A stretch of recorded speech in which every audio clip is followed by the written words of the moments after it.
Morning, chaps. How are we? Sorry you're still not feeling well, Ezzy. I'm sure you'll be on the mend soon, mate. Enjoy the downtime off school.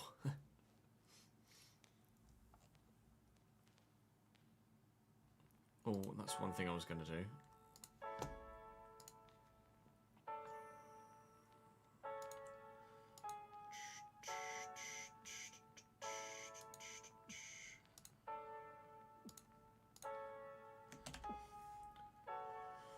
That was easy enough.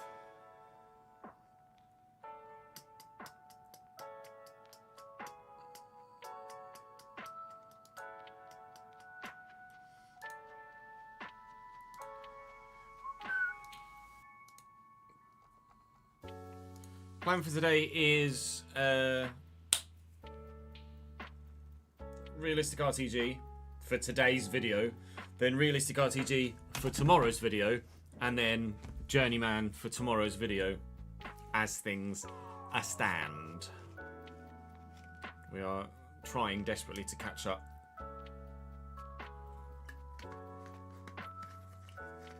On time lost over the past week or so.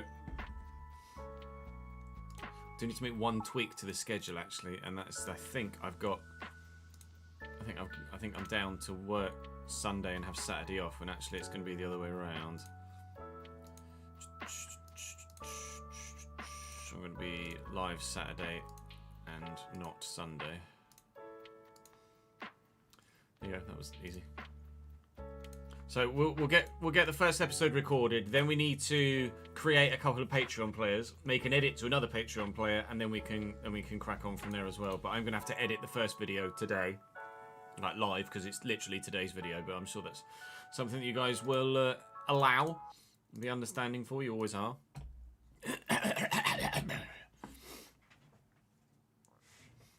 Yeah, antibiotics will definitely help, Ezzy. Morning, Nick. Morning, Ben. Morning, Beast. Morning, McClare. Afternoon, evening, Luke. Thank you to Venexican for the follow whilst we were offline past couple of days, and JD Swag and Zemanel Taxista. That's a username and a half. Morning, Mike. Yeah, Delph was good, thank you. Not quite as planned, but fine. Thank you for the bits, Ash. Managing Middlesbrough in your career, but you've just been offered the Tottenham job and don't know what to do. You're second with Middlesbrough and Tottenham are fourth. I mean, how else am I supposed to pronounce that name, McClare?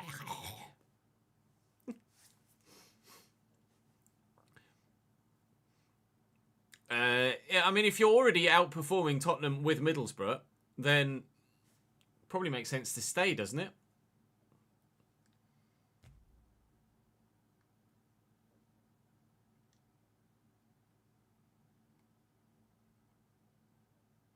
Although if you're tempted by Tottenham...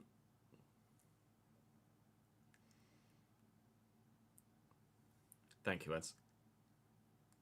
If you're tempted by Tottenham, maybe that tells you everything you need to know about whether you should stay at Middlesbrough or leave. True. But definitely best to check their squad first before making any sort of decision.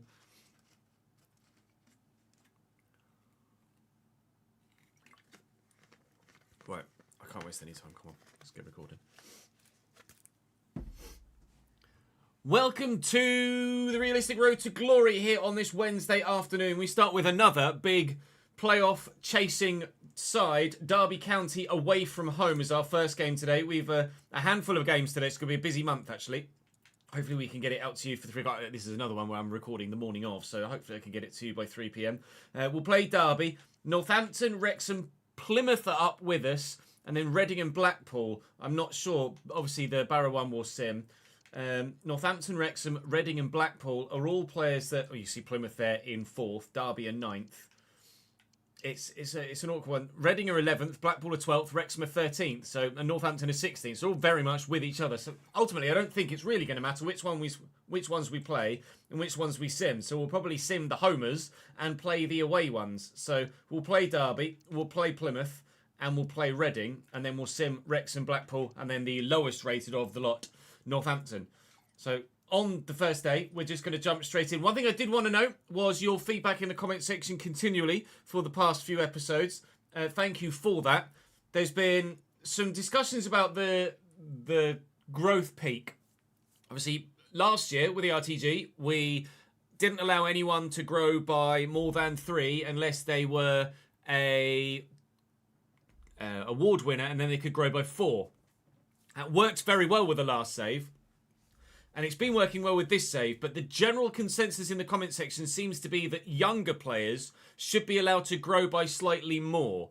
So I'm going to offer this to you. Should under 21s or under 23s be allowed to grow by an extra one? So for example, a 22-year-old should be able to grow by 4 and then by 5 if they win an award rather than 3 plus 4.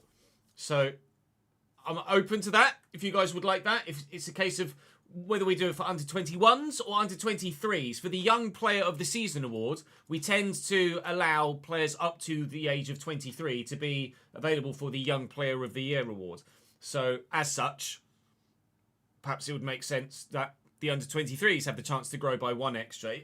It's basically it's to allow players like Rory McCall who've come in at a young age, lower rated, but able to do a job, to allow them a little bit of an opportunity to catch up to some of the more experienced players that are higher rated, to kind of allow them to establish themselves in the first team and give them the chance, specifically Rory McCall's situation, to establish himself in the first team, grow a little bit more so that by the time we get to the championship, he's still part of that squad and able to do a job rather than getting left behind and then ultimately replaced. So absolutely, I'm on board with the decision. If you guys would like that to be a tweak we make moving forward, please do let me know in the comment section which way you would like that to go. And there was one little tweak with the financial hub. Someone was asking repeatedly in a number of comment sections, and I'll mention it now, how to change from pounds to euro. So basically, you just go to any of the cells that have a pound thing.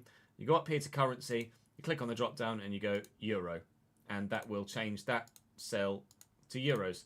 And obviously, for a conversion, there is an exchange rate thing here. So if you wanted to know what the £25 was in euros, you change that to £25. It would tell you what it is in euro. Then you put the euro figure in and then do the drop down and change it to euro. That's how you do that. Right, that's that dealt with. Let's get cracking, shall we? Hopefully, a string of good results today. And then over the next couple of episodes, we should be able to play every single game remaining of the season. And if we make the playoffs, wonderful. If we don't, it's still been a great first season at this level.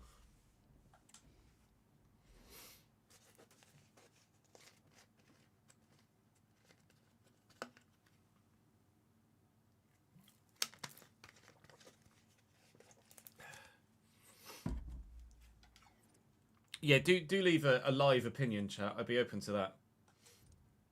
Someone mentioned a very good point as well, actually. For those that aren't allowed to grow anymore, rather than just knock them back down if they grow, we just change their development plan to balanced. That way they're not going to grow anymore. So McCall will allow to grow by a little bit more. And because he's, or potentially grow by a little bit more because he's lower rate, younger age, and Tavide as well. Tavide is 22, and if we allow the under 23s to grow, no worries, Liam. We allow the under. Oh, thank you, Ben. Yes, we do need press conference questions. There were a few in the comment section of the last episode, actually, which I will just quickly bring up here.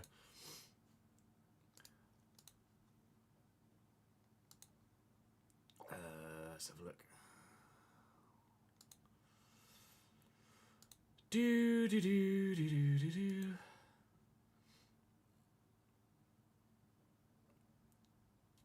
it might have been the episode before, perhaps. I responded to a few people in the comment section of the last one. Might have been the episode before. It seems like it was. Just fine.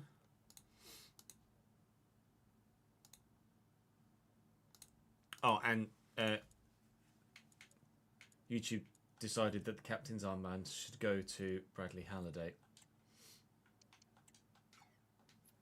which we will confirm now.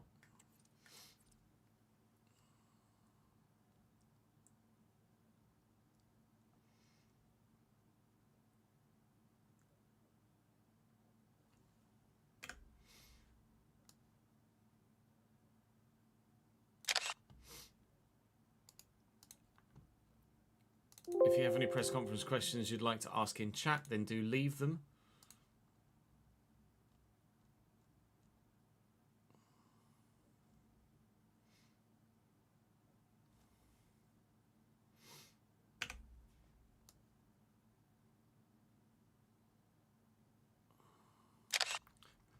I'm just getting yours now, Ben,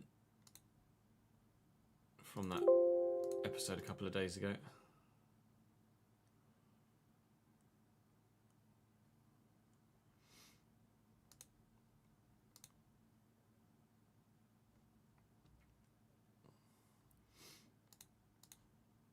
Deck, by the way, I did see your sub come in. Thank you very much indeed for the 14th month, mate. Appreciate it, dude. Hope you well, man. Glad you're enjoying the journey, man, dude. I'm looking forward to seeing what the next team's going to be as well. Alright, let's sort Derby's team out, shall we?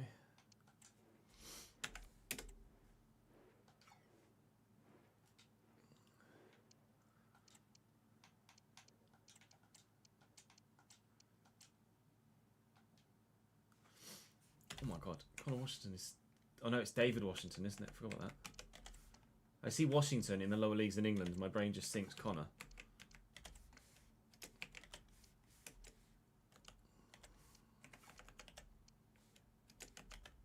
God, this Derby side is insane. That's so good.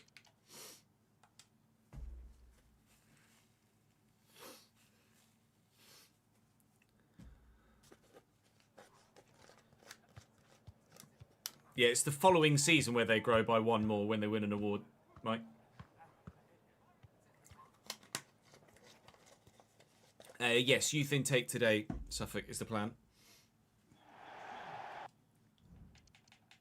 Just quickly turn this off.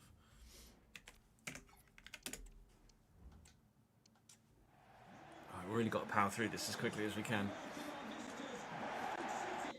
I'm actually not going to show you the graphic because I want you to see just how good this Derby side is. They're currently 9th in the table. 73 rated Zetterström in goal. Wilson, Nelson, Cashin at 73. Elder at left back is the standout weaker link. Then 74 rated Ndenge. Brahimi on the right hand side is 73. Goodmain in the midfield is 72. Ben Osborne, Blackett Taylor, and David Washington up top is 74. They do have Connor Washington as well, who's 63 rated. They've got Tyrese Fornah, Sonny Bradley, Mendez Lang, Ryan Lamb, Josh Vickers, Joe Ward. I think, pretty sure, when I was taking my car to the garage the other day in Derby, I followed Joe Ward into Derby early doors in the morning in his big, giant Range Rover Sport, judging by the custom plate. So, a little you didn't need to know, but I thought it was quite a spot. Anyway, football-wise, let's try and get the job done, so we're saying thank you to those of you on the board behind me for your continued support, of course, in the comment section. Please do keep those comments coming. We've got press conference questions to come to you in the not-too-distant future. Throughout the course of the episode, we will also be having the youth intake today too. There is a lot going on in today's episode, and we could maybe try and get a little bit cheeky here and bury a free kick into the back of the net from an unorthodox position. I'll try it with Tommy Lee. If we can get this over the wall, it might be very good indeed. We got it over the wall, but Zetterström is not going to get beaten by it because it had zero shot power behind it, unfortunately.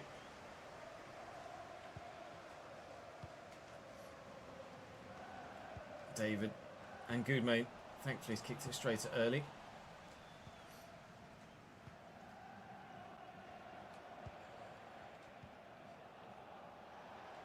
Early and Turek right. Yeah.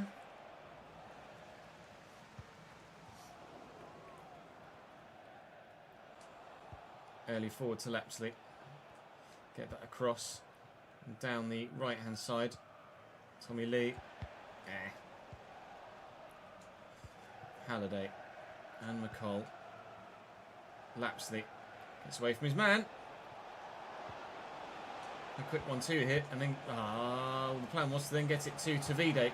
Nah, that's not worked at all, has it? I see a press conference, couple of press conference questions there. I'll have a look in a sec.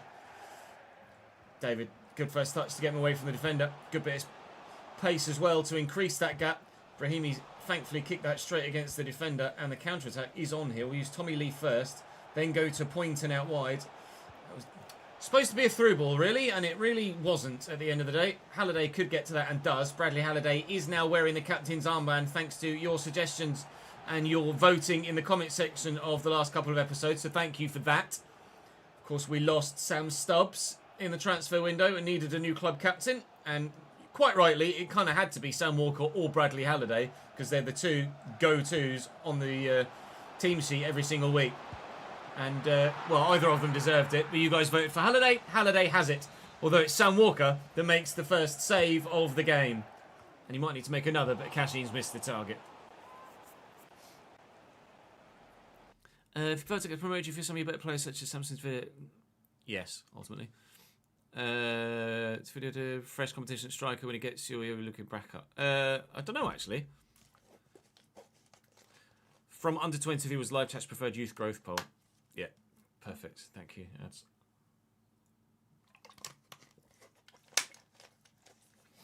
questions to chase open to everyone. In your Bromley RTG, you got the opportunity to sign Bobby Poynton from 500k. He's been brought off the bench twice. Once when he scored against you due to not fitting the system. Do it. Where would you play him? If you're going to play him centrally, I'd say yes, AD. If you're going to play him out wide, I'd say only if you feel like you get the best of your wide men.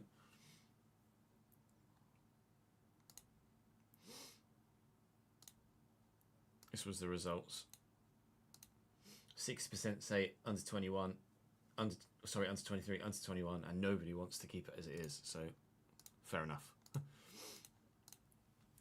You're using wingers. Do you get good goal convert? Do you get, like, you use wingers, but do you get a lot of contributions from them? Are they effective wingers, or are you in a situation where I've been a couple of times where I have wingers in my team, but I don't tend to get the best of them? If you get the best of your wingers, then I'd say yeah, because Poynton's our go-to creative player. If you want assists from out wide, then yeah. If you want goals from out wide, then no. Would be my recommendation based on this save. David back to Goodmain. To Washington again. Struck firmly and saved well. Last time we played Derby, David Washington had countless chances on goal. They were, in the majority, awful. And then he scored a very, very, very good goal. Oh! He's come very close to doing so again there, but he's missed the target with a narrow angle. The home fans are particularly vocal there at their frustration that it hasn't gone in. That was a first touch. Well done, mate. But ultimately, it was an ambitious effort with not much room to work with, and he's done well to even have half a chance, let alone actually come quite close to scoring a goal. Poynton, I'm just going to let fly. I don't get the chance. Oh, Tavide's broken his way through. That's very fortunate, and that's a 1-0 lead. I almost feel like apologising there, but it's happened to me countless times in multiple saves. So, screw you, AI. 1-0 Bantams.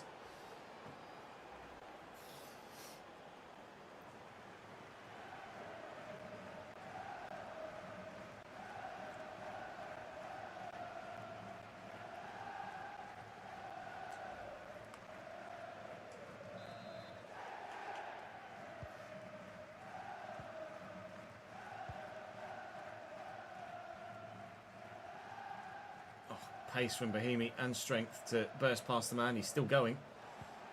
Tucks it back here to Goodmain. I mean, it's still all Derby, despite our goal.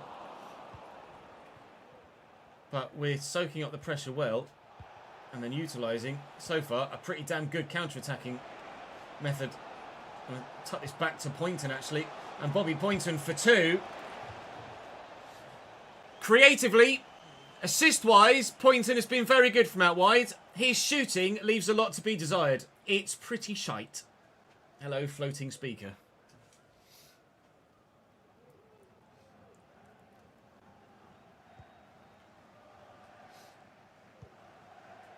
4-2-1-3 is pretty strong this year, I think.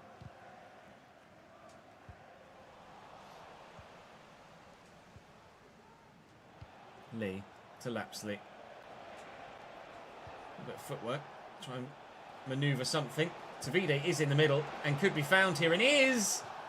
He's headed wide. Chances are starting to come a bit more regularly for us now, just as they were for Derby. Their side is very good, but so far, we're holding our own.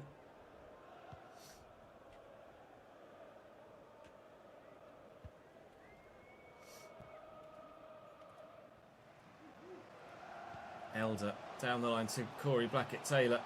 Delivery into the middle could arrive. And does so. Oh, he's picked out the other man. Good save by Sam Walker. I didn't even see the guy arriving later in the box. Derby still bossing things here at Pride Park. David Washington turns again. This time he's offside, but he missed the target again. He might be 74 rated, but he's so inconsistent with his finishing. We said that last time we played Derby, and it's still the same, so it seems to be just the way he is. Note to self, even though he's higher rated, don't sign David Washington. Not finish his dinner. Tyrek right. Floated ball. Alright. McCall, quickly inside to Lapsley. Quickly look for Tommy Lee. Corey Blackett-Taylor's closing me down, so we'll avoid him. Halliday, early whip. Are you onside, Tavide? I don't know. Yes, but you haven't got the ball.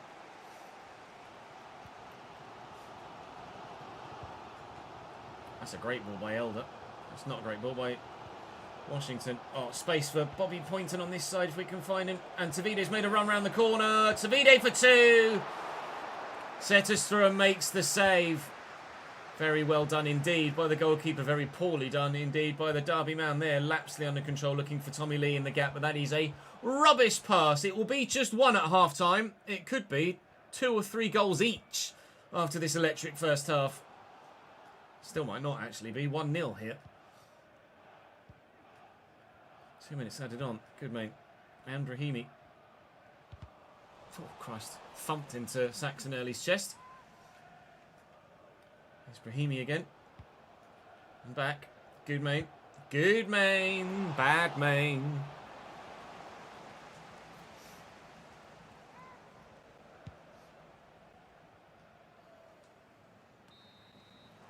Half time.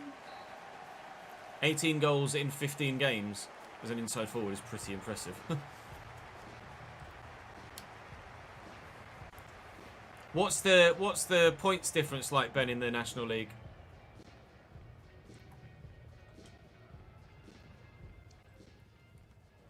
The sort of someone like Altrincham being in the Football League is mad to me. Having done Altrincham away a few times in the conference. A tiny club. But I guess so are teams like Harrogate and Sutton, and they made it. If your transfer budget shows a bunch of hashtags, Vexican, it's because the number is just too big for the cell. Like that. So if you just double click, it will open it up. Or you can just move it manually. But double clicking makes it the size of the biggest number in that cell. That's how you fix that. It's pretty simple.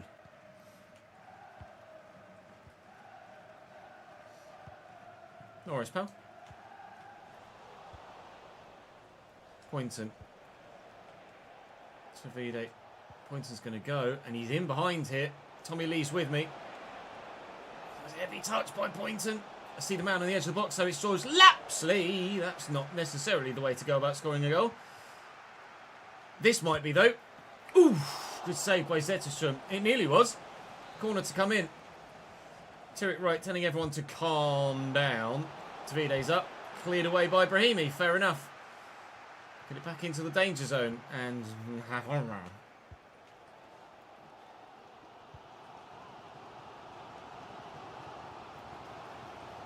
Blackett-Taylor is in behind here on a hell of a counter-attack. And there is someone in the middle. If he's going to look for him, which he hasn't, it's blocked well. He probably should have. He's good, main. He's going to wind up. Walker with the save. We have limited them to shots from distance in the most part. If they have had a shot from closer range, it's been through David Washington, and we all know what happens most of the time when he shoots. We just need to make sure he doesn't have enough chances that he ends up eventually bloody scoring one. Lapsley looking to burst into the space. Here's Tyrek Wright looking for Tavide. That's a terrible ball. I've just noticed I'm not actually showing the YouTube chat. There we go. Rusty Rusho. I didn't see the Benfica-Barcelona game. No, I haven't seen any of the results from the Champions League, actually. I believe so, Mike, yeah. Forest Green 55, York combined at 54. Oh, wow, okay, that's quite the fight. Three-way fight for the title. Gateshead 48, Oldham 44, Altrincham and Solihull 41, so a little ways off the pace. Barnet might be a decent one for a realistic RTG, with like Arsenal as a parent club.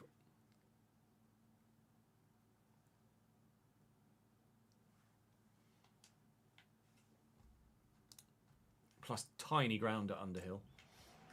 So financially you'd be in a real sticky situation. What was the final score in the Barca game? Cole. Walter Tavide. Lapsley. Tyrek Wright. Oh, I like the idea. 5-4. Christ, I'll definitely have to watch the highlights of that. Oh, yeah. Didn't Benfica let a 2-goal lead go twice and then Rafinha scored in like the 96th minute or something? I think I remember actually seeing that.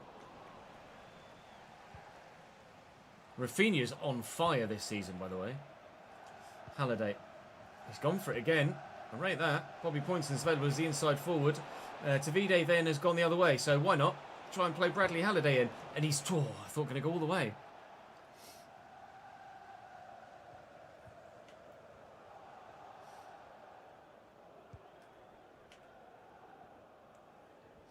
And Osborne inside to Corey Blackett-Taylor.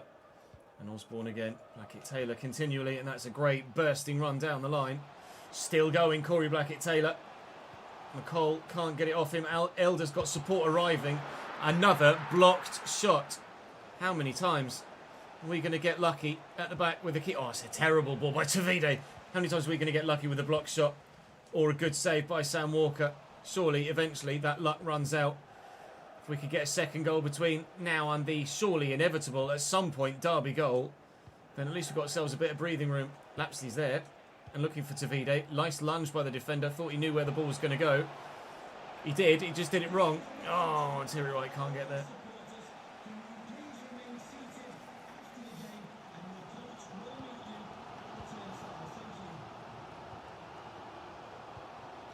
Ball floated. Washington's there. So's Aidan Baldwin. Tyrek Wright. Samson Tavide. Tavide's going for the run. Play him into the channel. Hope that Tyrek Wright goes back for the return ball. Which he hasn't done. That's where I need the inside forward. Well, you need the... Basically, you need... In that situation, you need the dynamic... You need the player to be dynamic with how strict they are, how disciplined they are with their positioning. Like, I've played Tavide into the wide area there. So even though Tyrek Wright is down as a winger... He should be able to acknowledge the fact that the striker's drifted into the wide rail, so he should drift central, regardless of whether he's a winger, a wide midfielder, or an inside forward. Doesn't do it all the time, like Bobby Poynton does, but in that unique situation, he should still drift centrally, rather than just join Tavide out on the wing, which is absolutely pointless. There's a lack of intelligence there. Sam, thank you for the 22nd month, mate. Appreciate it, dude. Morning, Berserk. How are you, pal? He's number 2 in the Ballon d'Or race, is he, behind Salah? To be fair, Salah's been fucking monstrous this year, hasn't he?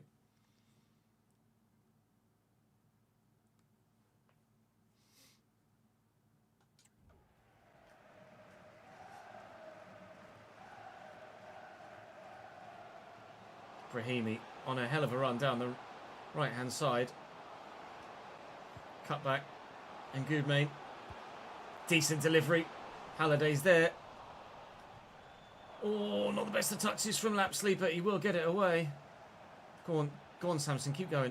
I'll try and slot you in if I can find the right ball. Ha-ha! Not the right ball. Osborne. Oh, nice little reverse pass back to Goodmain. Dinked over towards Washington, who was offside.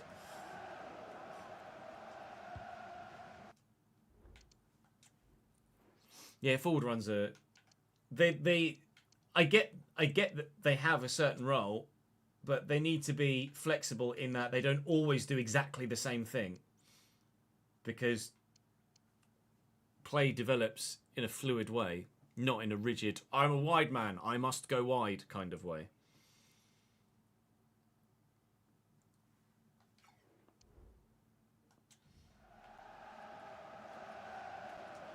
Jesus Christ.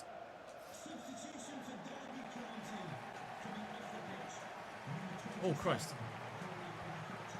Corey Blackett-Taylor off. Nathaniel Mendez-Lang on. Like for like change, really.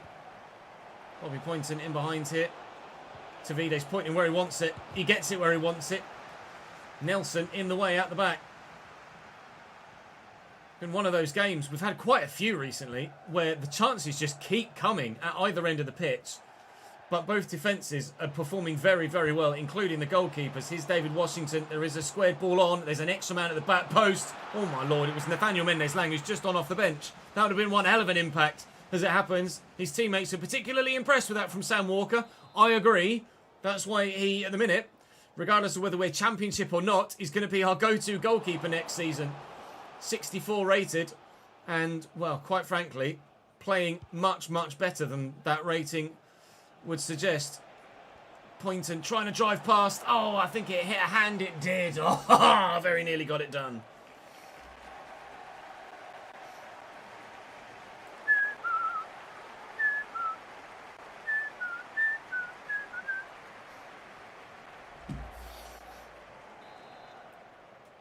Morning, Jordan. Happy birthday, dude.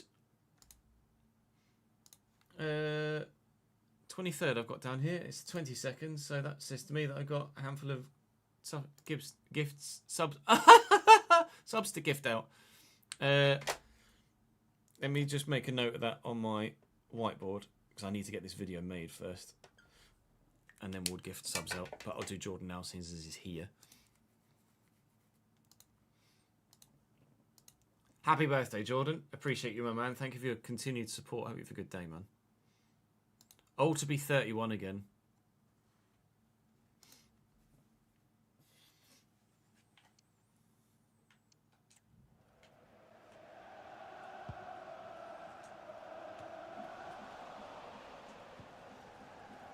Lee.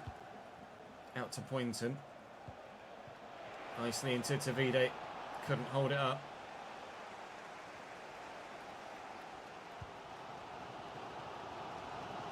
And Ndenge. Rahimi. Lapsley intercepted that for a minute, but Ndenge looks like an absolute boss, doesn't he, in the middle? It's not necessarily been that solid. We have gone around him quite a bit, but whenever he does get involved, he does his job very well. It's their number 7, so I'm quite surprised that he's at CDM, but at 74 rated, you presume they're playing him in the right position. That's a hell of a whip. Win that, please, Tommy. Well up, lad. Oh, Tavide can't get there. Tyrese Fornard does. Ben Osborne out wide to Brahimi. They're running out of time here, Derby. Stoppage time and only 2 minutes of it. Back to Ben Osborne, who's turned straight into Tommy Lee. You see the space all the way outside for Alex Patterson, who's come off the bench here. He'll look for Tavide in the middle. First time for the game-sealing goal. Zetterström saves again. But we should hopefully have wasted enough time so that we'll definitely get the win. It's Neil bloody Byrne on the edge of the box. And then Johnson. But Tommy Lee can finish. Zetterström makes the save again. But that should be game. That'll be a 1-0 win for Bradford away from home against Derby. That'll help consolidate our playoff position. Whether we can make it through the playoffs or not is a different story. But actually, at least getting into the playoffs is absolutely a possibility right now.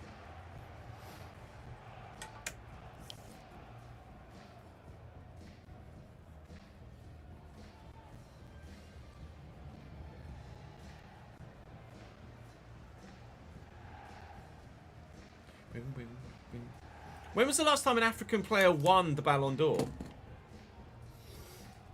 Be someone like George Weah or something.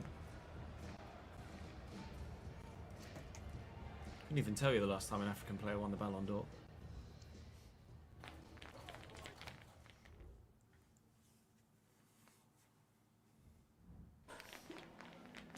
Hi, sorry, can we just grab a moment of your time?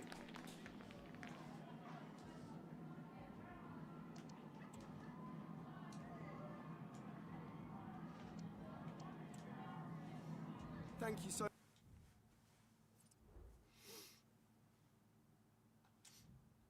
But also be like, I want to play, I want to play.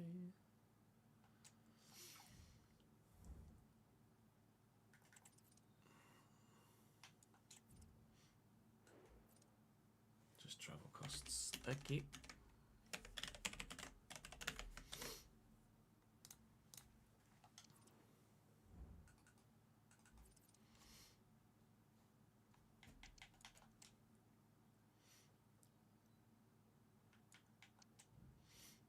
Yeah, I want to contract. And I'm like, you should focus on your football. You're not getting one. Soz boss. We'll do the youth intake at the end of the episode.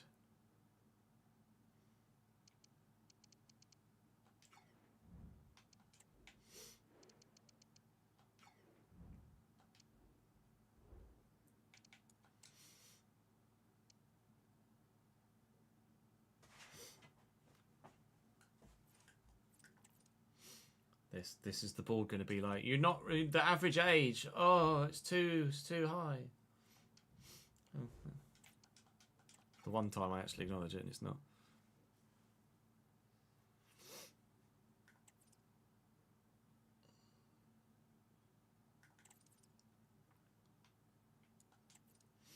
Right, Northampton, then Wrexham. We were going to play Plymouth and Reading, weren't we?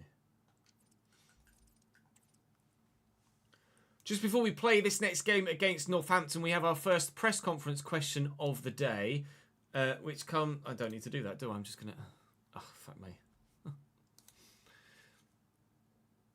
What an idiot. Oh, I was going to get answers as well, wasn't I, from the chat? Scrolling, scrolling, scrolling. Aha.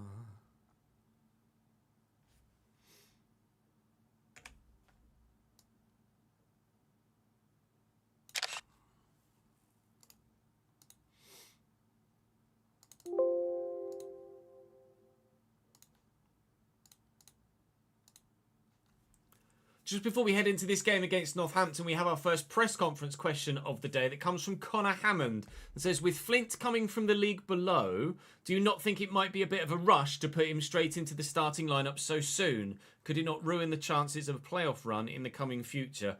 We, or you guys more accurately, our scouting network, isolated Flint as a player that was of League One quality that just so happens to be part of a side that got relegated last year. So we know that he is of the ability to play at this level, and we trust that he can come in and do the job. He was of a level similar to Sam Stubbs, which was the player that we lost. So you trust the recruitment process, that you are buying someone that can do the job that you're buying them for. Otherwise, you would probably look to recruit elsewhere. So I trust my scouting network. You guys in the comment section.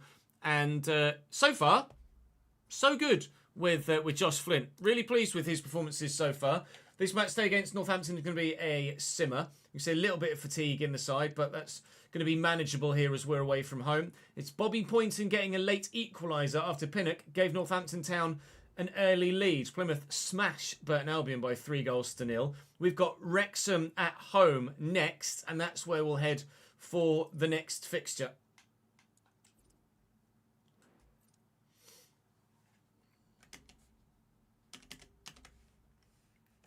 1,200, no, 1,400 again.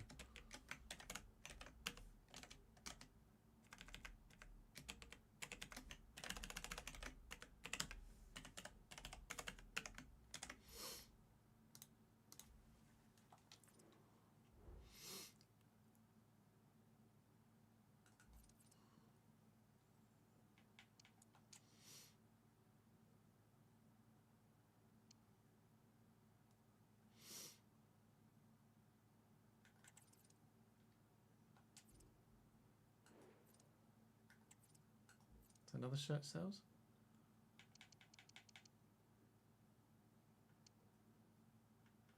It's another shirt sales and player wages, isn't it? These games have been played on the Sunday, so they're actually acknowledging that extra day.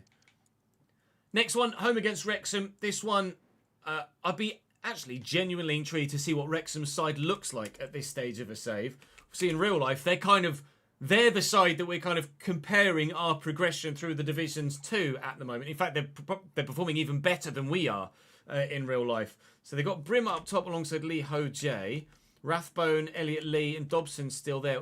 Where Paul Mullin is at the minute, I don't know. Not at Wrexham anymore, judging by their squad list there. So I might actually have a quick look to see where Paul Mullin is. He might be a decent striker to try and bring in. Overall, the side doesn't look too sensational, does it? It's comparable to our own, whilst obviously there's a bit more of a standout with a 71 and a 70. 2 71s actually and a 70. But still, that's a calibre of side that we could get some sort of decent result against. And we've gotten a decent result. We got the lead this time, and then they equalised, although judging by the stats there, they certainly were the better side. But back-to-back 1-1 draws should hopefully keep us in the playoffs at this stage, and it does. Next up is 4th-placed Plymouth. This one we're going to play. See, McCall is still continuing to grow very well indeed. Plymouth, still teams below us with games in hand. 3 games for Derby County in hand here. 2 games for Portsmouth. 1 game for Bristol Rovers. This playoff spot is really not assured at all, is it yet? Not even close to it. I was going to say the top 2. It's really the top 3. If Borough win both their games in hand, then they go second. And if Huddersfield win both their games in hand, then they become absolute favourites for the title. Rotherham and Huddersfield were significantly away earlier in the season. Rotherham have fallen back towards those playoff spots. We hope to be in those playoff spots by the time the playoffs come around. Tavita with 21 goals in 33 games so far this season is an absolute boss up top. He is the league's top goal scorer outright now. Probably going to see some interest in him in the summer, regardless of whether we go up or not. But we hope to keep hold of our best players. We have another press conference question here, actually, which we'll address now from Benjamin Bessemer. That says, Mr. Alexander, Benjamin Bessemer from the Chesnoy Gaming Network. With club captain Sam Stubbs regrettably sold by the club to Swiss side Young Boys and that void open, has the void shifted momentum away from Bradford due to a leader not being truly signed? Yes, Josh Flint isn't a natural-born leader coming in. He's just a player that is talented. But, as we mentioned earlier in the episode, we've got a new captain in Bradley Halliday, and he and Sam Walker are both leaders in this team. We have a squad of young players like Bobby Poynton, Tariq Wright, Samson Tavide, but that's complemented by the experience we have in the side with the older players like Alex Patterson, like Jamie Walker, who's unfortunately retiring now, Bradley Halliday, Sam Walker, etc. So I've got no concerns about the experience blended with the youth and the loss of a leader, so to speak, because there are other leaders to step up and take that spot.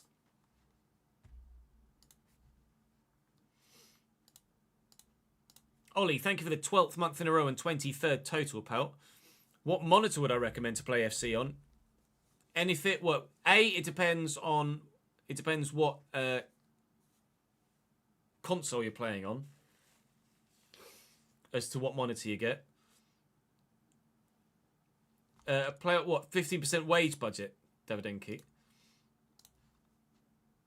Let's have a look. Plus 50% wage boost to wage budget, yeah.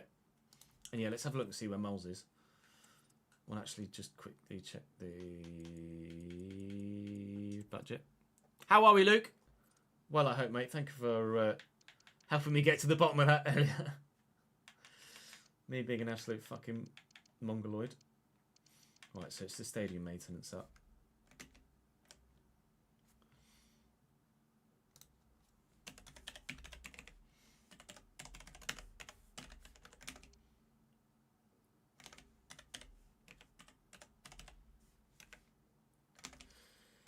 Uh, 25 110.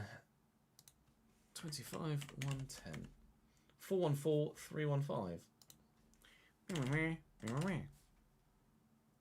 Xbox. Yeah, which console though, Wally? Are you on Xbox Series X, Xbox Series S? Are you on Xbox One?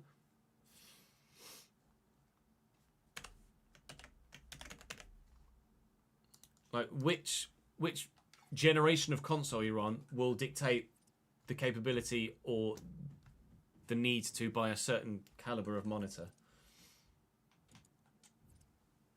I did think it was weird when I was making a sandwich, heard your name in the Bradford. Yeah. Mullin. Mullin is at Willemsvaai. Oh.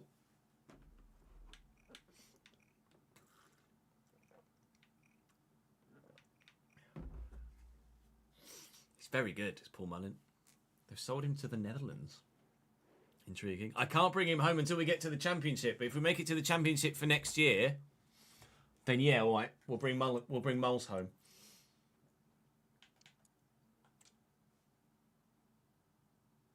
Series S. If you've got a current generation console, then I'd say get a 120 Hz monitor.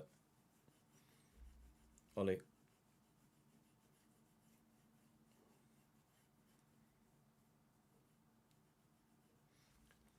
A 4K 120 Hz monitor, obviously if your budget extends that far.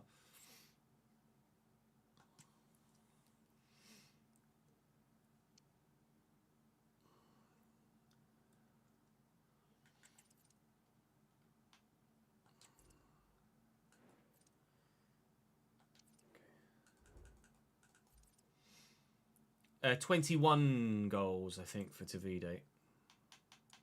21 goals. Yeah, good, thank you, Glenn. Brand is entirely a personal choice, Ollie. Like my monitor I use for my console is an LG. I do need new monitors for my PC, but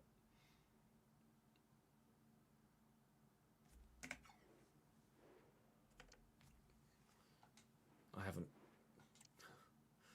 found the funding to do so yet. There's always something else that needs paying for beforehand. Oh, they're missing Kaluzny on the international G. That's intriguing. Sorinola, Gibson, Barney Mumba. Oh, Connor Hazard's out on international duty as well. That's a loss for them, but a gain for us. Yeah, a 2K monitor would be fine for a Series S. Doesn't necessarily have to be 4K, I suppose. 2K native would be fine. Now, it's swift recovery, Glenn.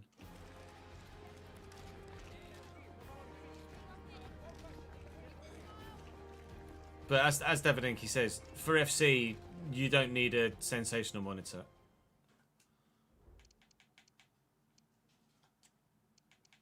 It's not the sort of game that requires a super high definition, low latency monitor.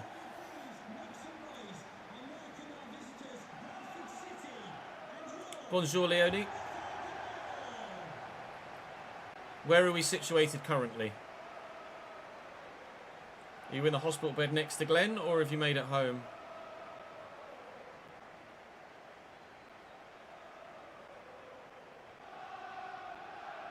Yeah, nothing above 144 Hertz is needed.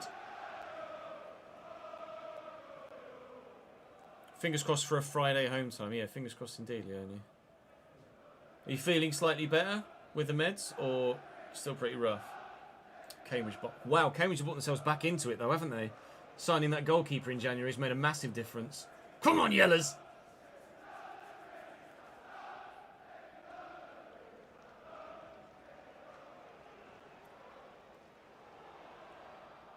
Trying a new antibiotic today, so I'll let you know. Oh, fingers crossed. Morning, James.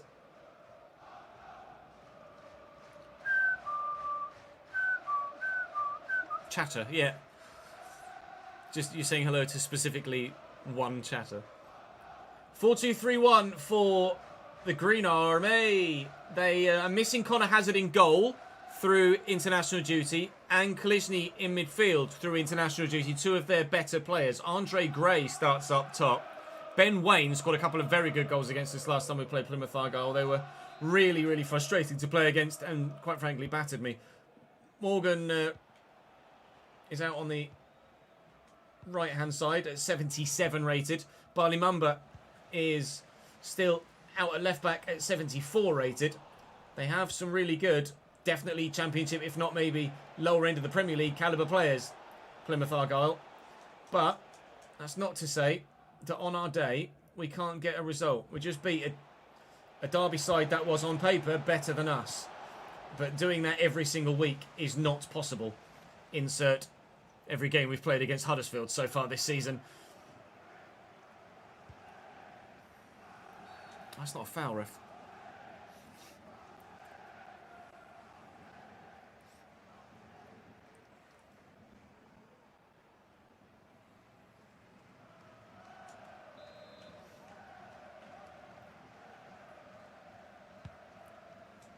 Good delivery. Good flick on. What? There might have been a hand in there. Morgan Whittaker with a free kick. He's going to go short. He's going to throw it into the middle.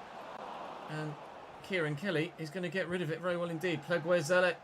Oh, that's a name I couldn't say quickly. Pleguezelo. Oh dear, Barley. That was a bit shit, wasn't it?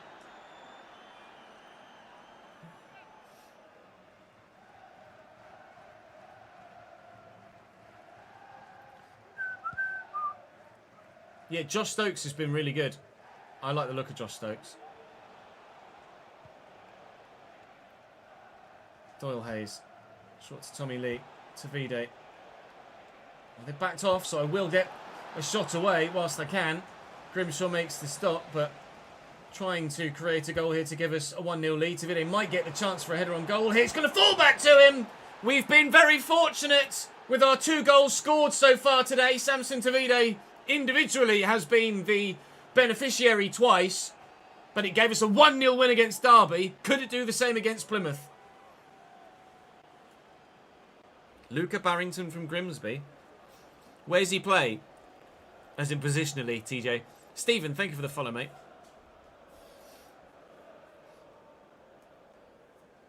Right place, right time is something you can't teach.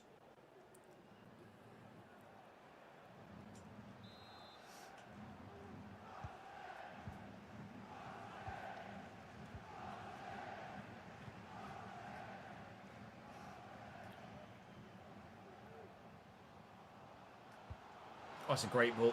Ogbeta slots in Andre Gray, who misses the target. The chance to respond immediately, not taken. We've been very lucky at one end that we keep getting presented pretty simple goals, and we've been very lucky at the other that things keep going for us with regards to rebounds and breakthroughs powering through different runs. It very nearly fell for Bobby Poynton there as well, and we could have maybe scored a second goal on this occasion, but no dice yet. Barley Mumba with a run down the line. And I've missed the ball, and the man got nailed. Here's Ogbeta in the box. Options around him. Could go solo. Oh, Tommy Lee stumbles, and Ogbeta has it again, but Bradley Halliday steps in. Slow it down and switch. Oh, that is a fizzed ball. Gee, I was saying about the touch.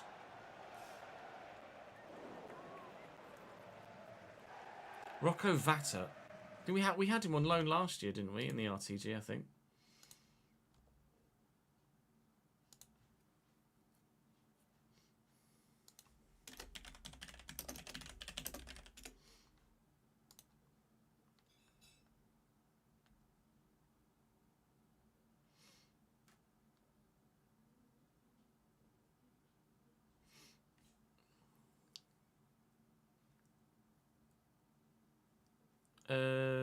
Whether they're able to chat setting that adds a 6-second delay for non-multi message. Yeah, no, that's fine as. 6-second delay for chat is not a problem. 6 seconds, 6 seconds is manageable.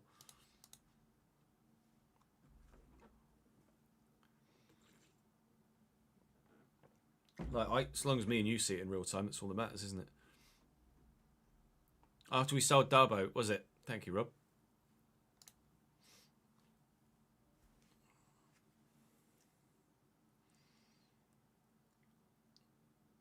Roger. Johnson's leaving us, Mike, on a free at the end of the season because he wants first team football. At the minute, not sure what we're going to do with the backup right back. Depends what we've got in the youth system, which we'll find out later in this episode, evidently. Tommy Lee to Poynton. Poynton to Vide. Through the gap. Oh, big heavy touch in the rain.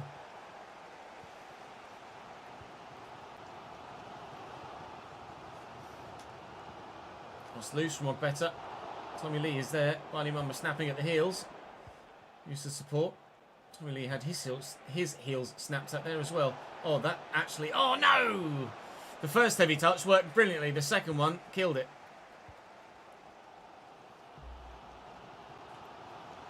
Oh, no.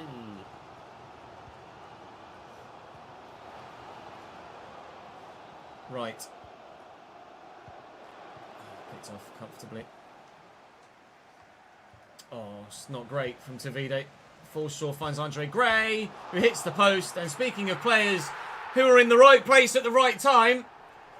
All right, one rebound goal apiece then. Morgan Whittaker in the right place at the right time here at Home Park to slam that one home. That was a pretty simple effort for him. I need to see... He used to because he looked like it was a long way off, but as the shot came in, he must just have been level, held the run well. Defender ends up on the floor, and open goal from 7 yards. All right, it will not give us a 1-0 win for back-to-back games, because Plymouth are level, or back-to-back playeds anyway, obviously. A 1-0 win, 2 1-1 draws in Simmers. Now we might get a 1-1 draw in a played game, looking to find someone in the middle. Did that hit a hand? I thought for a minute the referee... Yes, it did hit a hand. It hit bloody Tyrrell Wright's hand then. I thought for a moment we were about to get a free kick in a very good position again. We don't. You boys are great. Devon's great, boy.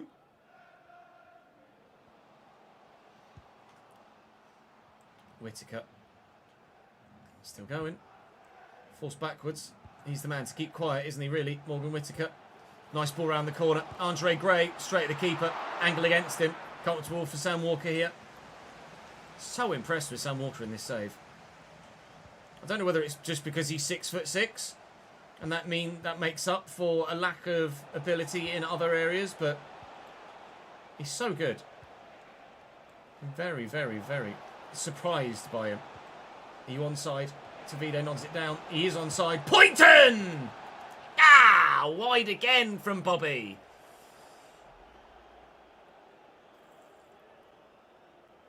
I haven't seen Vatta's goal from last night, no.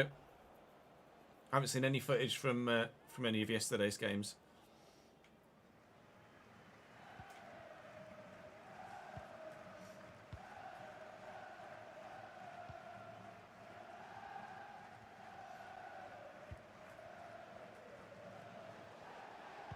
Right, inside to Andre Gray.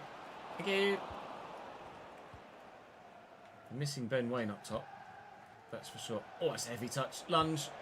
Or don't. I tried to get him to do a slide tackle there. McCall, quick 1-2. Move their defence around. Tommy Lee through the gap.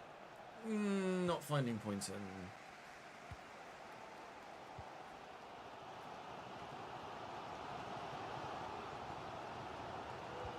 Oh, nice little ball by Whittaker. Andre Gray found first time. Needed that tackle there from Kieran Kelly. Spread it to Tyrrell Wright. Not a great ball. Tavide's link-up play is certainly not as good as his finishing, that's for sure. Is there Wright. Out to Whittaker again. Sharp turn. Right, looking for Andre Gray, but again we've got the number of the number 19. Challenge. Just kept it in play as well. Nah, lol. Yeah, but by the time we get to the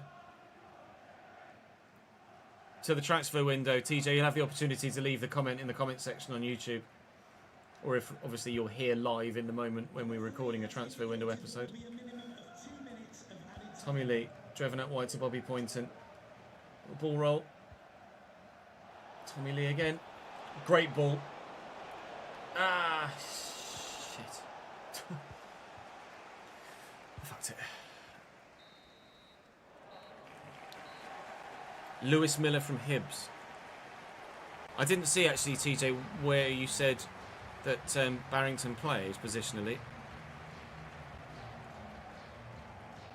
Mainly left mid. There you go. I scrolled up and saw it. To be fair, we are potentially still in for a winger, aren't we? Although we're with Odor and Patterson still in the squad, able to offer that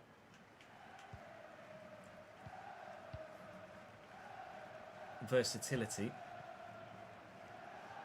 We're not crying for a winger. Munda plays that straight into Bradley Halliday, then just takes it off him again. Or better. Oh, it's a lovely ball. Barney Mumble with a delivery. Morgan Whittaker, apparently his name is now. Morgan Whittaker. Ha! Fuck it.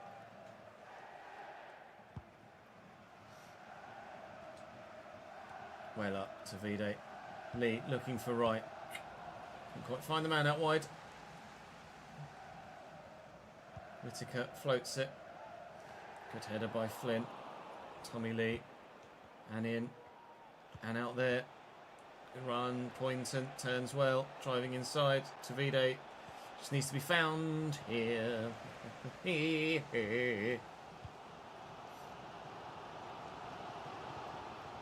Nice little dummy by Obetta, but Bradley Halliday is rock solid as ever.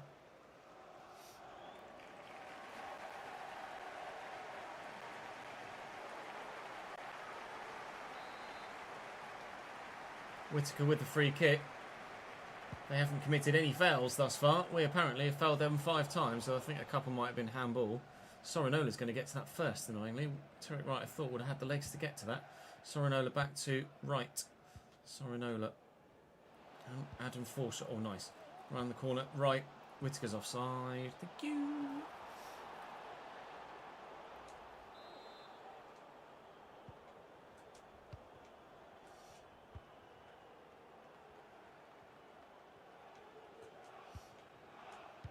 Nice ball inside. Pointing to Lee. Lift it. It's taken a slight deflection, but we'll take that. Bobby Poynton's away. So's the ball. Fucking heavy touches in the rain. I've got to be careful with Tommy Lee, actually. Stepping in there. Let's take him off. I don't want to run the risk of losing him. Let's put Odor on.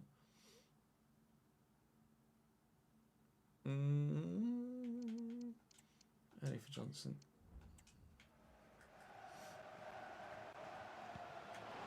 Onside? Offside.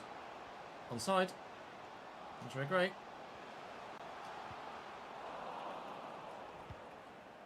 Great ball. Sorinola is here.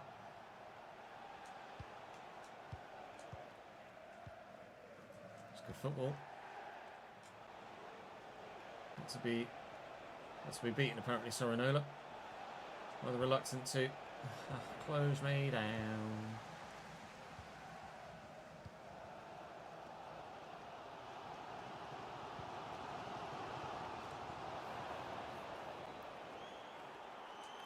We probably live a little bit too far away, Jamie, to be honest.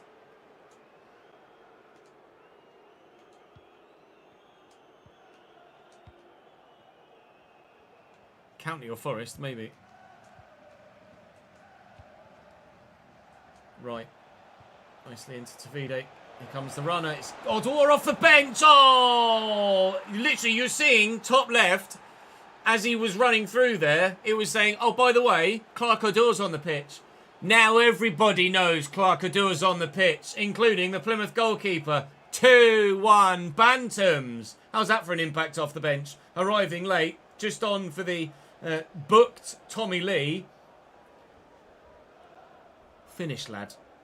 And that's what I mean when I say that at this moment in time, even though players like Odor, Alex Patterson, Jamie Walker, etc. are like 63, 64 rated, they are still doing the business at this League One level.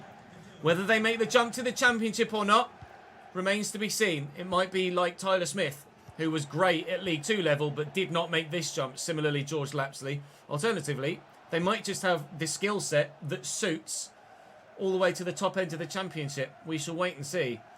We've got to get ourselves to the Championship first before we start thinking about who is or isn't ready for that level.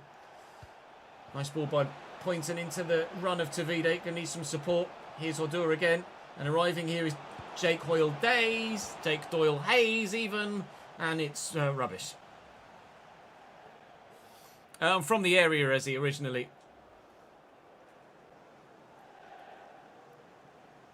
Project Houlihan.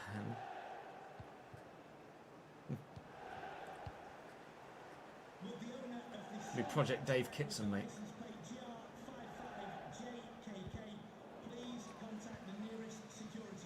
Pointon. Tavide. You knew the defender was just going to lunge in there. Did it again. Oh, Grimshaw makes the save. Thanks for the corner, though. Tried to place that. I should have just lashed it. It's not a bad ball. It's not a great header. It's not a great clearance either. Who's that? It's Josh Flynn. Okay. Doyle Hayes. Johnson. Oh! Fingertip stuff from Grimshaw. That was the left back. Johnson. Callum Johnson off the bench. And, well, that was flying. 18 metres to goal. And talk about fingertip stuff. Wow. That is a top quality save from Grimshaw. Connor Hazard might be their number one, but Grimshaw certainly's done his stakes for a first team spot no harm today. Not really much he could do with either of our goals. One was just a rebound. The other was an exceptional finish. Oof! Wide of the target this time. Still looking for a third. Oh, and it's a corner as well. Still looking for a third. It just won't arrive. It could do. Rory McCall! It won't.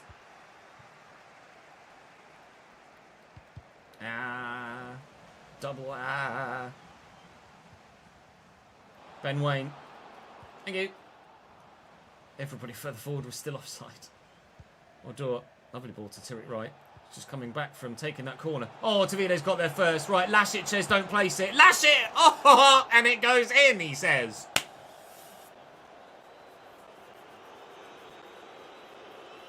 That's the difference between Samson Tavide being a very good League One striker and a very good Championship level striker.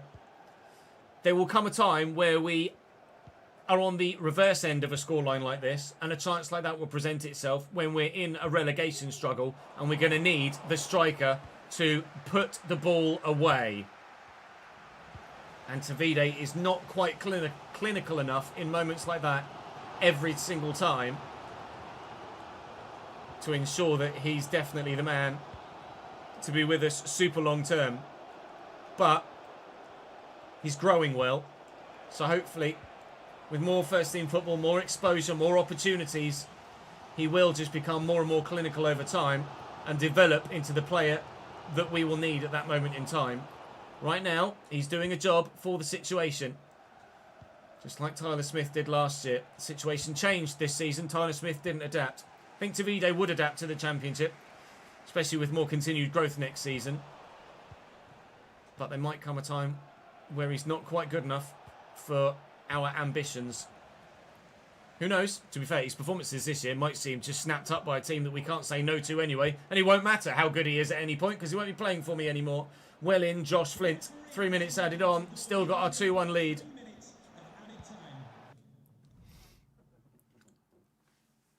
No, headers are broken, Mickey.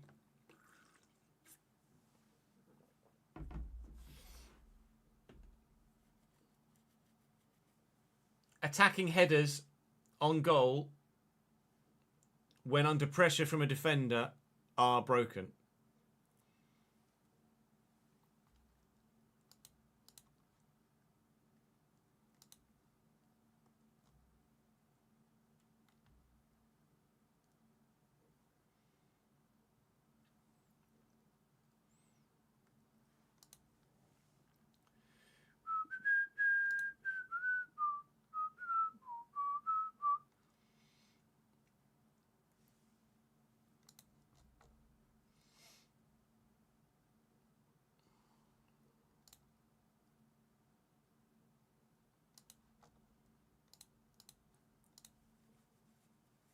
Yeah, if your striker is unmarked, then absolutely, they'll have a good headed shot. But if they're under any sort of pressure whatsoever, then the header will be rubbish. That's right. Plymouth looking... No, never mind. We'll just waste the time.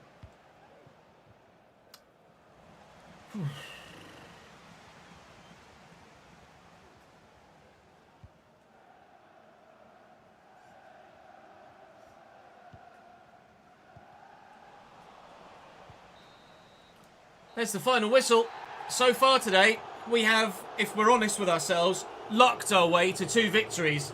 The boo's unnecessary from the home fans, I feel. I got obviously very lucky with a goal against Derby. We got obviously very lucky with the first goal here against Plymouth.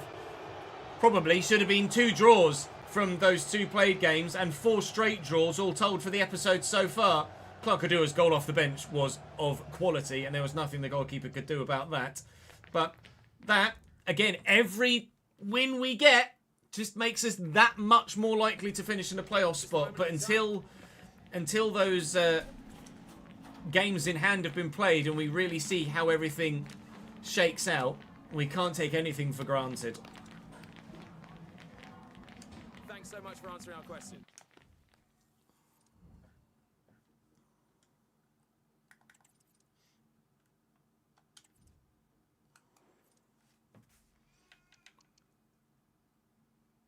We did the Wrexham attendance, didn't we?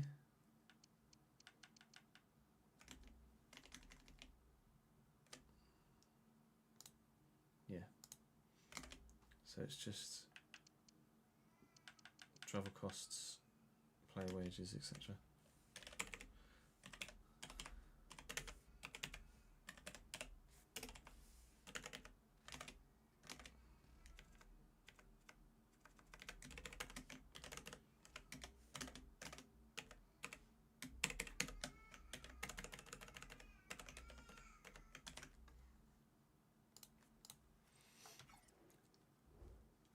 Who's closest to the 10-year badge?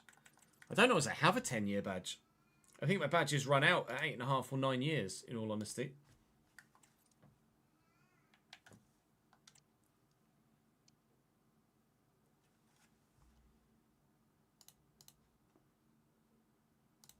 Afternoon, Lee. Well, this is a bloody semi-final.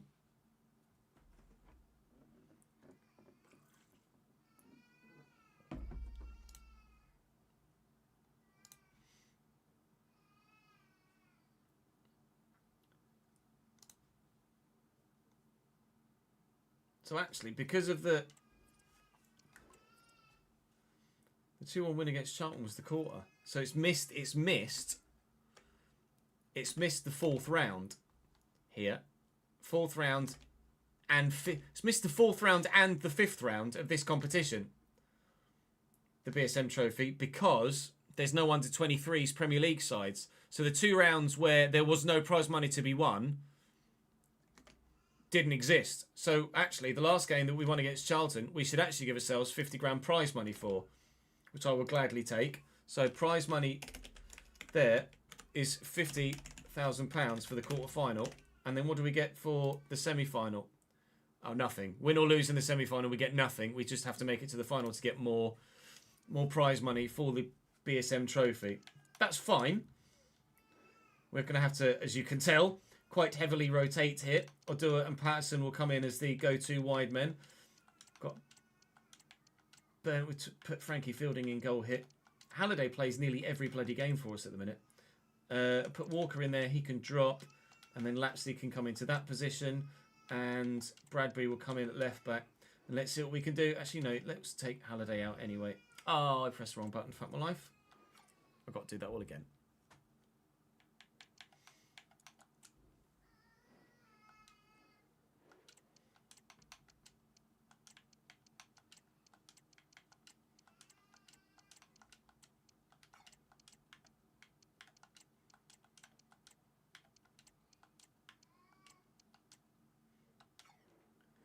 I did it all again. That's the lineup. Quick sim here away from home against Barrow. We are into the final of the Bristol Street Motors Trophy. Patterson and Bradbury. Morgan Bradbury, the young left back, gives us the winning goal to send Bradford, to Wembley, where of course we play now Huddersfield Town, the side that wiped the floor with me by 5-1 last time we played them.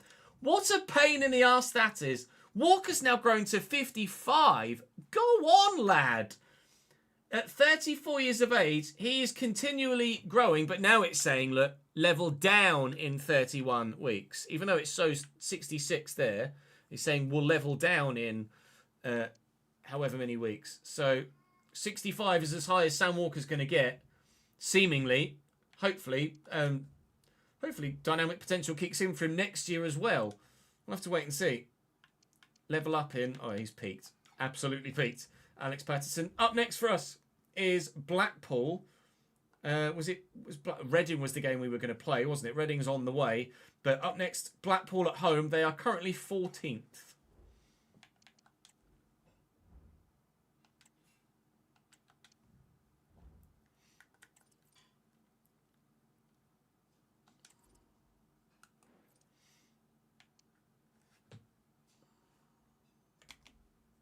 Travel costs £1,600.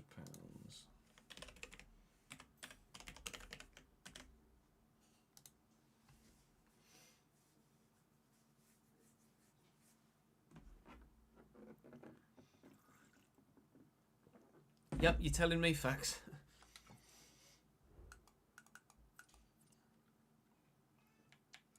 You are preaching to the choir, sir. I want a new contract. You're not having one.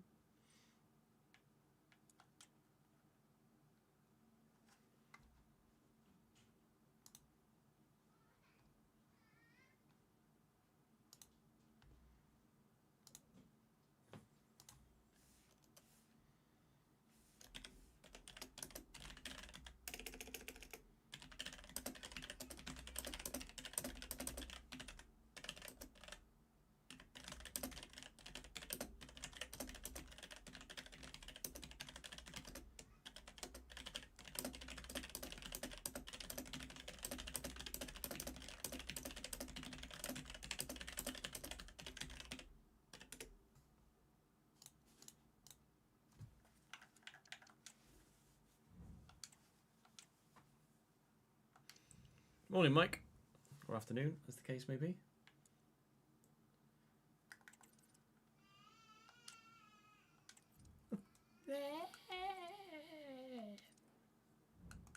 Sure you can hear that. Blackpool at home, the next one. The games are ticking by. Are the results continually coming? They are. 3-2. Poynton, Lee, and Lee again. He could have had a hat-trick, but he had a penalty missed in the 5th minute.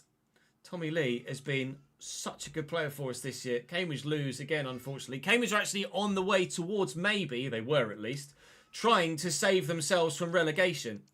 They only had a 57 rated goalkeeper prior to January, the first half of the season, and then signed a 66 rated goalkeeper in January, and results have significantly improved for them. But they are bottom and 8 points from safety with 7 games to go. So, unfortunately, I think I'm going to have to resign myself to Cambridge United getting relegated in this save, which makes me very sad indeed. The only thing that would tonic that is Bradford City potentially getting promoted here. With our good recent form, we are now up into 5th in the table. Still, teams below have games in hand. Portsmouth could go above us. Derby could go above us. Bristol Rovers could come within touching distance of us, although goal difference would be in our favour. But the form that continues to be strong needs to keep being. And if it does, then there is absolutely a chance that we could get up this year. We will have... wow, Brandon Lucas has gone to PSG. Christ.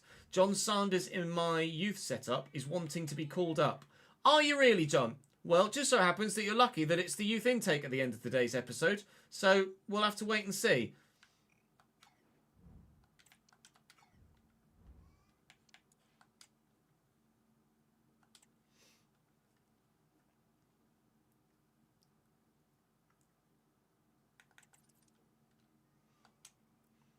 Sammy, thank you for the 21st month in a row, lad. Yeah. Appreciate it, dude.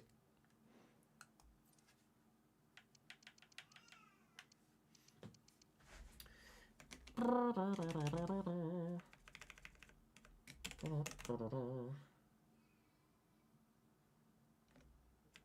I didn't actually...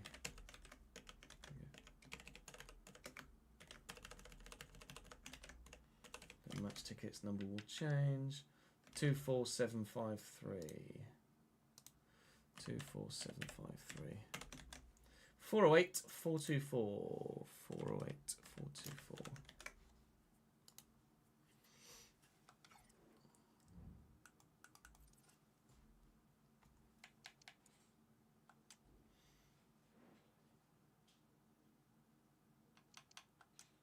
Ah, fuck,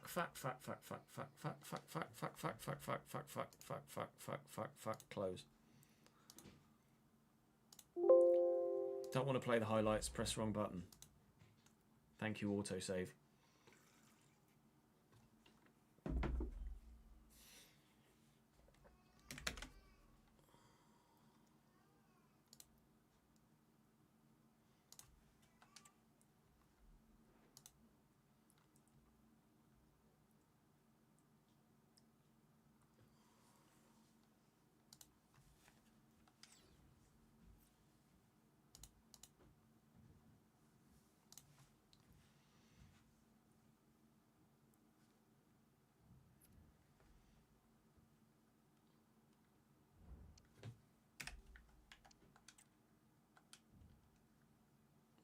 Arsenal can secure top 8 tonight, can they?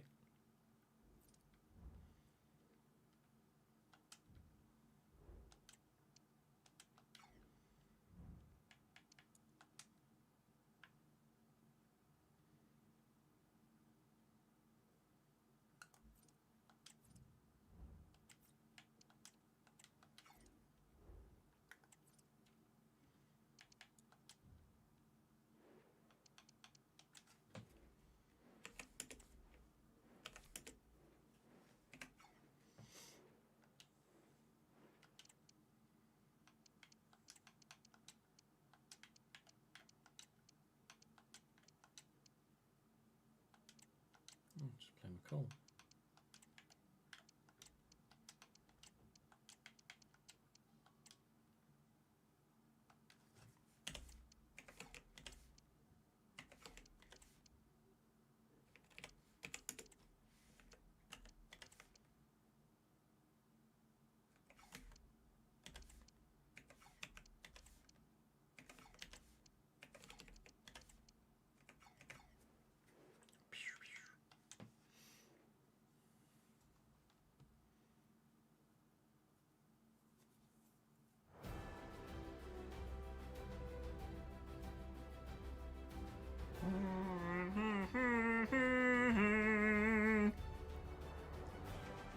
Yeah, Sahin got sacked last night, didn't he? Or this morning.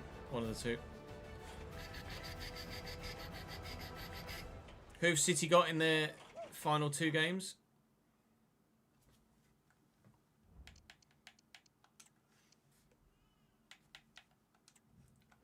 God, the delay in the menus is so fucking annoying.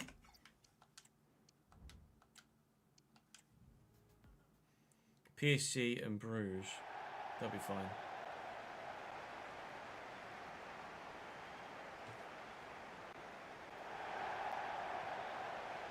There's 4 points in there, isn't it? Point against PSG, win against Bruges. City will be fine. Oh no. I haven't got a 10 there, actually. Just put this on 10,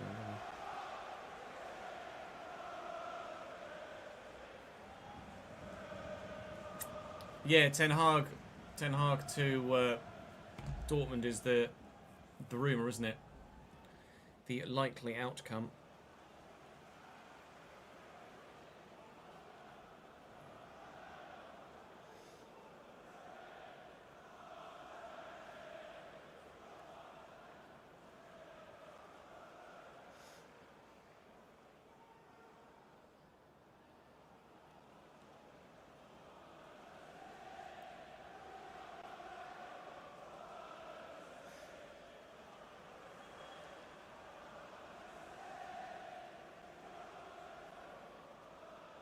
Of episode 1, sets tonight.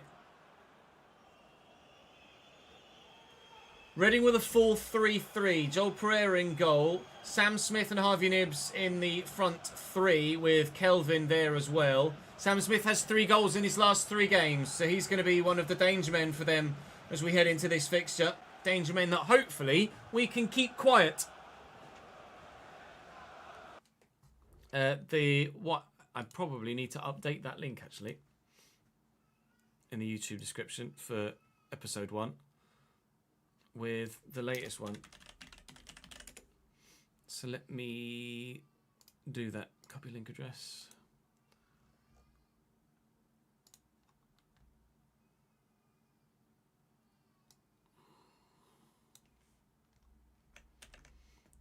Save. There you go. It's now got the latest. It's now got the latest version in it. Thank you. Enjoy the game.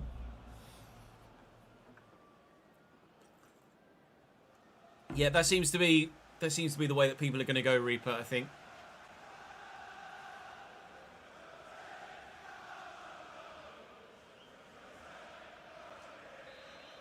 Oh, we'll absolutely be doing loads of FM when the new game comes out, TT.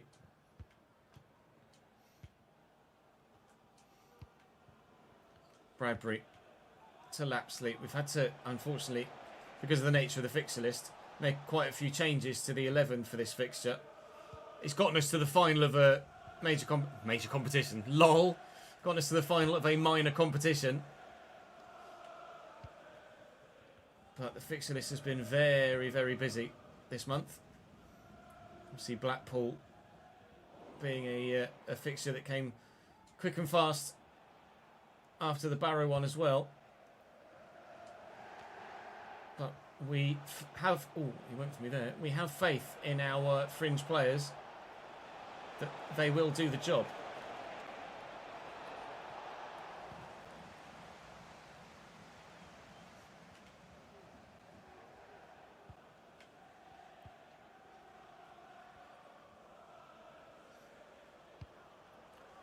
That is a great ball. Has he touched Harv? Not great. Not great at all. Oh, a little tickle down the back of my throat.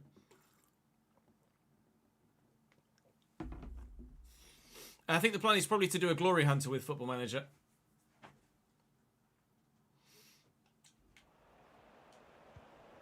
On 25. Because it's going to be a shorter cycle, isn't it? And then 26 we'll go back to Cambridge man or a journeyman. Cambridge man. A Cambridge save or a journeyman. Patterson down the wing, floats it in, knock it back. Oh, volley at home was the plan. Lay that in front of George Lapsley though, and he'll whack it straight into Mbenge. It didn't quite go as planned. Here's Sam Smith now with runners. Runners that include Elliott forward from midfield and defence. Bradbury, Odua. See the run of Tommy Lee. No! Oh God, I thought I'd just boot that out for a corner then. Lapsley. Forward to Odua. Tavide's on the run. Touch is good to get past the defender. Couldn't get near me the next one. Need that support. Here it is. Lapsley quickly to Tommy Lee. Should have played the extra pass, I think, although there was another defender waiting to close down Alex Patterson as well. Reading just got me covered offensively at the minute. Not really able to break them down at all in the opening 15.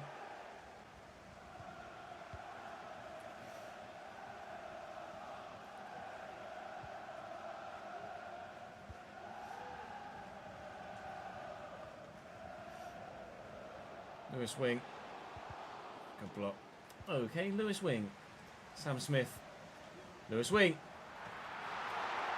Awkward is probably the word for that save for Sam Walker, but it was a save. Wing will take the corner himself. It's delivered well. It's going to rebound and, well, Nibsy has got to be better there. That is not great from Harv on that occasion. That left foot needs some work. That's a lovely ping. And the touch is great from Alex Patterson as well, as is the change of pace. Tavide just needs to keep that away from the defenders around him. We can go Lapsley and then Patterson maybe. Patterson's made the run. Float it. Oh, he's not going to get there. Don't know where we'll start. Mike, we'll maybe do a spin the wheel.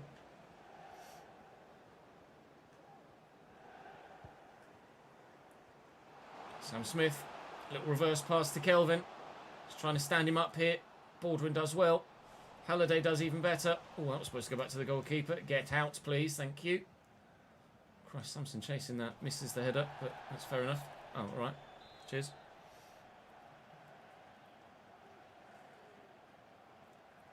We won the FA Cup with Cambridge last night. Go on, Robbie, lad. McCall to Byrne. To Vide. I'm going to lift this. Oh, no. Sorry, no. Comfortable. Oh, I wanted you to head that, if I'm honest, Rory. Elliott. Nice sharp turn. Sam Smith. Has Elliott again. He's got Nibsy out wide or further back in support, but Morgan Bradbury does really well. Lapsley forward to Odua.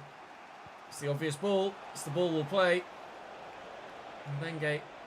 If I try and turn back inside Mbenge, then that second defender's just going to take it off me. Tommy Lee's here.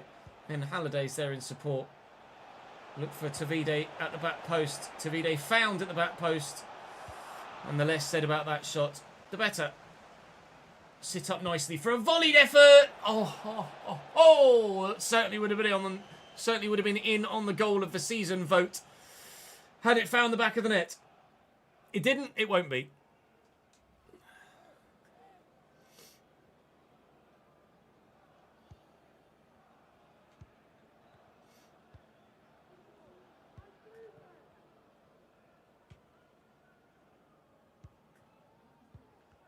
Oh, nice little footwork there from a Brafer.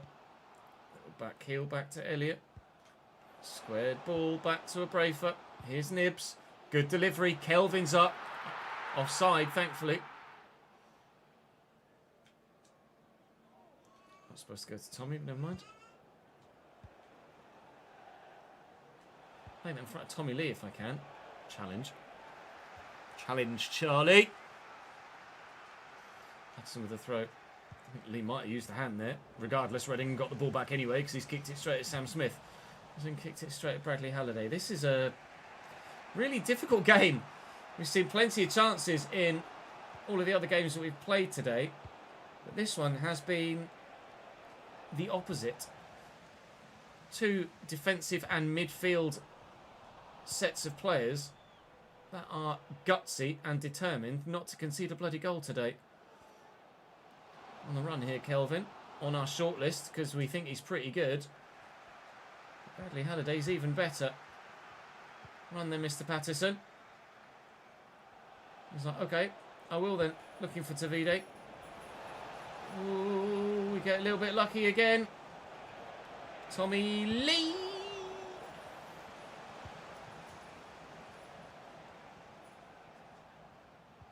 It'll be half time. 1 minute added on. Thank you. 1 minute might be enough for us to go and score a goal. It won't. Ref.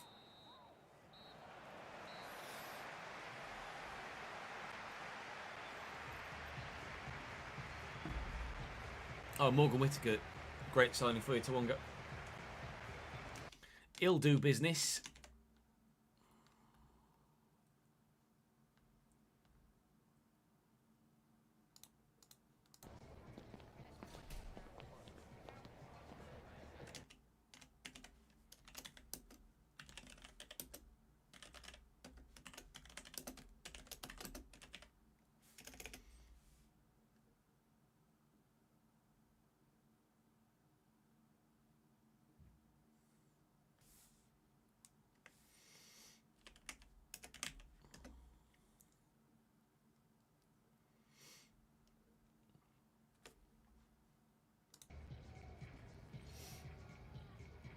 Oh, what's the name, Jordan? What's the name?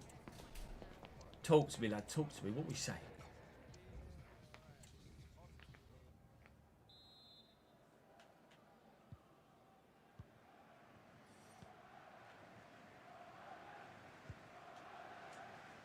Oh, all right. Kelvin has to draw the centre back out of position here. Sam Smith has a bit of room to let fly. But it's from far enough out that Sam Walker can adjust his feet, as you saw him do, and get in the way. That's not a great ball, actually. But we're going to get lucky that it's going to come back to us. And it has done. Patterson seems rather reluctant to make a run, despite me asking him to do so. Kelvin, nice tackle by Doyle Hayes. See what I mean about midfield and defensive units just determined not to concede a goal in this one. Just this possession swaps, possession swaps, possession swaps. Maybe a shot from distance. Nothing really that dangerous. I should have turned the other way. Still going to keep it, luckily. Tommy Lee. Fucking shy. Trying to force it now, aren't I?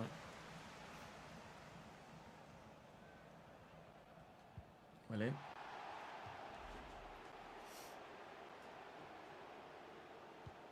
It's loose. Wasn't as loose as I thought it was. Thought we could maybe have just rushed onto it. I'll float this. Go on, Alex, get there. Oh, Patterson, great take. Trying to bundle his way through, just couldn't get it under control. Tavide's won that back though. And Patterson play 1-2.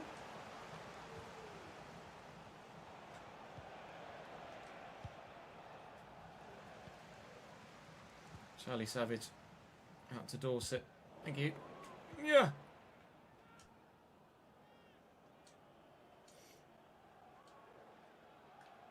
Dorset with a quick throw into Charlie Savage.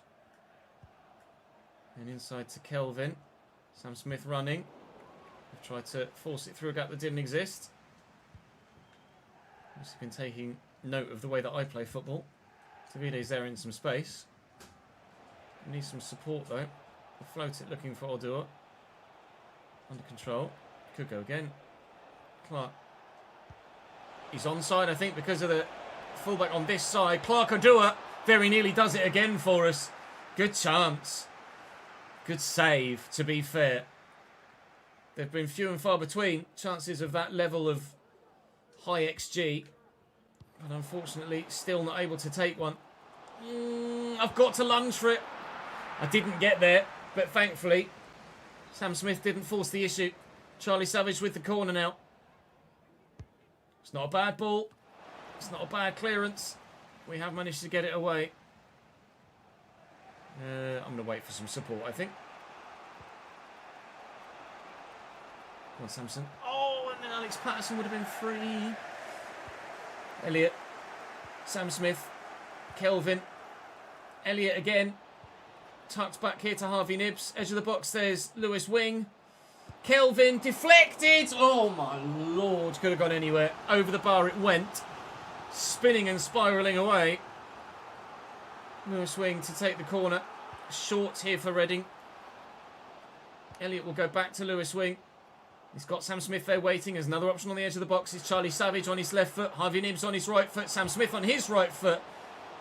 It's just a case of throwing bodies in the way at all times at both ends of the pitch. Gonna have to make some more substitutions here to try and keep things fresh enough, but we should be able to get a point here, I think.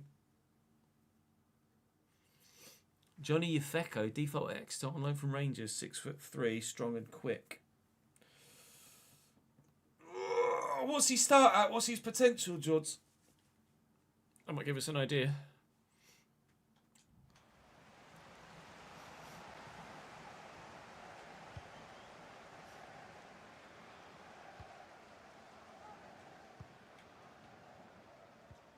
Alright. Get there first. Well done. Lee to Patterson. Lee's con again. And now Tavide's in behind. He's just run offside though.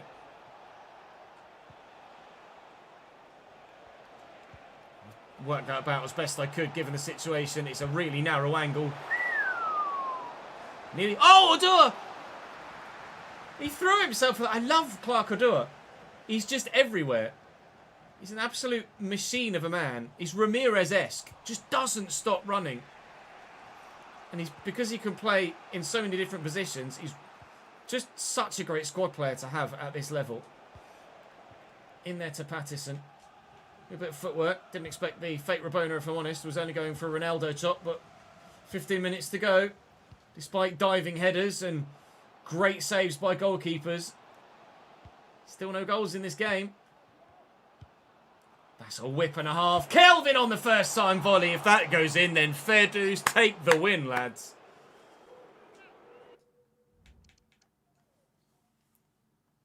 "14 efforts, no goals.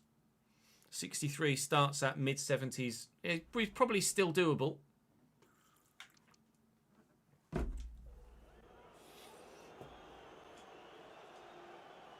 Might still just be in the 60s by the beginning of season 3.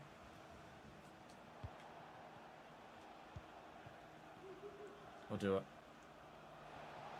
Tavide. Go out to Odua again. Dink.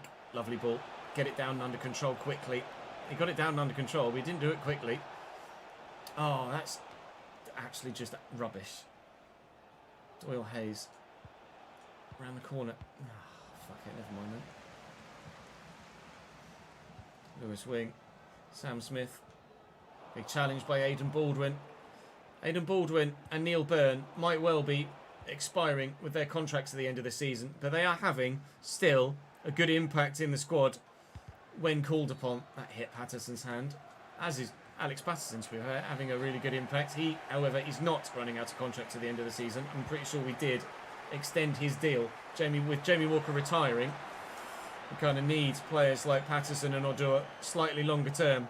Obviously, if they at some point don't do it, or we feel like we need the improvement to just take us to that next level, then they are the go-to players to be replaced next, you would feel, within the squad.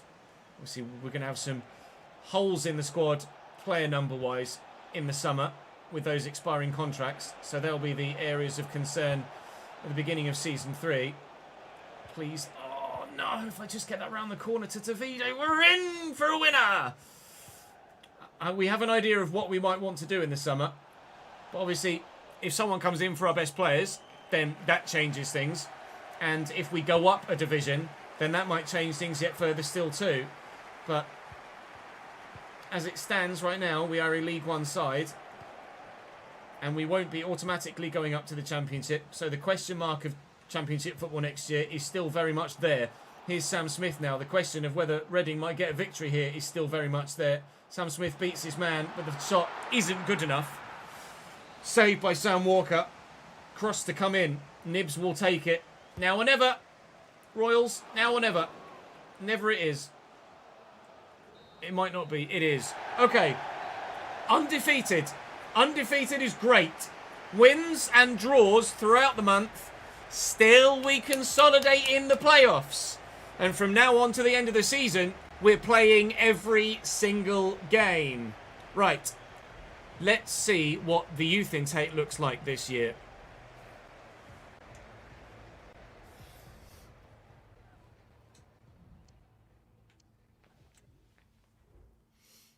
Up the Yellows, they got a dub. Go on, Cambridge. Survive, boys. Survive.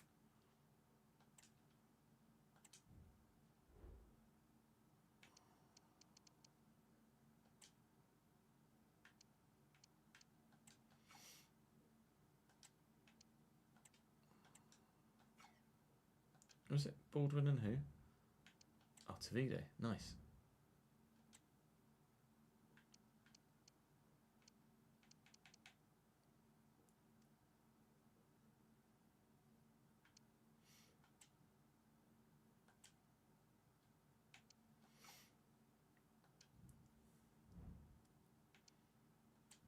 I want contract, not give me a contract. Oh. Fuck off.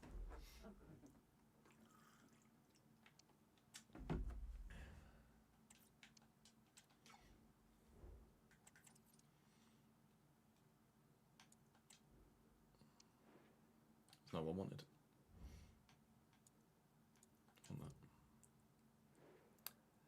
No, we might well be tweaking things, Mike. Travel across only for Reading. So the under 23s can grow by 4.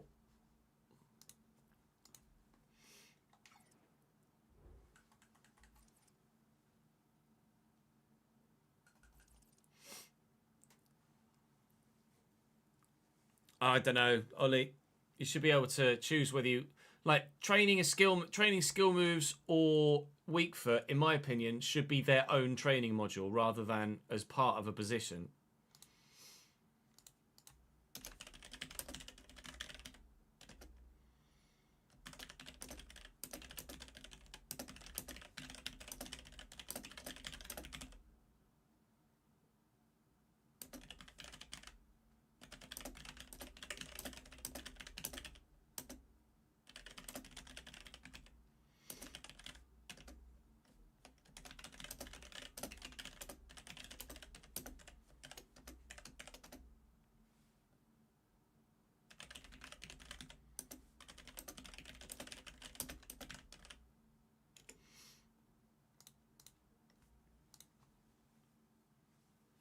Rejected the Tottenham job to stay at Middlesbrough. Nice one, Ash.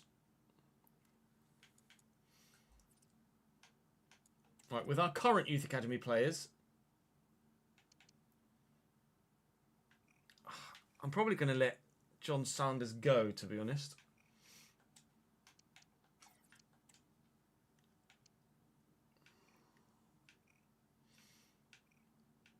Carter Stevens, I'm not sure about the minute. Duff definitely stays, obviously. I think I let Carter Stevens go as well. I'm going to release him. And Nichols will release as well.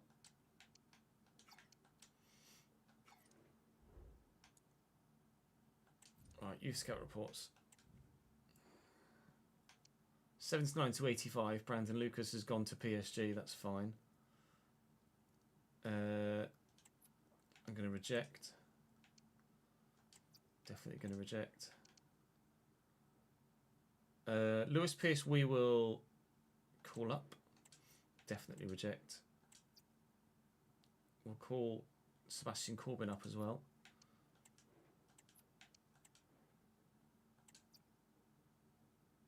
We'll call up players that are going to be good enough regardless, and then we'll just have to figure out which ones we want. I can't get him. Not allowed to, and I can't call him up and send him on elsewhere because I can't. He's only 15, so I will just reject him. Nicholas Evans, we will sign and then release. Holy shite, Archie Hancock. 6'7" at 15. Fucking Nora. I will sign him, but obviously with the intention to release.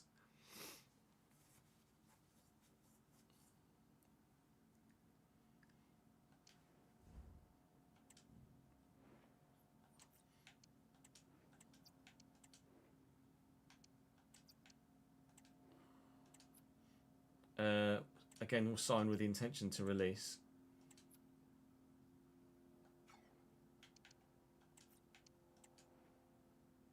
Again, sign with the intention to release. 66 to 74 at 15.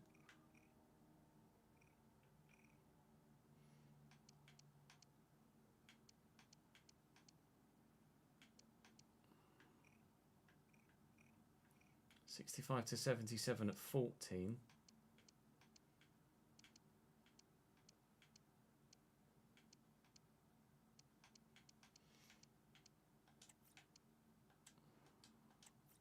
Not sure about either of those two. I have to make a decision here with some of these youngsters. We'll reject you.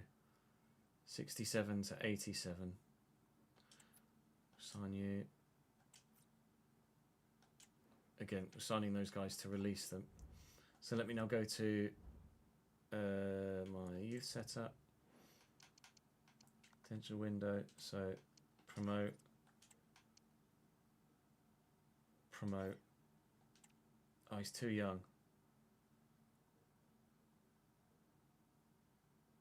We'll leave him there because we'll release him when the time comes. I might actually make him 16 and then we'll change his height again. You were a promote and release. You were a promote and release. You are a promote and release. And you are a promote and release. You're not old enough. Okay, so he's 6'7" already. All right. Chat, please make a note. Archie Hancock, 6'7", and Driscoll will make 6 foot.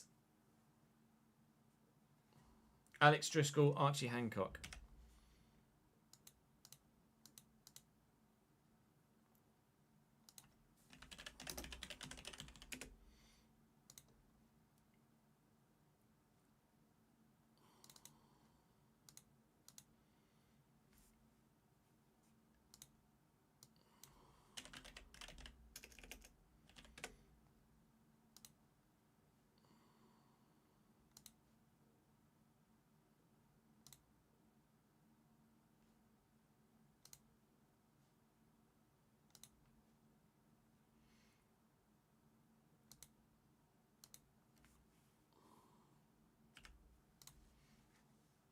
Because we're going to change, we'll change the height back.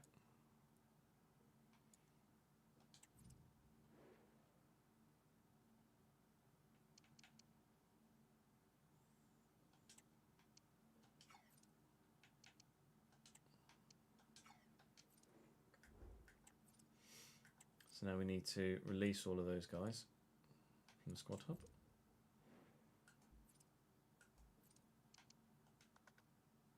Driscoll. Child.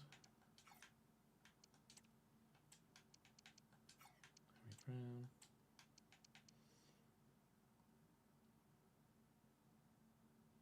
Plus Evans. Richie Hancock. Ryan John. Right. Can I advance today? I can, can't I? Yeah. Let me advance today.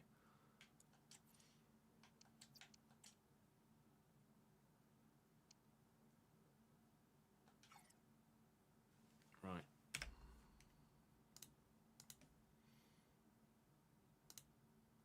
Archie Hancock is actually still 6'7", I think. So that's fine. And then who was the other guy? Archie Hancock and chat. Help me. Driscoll, thank you. Alex Driscoll. Let's change him to be 6 footish.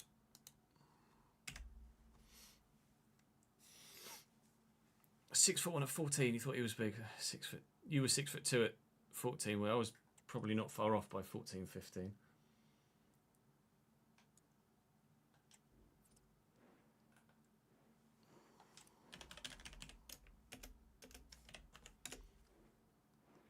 Let's just go 6 foot. Archie Hancock, 6'7".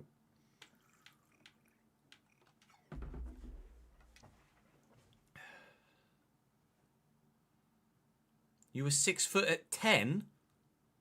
Jesus Christ, Archie. Your parents put you in a fucking tomato grow bag overnight.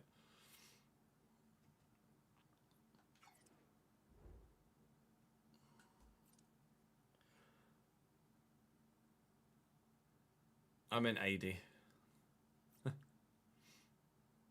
I was just on about an Archie in game. My brain got confused.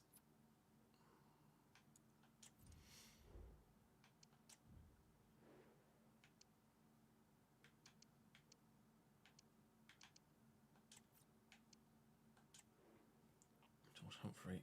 He's 13. We'll just reject him. We've called up loads already.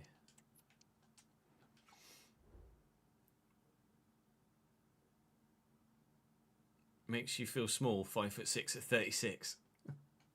That would be because you're small, Glenn. There's no feel small about it, you're just tiny.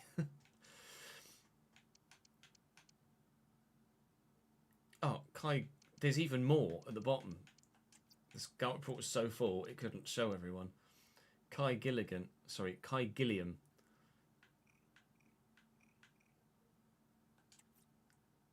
He's a promote and release.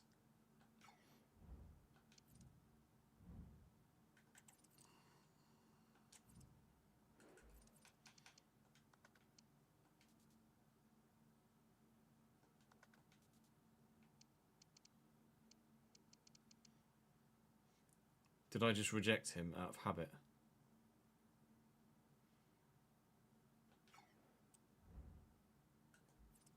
I might have done.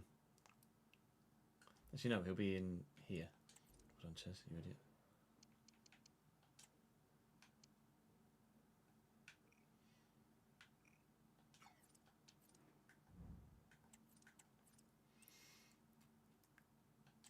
Not much progression after 12, yeah.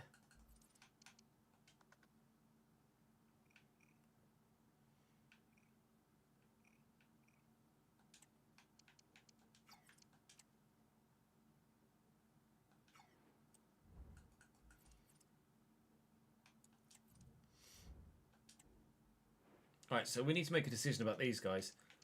62 to 74, 69. I mean, 62 to 74 says to me that he's probably not going to grow that well So we should probably sack him off. I mean, I could call them all up and then make a decision then. Let's just call them up so we know exactly what their overalls are now.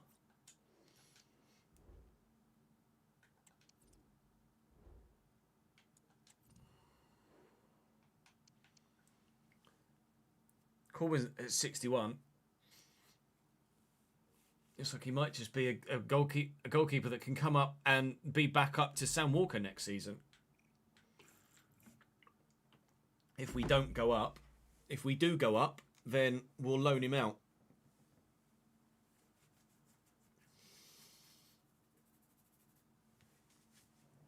Right, 50 rated. Pinged pass and technical. 53 and 52. It's got finesse shot and long throw. 71 to set. Oh no, it's Duff again. It's this guy Cook. He's got Travella. 67 to 75. Says to me that we should probably keep him.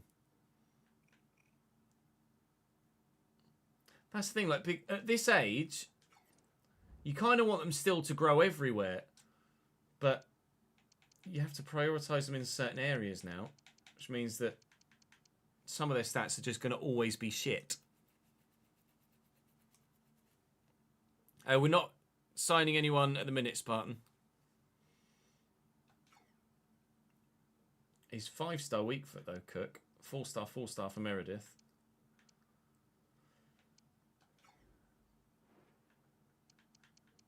So goalkeeper wise,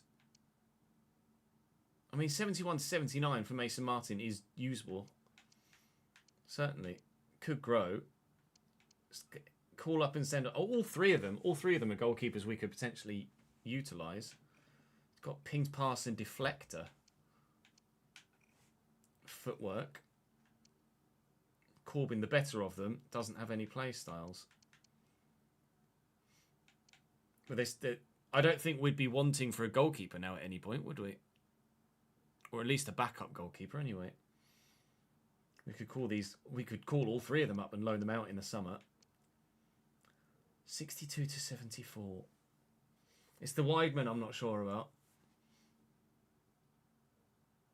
Like, if he goes to the top end of that, then fairs. If he doesn't, then it's a waste, isn't it?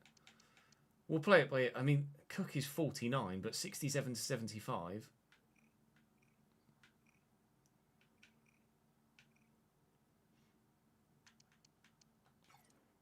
All right.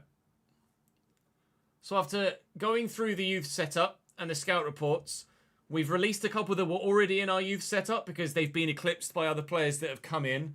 And those that were of age and too good for us, as per the rules of the save, we have called up and then released into the universe. So we may come across some players later in the save that have actually come through our youth setup. We do now have 3 goalkeeping options, all of which could grow very well. One of which, in Sebastian Corbyn, if we don't go up, might well be usable as a backup goalkeeper next year. If we're in League One, Sebastian Corbyn is our backup goalkeeper. If we're in the Championship, then Corbyn gets loaned out, I would imagine, and we look to sign someone else to come into the squad with Sam Walker. The other two guys... I mean, they've all got potential to get into the early 70s, so they're all worth developing. It's just a case of how quickly they grow. Martin is obviously much younger and much lower rated, but the potential window is the same. So hopefully there's something there with the goalkeeper side of things, certainly with Corbyn. With the wingers, Duff was already here. Everybody that's currently on a balanced plan is new. Duff's the only youth player that has survived thus far. He's still only 15, so I can't call him up yet. None of the wingers I can. They're all very lowly rated, but they all could, maybe, get to the point of being a championship level-esque player. So there is some potential here with all of these young wingers as well. So the youth intake has been not massively fruitful, but in one area, certainly, at this stage, I don't know as we potentially want for another goalkeeper for the rest of the entire save. So I don't think I'll ever send a youth scout out looking for goalkeepers again. Because I don't think, judging by this, we'll actually need to. Provided, obviously, they hit the upper end of that window and then dynamic potential could kick in to maybe get them into the 80s later in the save. So I'm happy with the goalkeepers, very happy indeed. Corbyn absolutely will be either part of the squad or in the first team picture and loaned out next season. The other two, we'll just have to wait and see how they grow. But really pleased with that. So next season, we'll probably look for central players. This year, we'll look for goalkeepers and wide options. Last year, we looked for the core. Next year, we'll probably look for the core again and kind of rotate. Maybe fullback, actually. I don't know as we look for fullbacks yet. Although we've got Morgan Bradbury, but I think he might have already been in my youth setup when we first started the save. So fullbacks is probably the area of concern next season. And then we wait and see from there. But the youth intake is actually better than it potentially could have been. We could have been left with absolutely no one to use and bring forward. And we have got a goalkeeper there that is of a capability right now that can be used in the first team squad immediately if we wanted to. We start tomorrow's episode with the cup final against Huddersfield. So that's a thing. Then it's Chesterfield, Portsmouth and Burton, Stevenage, Wigan and Wickham. So we'll probably have 3 games tomorrow and 4 games in the season finale before hopefully the playoffs after that.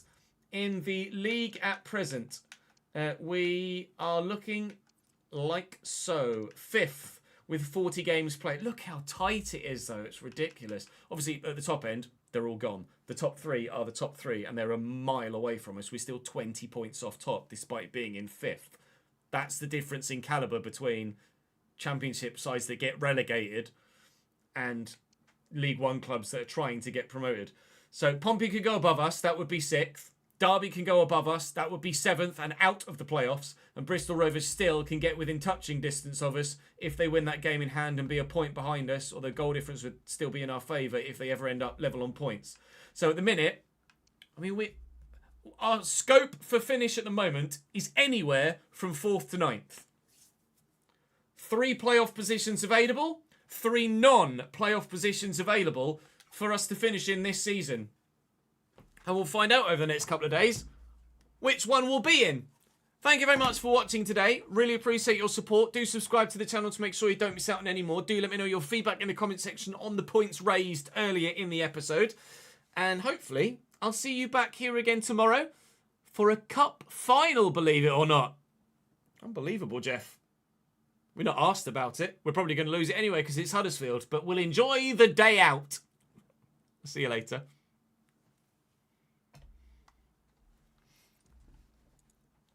Right, let me just make sure that the spreadsheet's up to date. And then we need to edit that.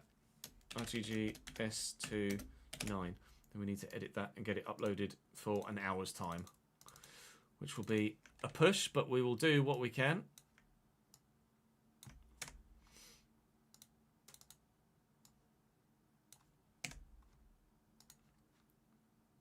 Also, I think there's another Formula 1 video I can download, which is excellente.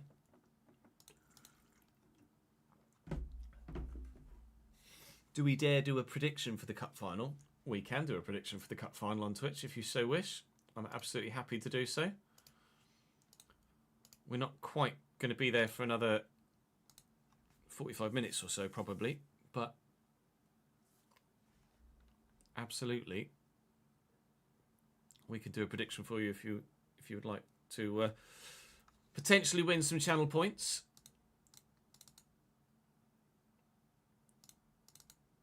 Let me get that loading into. I think right.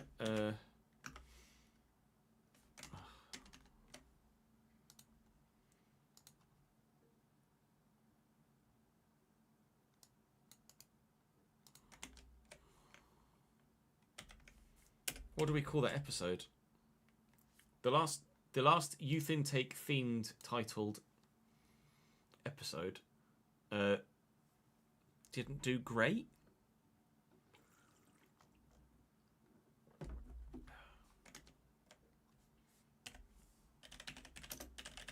I'll call it usable youth intake. Right, we want to make sure this spreadsheet was up to date whilst that loads. And I think I still need to add a couple of things in from that last game.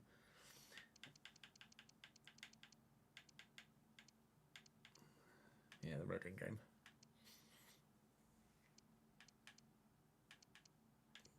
Oh no, we did the travel costs from the Reading game, didn't we? Yeah, just travel costs. So we are up to date, and then it's all the players that we got released. All right, Swish. This is as far as Huddersfield then, because I think we might have some on the Sunday. It might give me the wages to add in.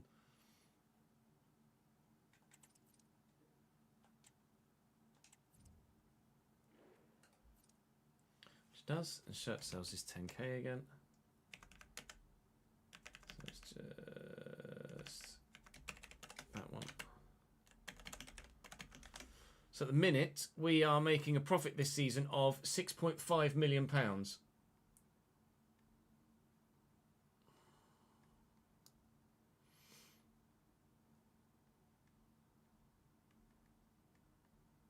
But there is obviously lots more to be spent and made between now and the end of the season. And we can save that.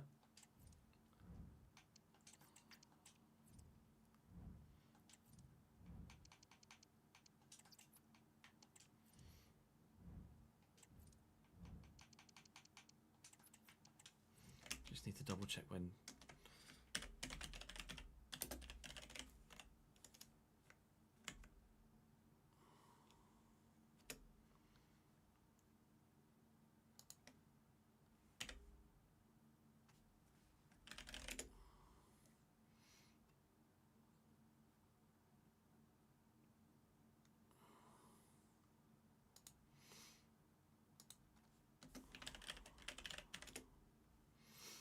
Close at 6, okay. So we are going to have to end the stream slightly early today. Because my car's in garage and I need to go get it. And I've got to get a fucking bus. So what we'll actually probably do is record a Journeyman next, because that'll be tomorrow's episode. Because it's a Formula 1 video that went live this morning or this afternoon, which should have gone up. Let me check my sub box. Years.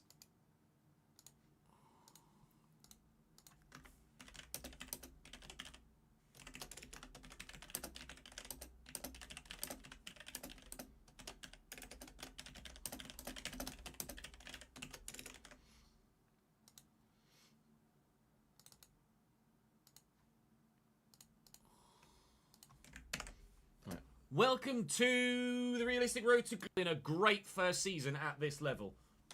I'm actually not going to show you the graphic. I'm actually not going to show you the graphic because I want you to see just how and don't get the chance. Oh, sorry, good. Been a couple of times where I have wingers in my team. Get this over the wall. It might be very good. Unfortunately, David, good first touch to get him away from the good bit of pace as well. Two questions there. I'll have a look in a sec.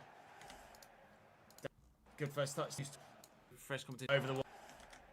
David. Good first touch to get him away from the defender. Good bit of pace as well to increase that gap.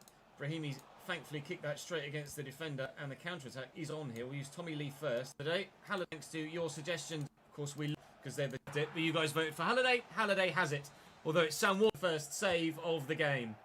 And he might need to make another, but Cashin's missed the target. David back to good. To Washington again. Struck firmly. Very good for 2. He scored a very, very, very good goal. Unfortunate, and that's a 1-0 leaves. So, screw you, AI. 1-0 Bantams. I'm going to tuck this back to actually. And Bobby Poynton for 2. And then utilising, so far, a pretty damn good counter-attacking. It is footwork. It's pretty shite. Hello, floating speaker. Manoeuvre something. Tavide is a bit more regularly for us now, just as they were. This is today's video, so we'll get through this as quickly as possible. Manoeuvre something. Tavide is in the middle and could be found here. Oh, And I he was is. absolutely a bus wanker He's headed today. wide. Were for Derby. Elder down the line. Corey Black-Taylor. Washington side and does so. Oh, he's picked out the other man. The guy arriving later in the box. Derby still bossing things here at Pride Park. David Washington turns again. This time he's offside, but he missed the time. He's 74 rated, but he's so inconsistent with his finishing. Washington. Oh, for Bobby Poynton on this side. Back made a run around the corner. Tavide for two.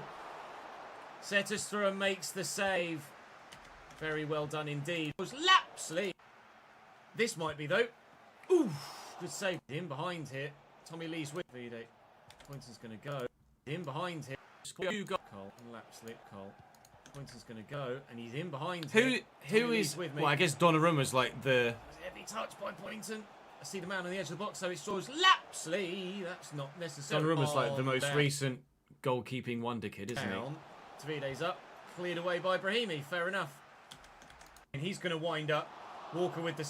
Blackett Taylor is behind here on a hell of a counter-attack. And there is some... Blackett is in behind here. Them to shots from distance. Good main. He's going to wind up. Walker with the save. We have limited them to Taylor continually. And that's a great bursting run. And Osborne again. Blackett Taylor. Blackett Taylor. And Osborne again. Inside to Corey Blackett Taylor. And Osborne again. Blocked shot. How many times are we going to get lucky? We need the... Basically, you need... Oh, Christ. And Walker, I agree. That's been one of those games. We've had quite a few recently where the chance... One of those games we've had... Mates, can't get... Regardless of whether we're championship... Oh, I think it hit a hand. It did. Oh, very nearly got it done. Tavide can't get there. Tyrese Fornard does. Ben Osborne out wide. Tavide can't get there. Tyrese Fornard does. He's come off the bench here. He'll look for Tavide in the middle. First time for the... That'll be a 1-0. Playoffs is absolutely a possibility right now. Just before we head into this game again... Just before we head into this against Northampton, we have our first press conference. Just before we head into this game against Northampton, we have our first press conference question of the day that comes from Connor Hammond. It says, with Flint coming from the league below, do you not think it... Connor Hammond. It says, with Flint coming from the league below, do you a playoff run in the coming future? We equalise up the next fixture. Next one, home against Rec. This one today is 4th placed Plymouth. This one we're going to play. See, McColl is still continuing to grow very well indeed. Plymouth, 2 games for Portsmouth, 1 game for Bristol Rovers. But it's really not assured at all. Tavide with 21 goals in 33 games so far this season is an absolute... We hope to keep hold of our best players. We have another press conference question here, actually, which we'll address now from Benjamin Bessemer. That says, Mr. Alexander, Benjamin Bessemer from the Chesnoy Gaming Network. With club captain Sam Stubbs, Josh Flint isn't a natural-born leader coming in. He's just a player that is talented. But, that void open, has the void shifted momentum away from Bradford due to a leader not being truly signed? Other leaders to step up and take that spot. National duty, 2 of their better players. Andre, 4-2-3-1. 4-2-3-1 for Army. Green Army. 4-2-3-1 for the Green Army. They are missing Connor Hazard in goal through international duty and Kalishny in midfield through international duty. 2 of their better players. And Ciso to Ipswich looks like it's a done deal, doesn't it? Ben Wayne scored a couple of very good goals against us last time we played Plymouth Argyle. They were really, really frustrating to play against and, quite frankly, battered me. Morgan battered me. Doing that every single week is not possible. Will Hayes. Short to Tommy Lee. Tavide. And got next with our 2 Derby. Could it do the same against Plymouth?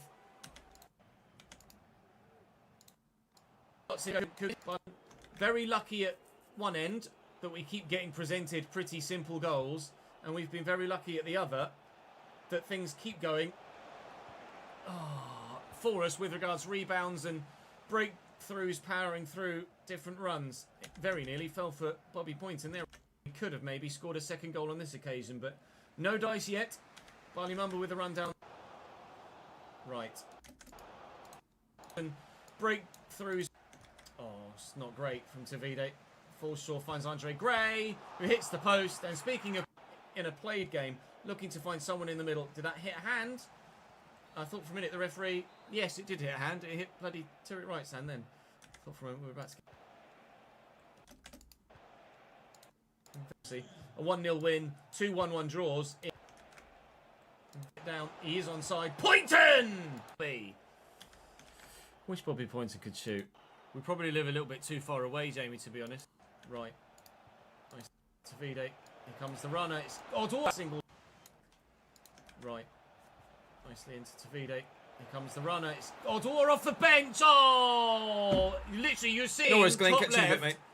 As he was running through there, it was saying, oh, by the way, Clark Odor's on the pitch. Now everybody knows Clark Odor's on the pitch, including the Plymouth goalkeeper. 2-1. Tommy Lee, 364 rated. Level.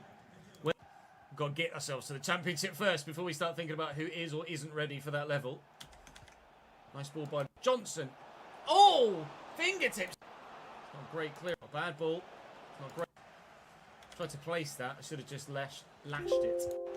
Tavide. Tavide. You knew the defender was the score. Grim constantly's done his stakes for a first match he could do with either of our goals. One was just done. Everybody further forward was still offside. Odor. Lovely ball to Jason. And it goes in, he says.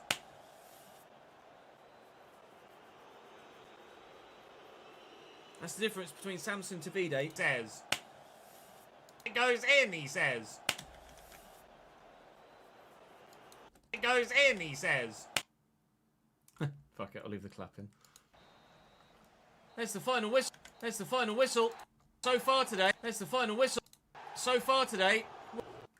For the And he goes in, he says. Oh, Tavide's got there first. Right, Lashit says don't place it. Lash it! Oh, and it goes in, he says. There's the final whistle. So far today, we have, if we're honest with ourselves, lucked our way to 2 victories. The boo's unnecessary from the home fans, I feel. I got obviously very lucky with a goal against Derby. We got obviously very lucky with the first goal here against Plymouth. Probably don't take anything for granted. He turned down like 200 grand a week at Palace and has done fuck all since leaving. He should have just stayed at Palace. Just like when he left to go to Man United, he should have just stayed at Palace. Now he left Palace again, and he should have just fucking stayed at Palace.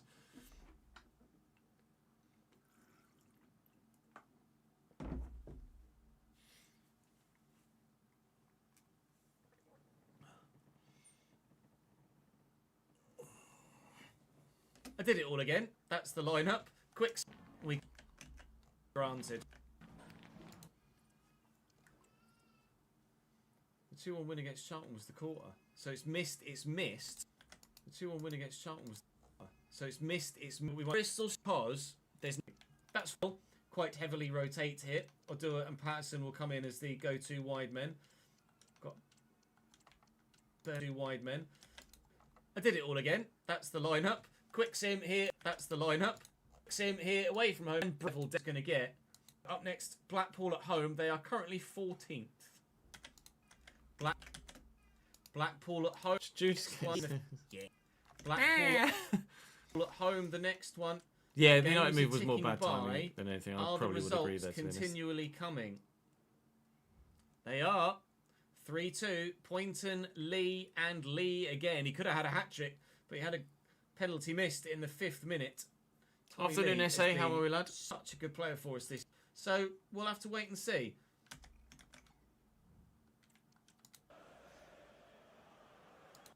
Reading with a 4-3. Joel Pereira, maybe.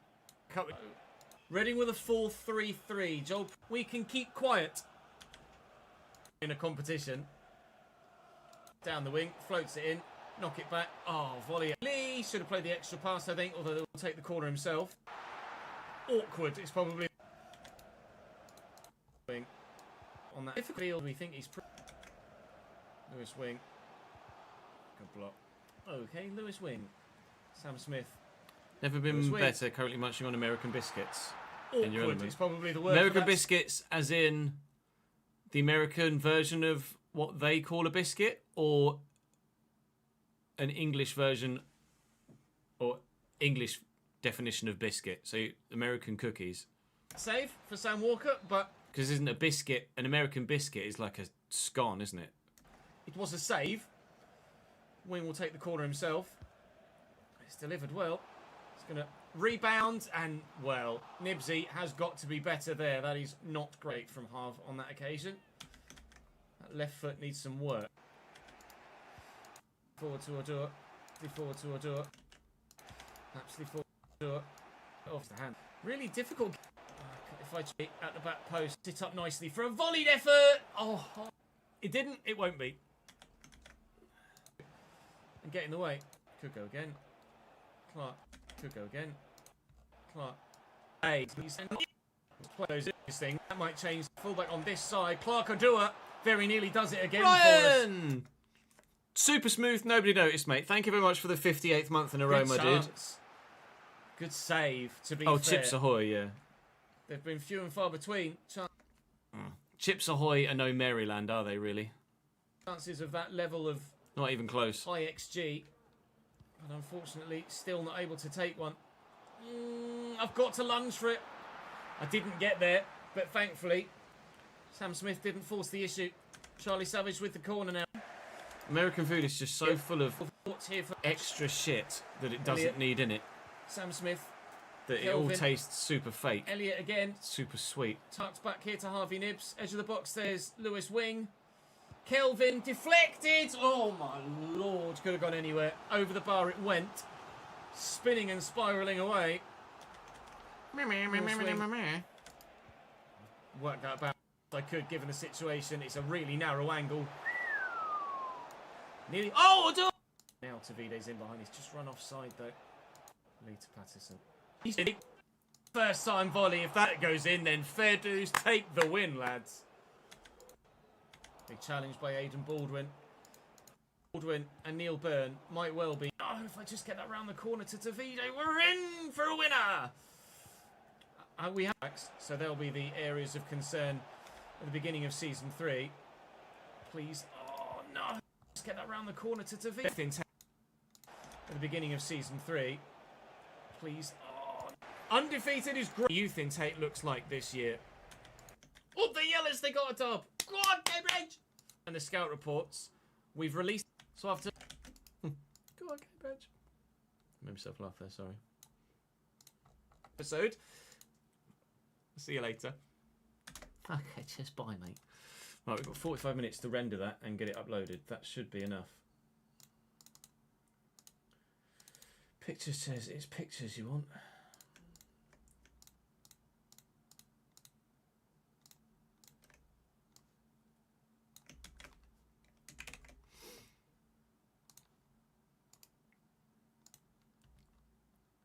Oh, corn syrup is horrific.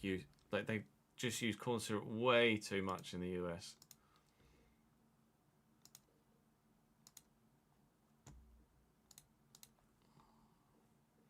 Tis yucky.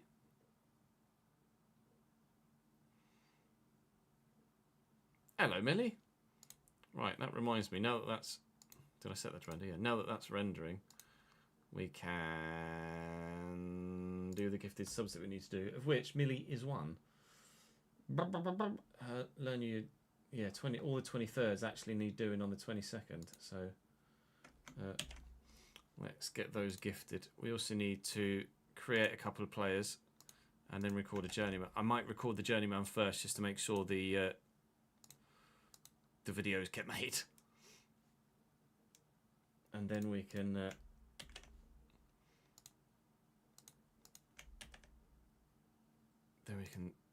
do all the extra stuff. I've gifted 1,814 subs apparently. Afternoon, Billy. I'm good, thank you, mate. How are you, dude? For some reason, Twitch is telling me you're a suspicious user. I don't think so.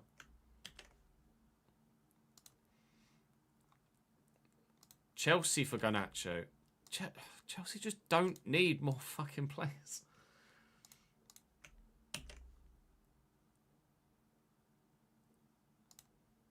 Jesus Christ. I really can't fit everybody in as it is.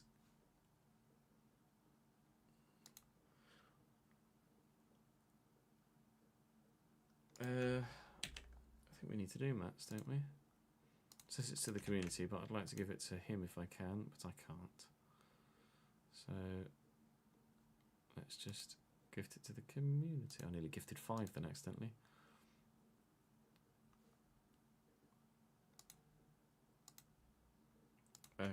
Connor, I don't believe I can do either. I think he paid for his own, annoyingly. Yeah. Daniel we can do. We've not seen Daniel yet today. Sure, we'll pop in when he gets back from work. Seaway, welcome to the gang, mate. Beneficiary of the gifted sub via Matt's Patreon.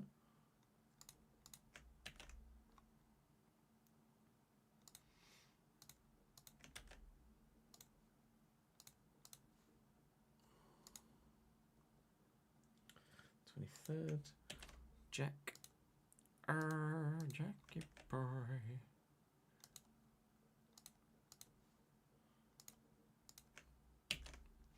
and then Jackie boy.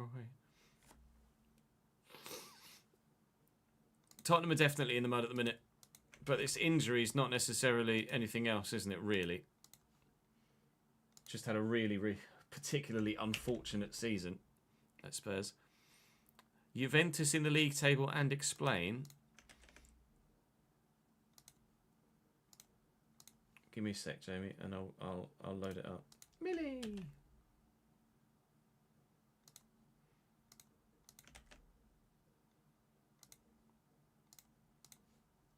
was kind of hoping to get the chance to see you again this month, Millie, but it doesn't look like that possibility is going to come to fruition, unfortunately. Sag. You and others, obviously.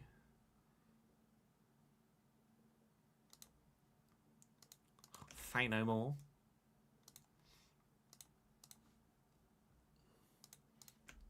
I'd like to keep my firstborn child, as a certain someone said. There we go. We can gift AJ's as well. Nice. Emmett. I tried to do Emmett yesterday, and it wouldn't. Was it yesterday or Monday? And it wouldn't let me. You reckon injuries because of the way that Ange plays?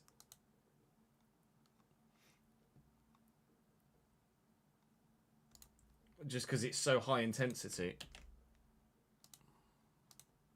Potentially. Well, let me do Griff. We can do... Haroon cancelled and went back down a month, didn't he? So we don't do Haroon. And Jordan we did. Alright, Swish. That's that done for today. That's that done for today.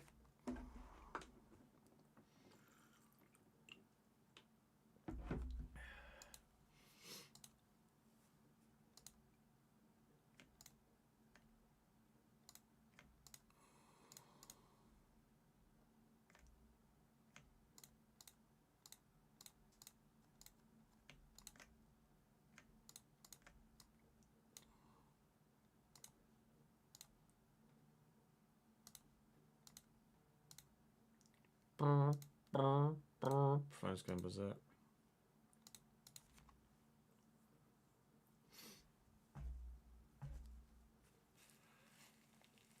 Yeah, Spurs need a lemon wipe, don't they? Spurs definitely need a lemon wipe.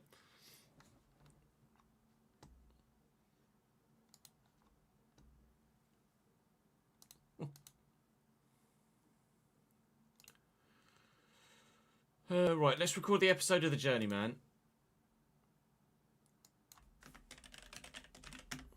And then... Pardon me. Then we can do the other stuff that needed doing. Chelsea wanted Garnacho because of the Mudryk situation. That's fair. How long is Mudryk banned for?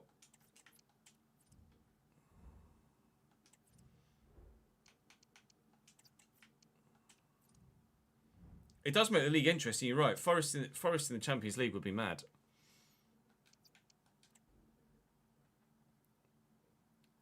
You were going to say, yeah, it probably did go over most people's heads.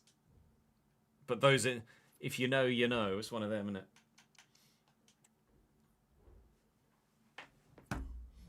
Right, we're actually going to have the end of season playoffs here in the Journeyman, actually. Juventus are unbeaten and not top 4. Unbelievable, Jeff. I was going to have a look at that, wasn't I? Tables.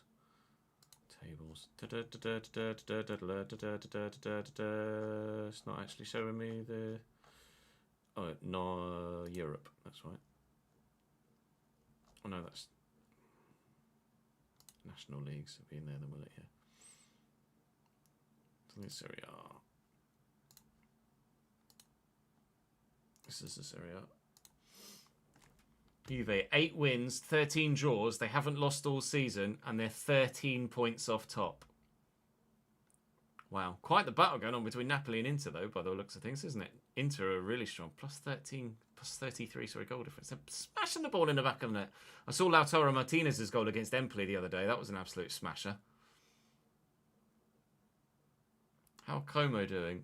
Up the Cesc Fabregas. Como 3 points above the drops. Really tight for that relegation zone, isn't it? 8 points from Roma in 9th to Verona in 18th. Let's be honest, Roma aren't going anywhere, but that's really tight. Everyone's looking over their shoulder from Udinese down, aren't they? And then the fight for Europe could get quite strong as well if people win their games in hand. Milan, Bologna, Fiorentina.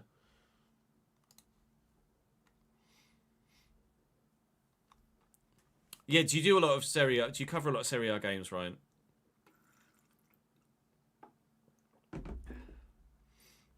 I'm just going to go for a quick toilet break, chat, and then we'll record an episode of The Journeyman.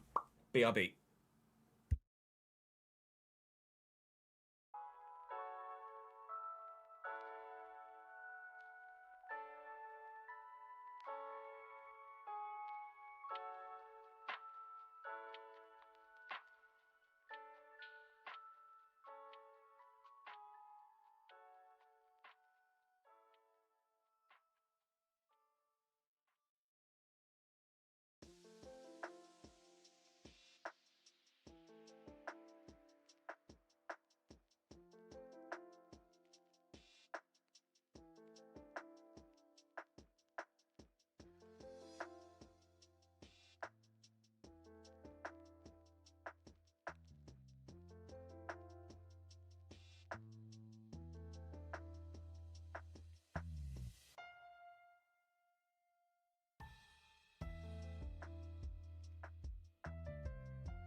It's in there somewhere, right?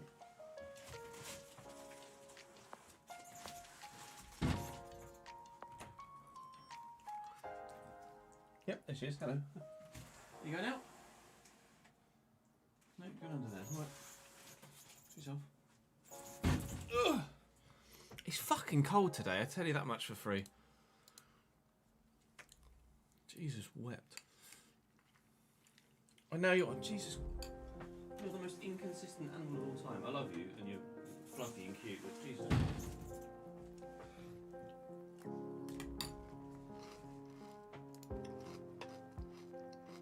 So then, Journeyman. We've got one game left of the regular season.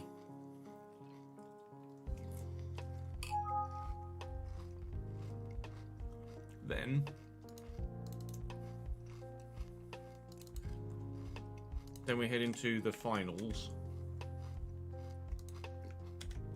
Then it'll be job vote, basically.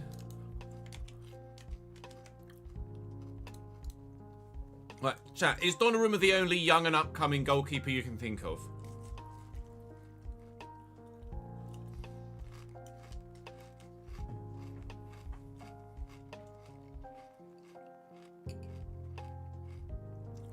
Yeah, fuck that, Mike. 35 degrees way too up. Way too up.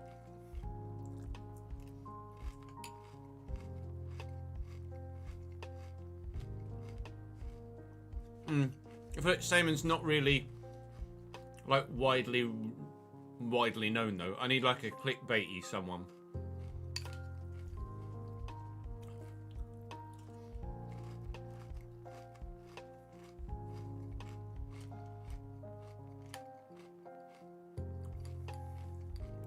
I'll just use a young Donnarumma, I think.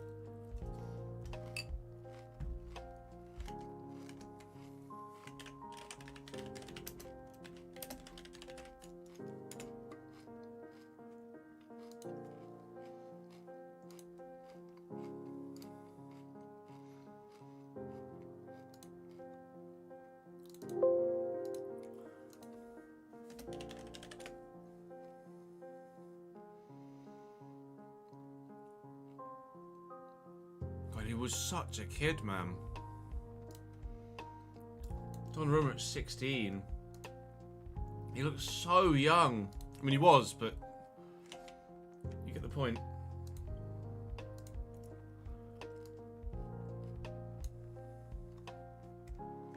Wowzers.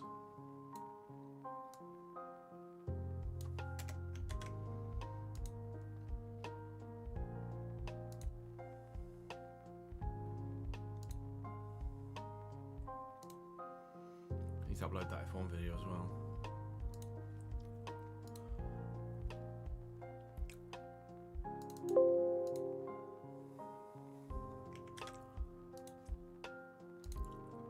Alright, let's finish rendering. So now.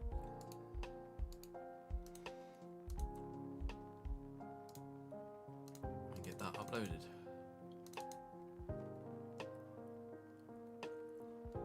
This thing in the early seasons, anyone that's in the 60s can just go straight in the team. Or straight in the squad.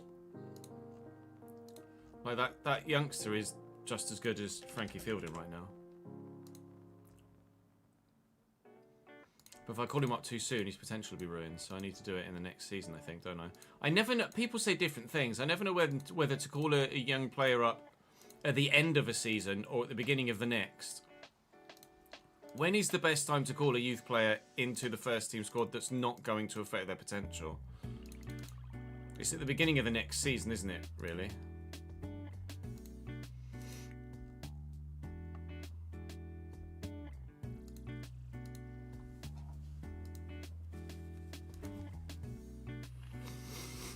Call a youth player up before January, yeah.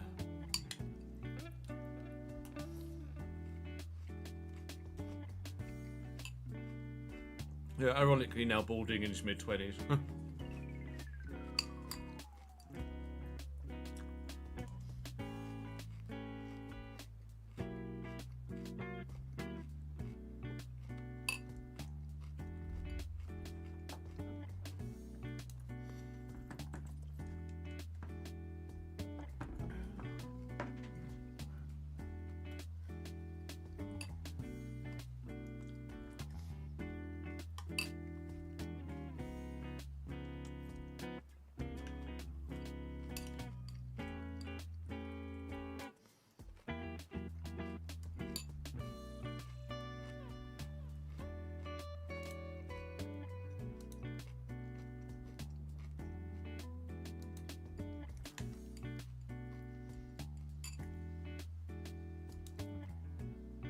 Oh, mate. This is mad. Lewis's helmet looks so sick. I'm here for that helmet.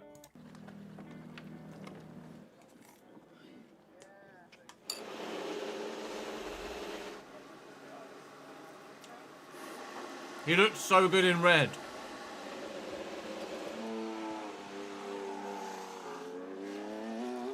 He looks so good in red.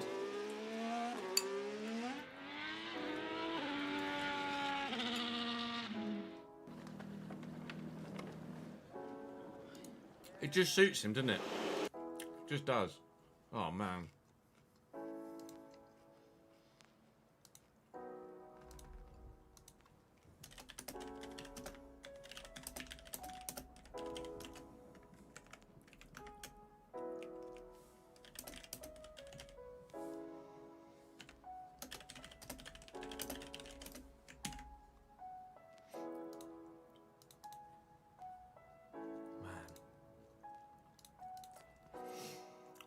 I really hope Ferrari have a decent car this year.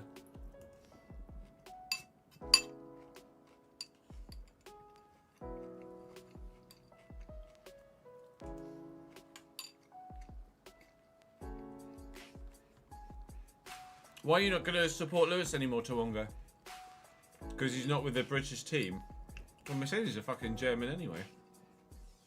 Hello, Daniel. How are we, lad?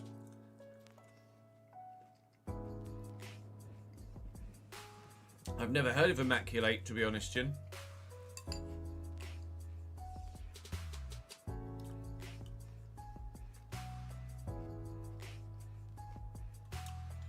Noah Skoko from Haydock Split. We're not allowed to sign anyone from Europe until we get to the championship.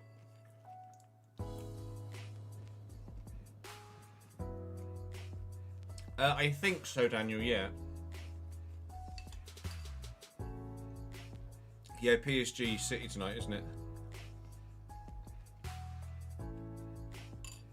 ImmaculateFooty.com, fun daily Wordle type game.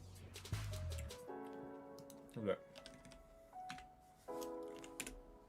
Immaculate Footy.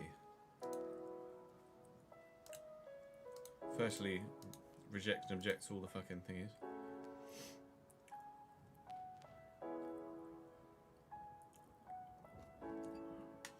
How to play.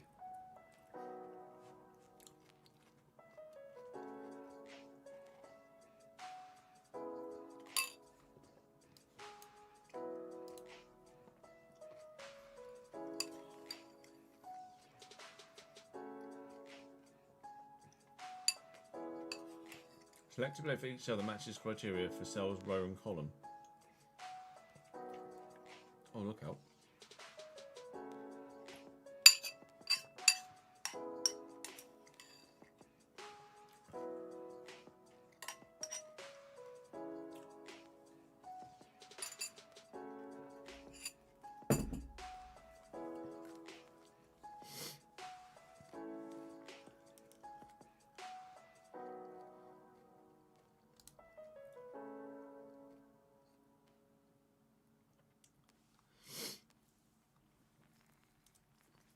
Bayern, PSV, World Cup appearance and somewhere in Serie A.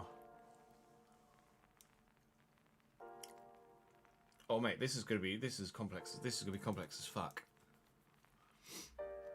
This is gonna be beyond me, I think.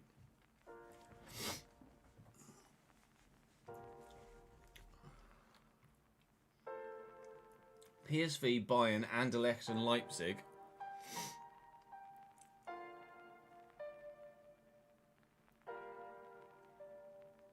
Lukaku never played for PSV though. Robin. Did Robin play in Serie A?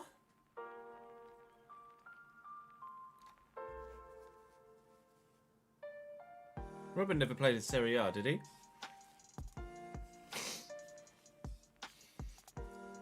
True, that's just PSV and Bayern though, isn't it? So that could be Robin.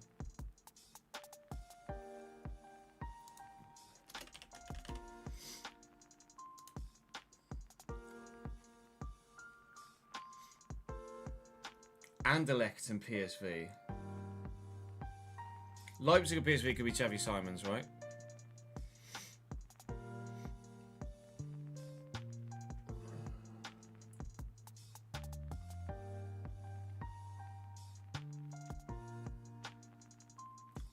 Bayern and World Cup appearance could be just fucking anyone, right? So Kimmich. Bayern and Serie... Anyone that played for Bayern and in Serie A.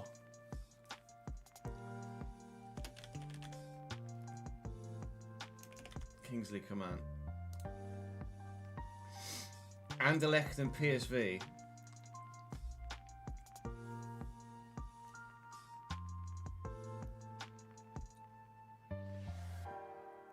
Torgan Hazard, that's a great shout.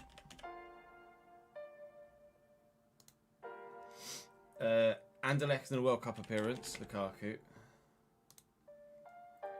Anderlecht in Serie A. Lukaku. Oh, you can't use Lukaku again. Ah, shit.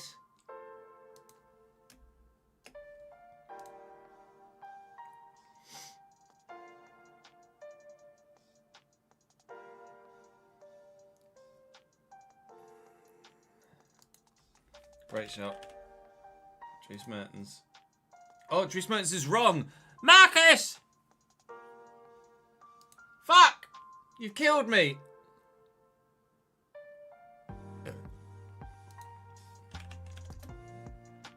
Toby Simmons.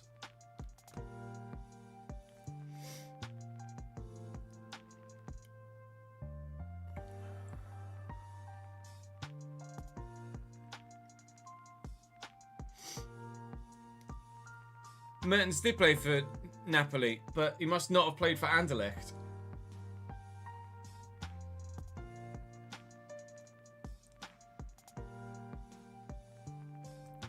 I didn't see the De Ligt shout, honestly, right? Leipzig and World Cup appearance. Xaver Schlager played for Leipzig and Austria, right?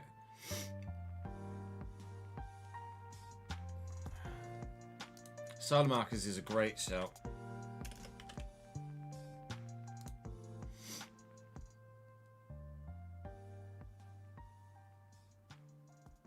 Oh yeah, Werner. Werner's an obvious one, isn't it? Debo! Fuck, man. God damn it, Marcus! You ruined my first ever fucking Immaculate. No! Once you start getting decent, you can try to get cheeky and try and guess the rarest players for a better score. Yeah, to try and get like a 1%er.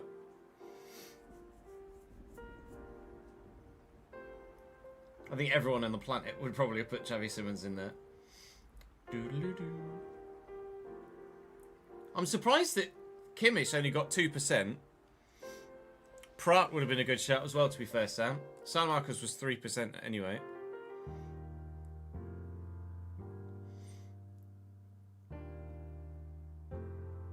We'll do this. Remind me. Yeah, there are lots of options. Remind me each day, and we'll do this every day. Oh, I've backed off now. Sorry, Jen. Let me see if I can load it back up.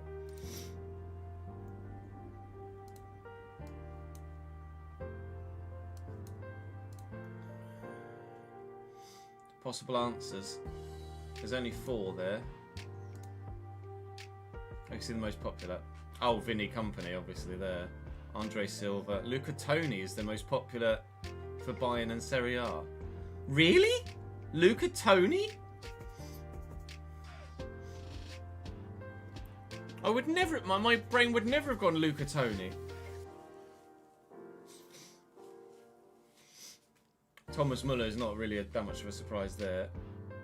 Lukaku here probably is the go-to, and then that means there's more options for here. I probably should have done Lukaku there. Timo Werner's the popular, so Simmons, Robin. Bruma, Angelino, Mvogo, and Xavi Simons. 13, Anderlecht. and PSV. Jurgensen, Azar, Lukasen, Zakaria Zakali. Wow, there's a shout. Fabio Silva. Bayern and PSV. Robben, Van Bommel, Perisic, Goetze, and Malik Tillman.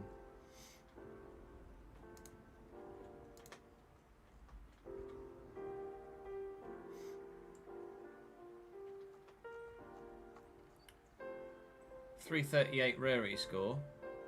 It's not bad.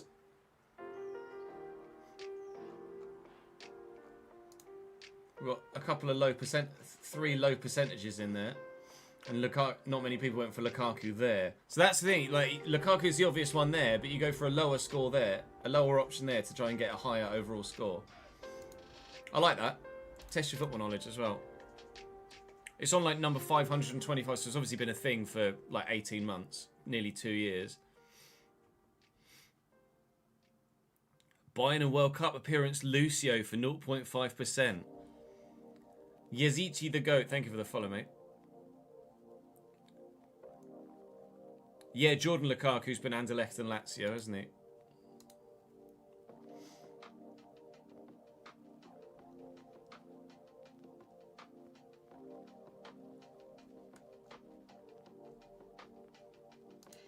Right, let's get this video recorded.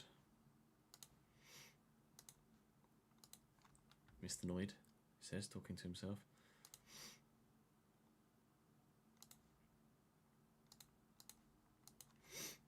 I'm going to need names from the comment section, I might have the previous episode. Journeyman, what are you? Journeyman, there you are. Today, Ches has lost his mobile, there it is.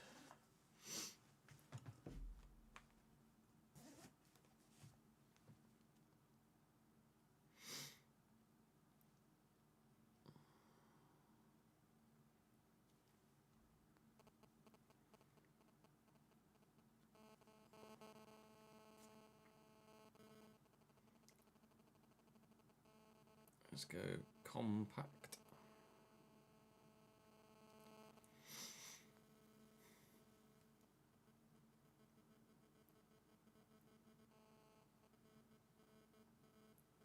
Gibbs and someone from live chat. Actually, no, Best Boy Patrick, because I like that comment.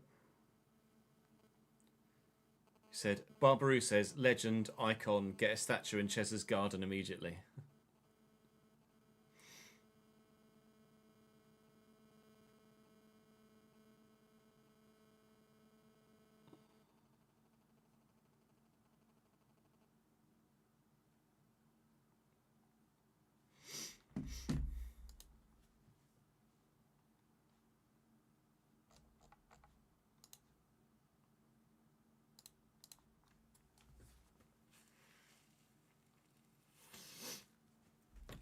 Theater might have come from Anderlecht, maybe.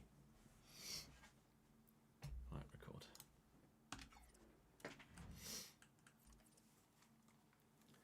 Welcome to what might be the last episode of the season here at Wellington Phoenix. We have the final game of the regular season against Melbourne Victory to begin. We are currently top. Newcastle Jets have a game in hand, so we might not win the league phase, but we certainly should be through to the finals games once the playoffs have been played. So if we go out and don't get all the way to the end, then it should, what he says, throwing his control on the floor. It might just be 2 games played for us today. And then a job vote. If we do get to the finals final, probably give that its own special one-off episode with the job vote.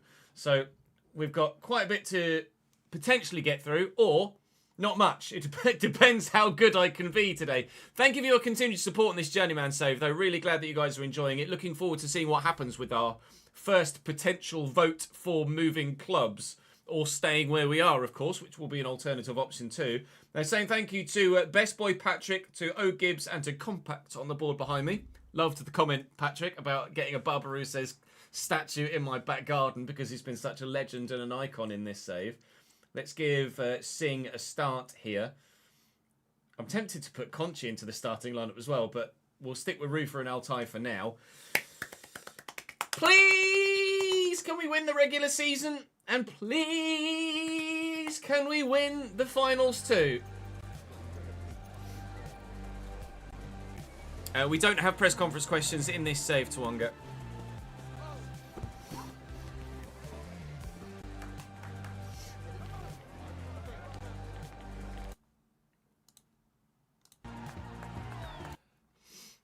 To see that you and a couple of others had left one.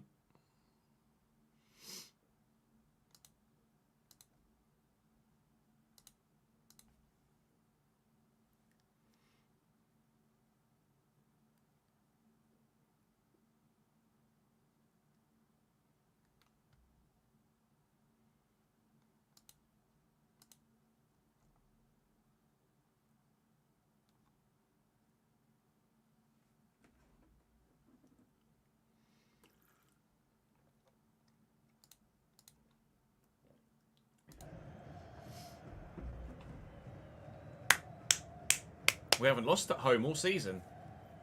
Till fucking now, probably.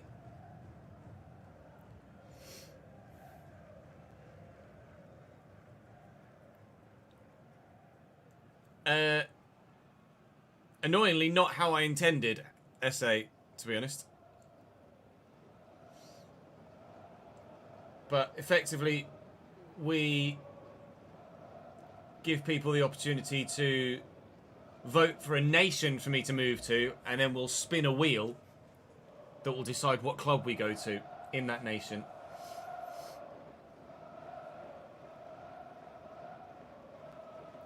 Based on the jobs that are available. Will I be watching the USA Derby tomorrow night? What? I'm not sure what you're referring to be honest, Sam. I presume Birmingham are playing someone else owned by... Oh, is it Birmingham Wrexham? 4-2-3-1 for victory here. Adama Traore at left back. Who was it they got up top? Bruno Fornaroli. They played quite well. Daniel Arzani was actually a pain in the arse last time we played these guys. So I'd very much like to get the win. Obviously, to try and ensure that we can head into the finals as the regular league phase winners. Time will tell as to whether we can do that. Barbarouses could step up. Jamie Macca could also hopefully get back to goal-scoring form. Alternatively, we could lose and... Jesus Christ, break someone's leg in the process. Bloody hell. Daniel Arzani. So sorry, mate. Sorry. Oh, Fornaroli's turned me. And he's buried it. Good, great start. 1-0 down in 4 minutes.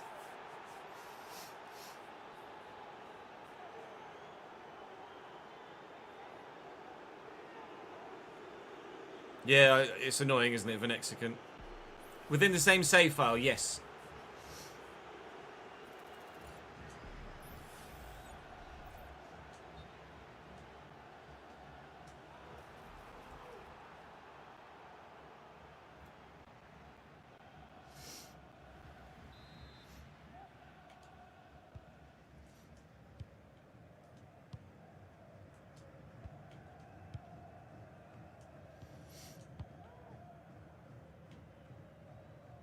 Hayes driven into Singh. Singh short to Altai, who's on a yellow now already after a crunching early challenge. Here's Macca. Out wide nicely to Barbarouses. Lift it. Attack it. Good. Went well.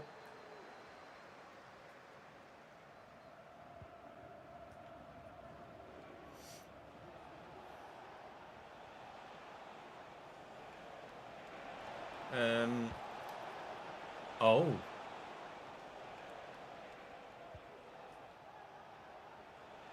Take. Fornaroli. Oh, it's a great ball and a great run. No! Oh, no! 2-0 victory inside 11 minutes. This isn't going according to plan at all.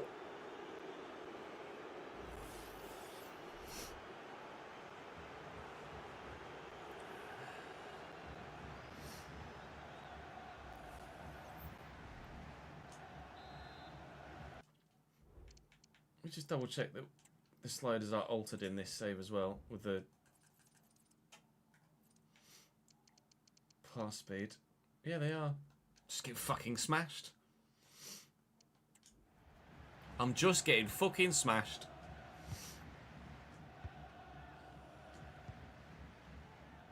Sing out to Hayes. Need some support. Sing is there. Macca. Spin your man. Jamie. Jamie McLaren's been absolute rubbish the past couple of episodes. Not when I need him to start not scoring. Lupale. Lupale again. Looking for the ball through. Fornaroli's in again. Fornaroli's in again. Oh my god. Get out! It's just panic. It's nothing but panic at the back in this game. Arzani will take it short.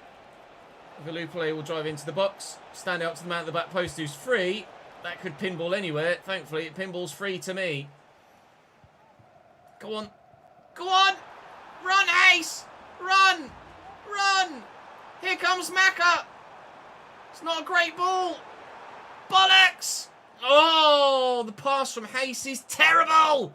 Could have sent Jamie McLaren right in behind, and instead, he's played the ball that has sent him right into the defender. Oh, Lipinec, mate. This isn't really... Well, let's be honest. If we lose this game in this manner, then we don't deserve to win the league phase anyway, do we? So, fair enough. It would be second on merit. However, if we turn this round, then you might argue, even though Newcastle Jets still have the opportunity to finish above us with extra games to play, you'd still argue that maybe we deserve to finish top. Edge of the box. Terrible pass again! Oh, good. Win it. Do something.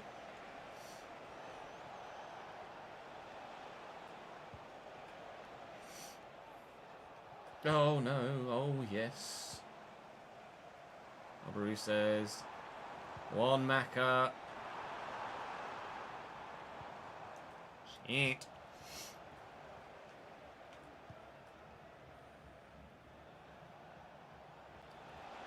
Come on, Tim. Hello. Oh, Christ, not there. Case. Macca's on the run. He's in. Good first touch, please. Two defenders with him. Man in the middle. Sarpreet Singh. Oh, hit his hand. This is going really well, isn't it? No.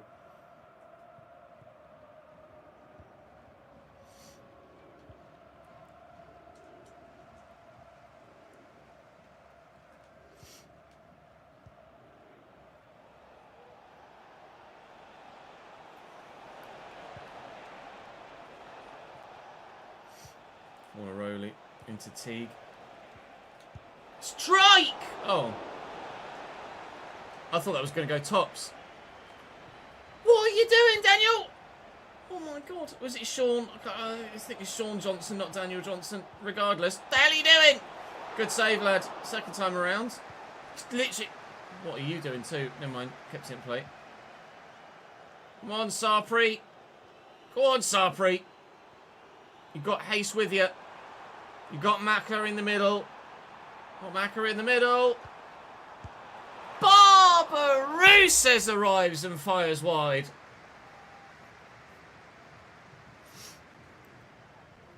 Yeah, it is weird, Bromo, but it also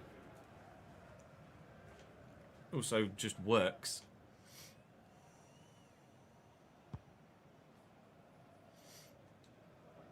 Well up, Rufer. Hayes. Good play. Sink. Oh my god, he's killed him.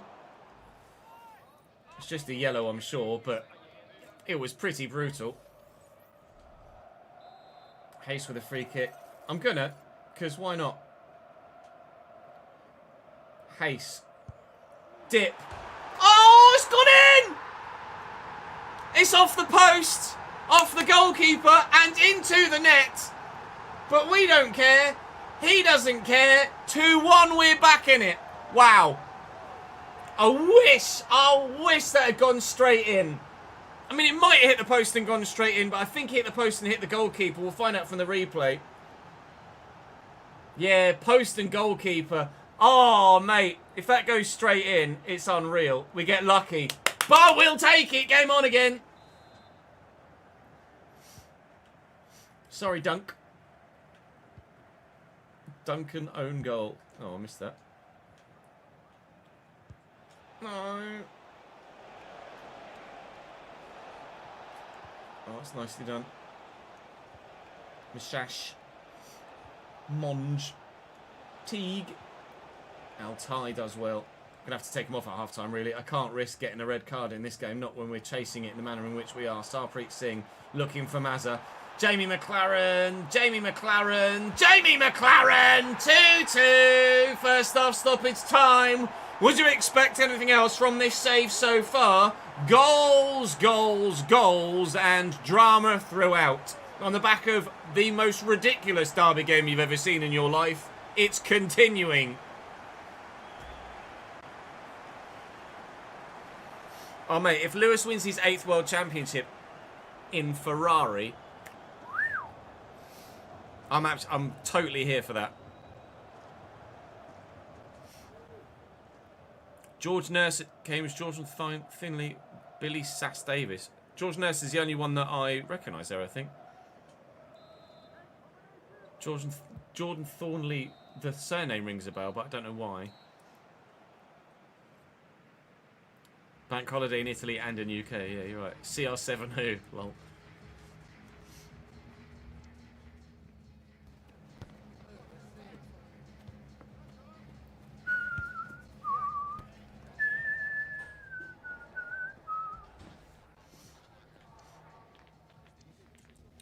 Watching Matilda, watching Matilda.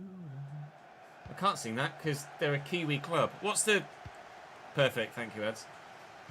What's the New Zealand national anthem? Do I have to do a hacker if we win? If we win?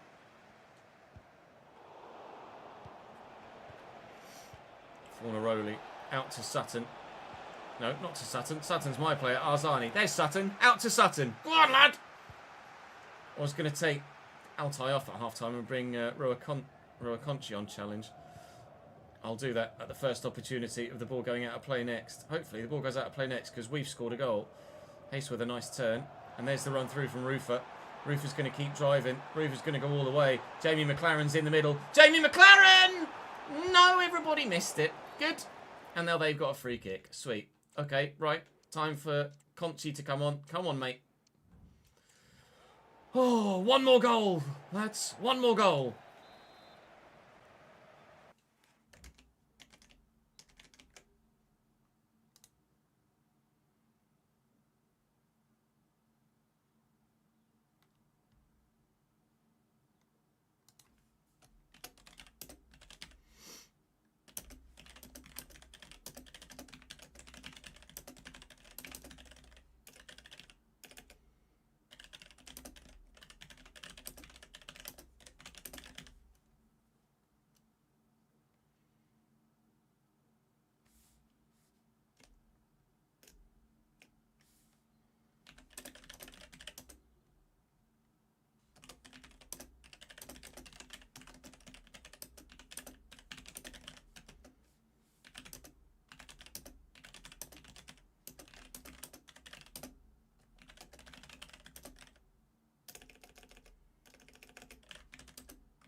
No.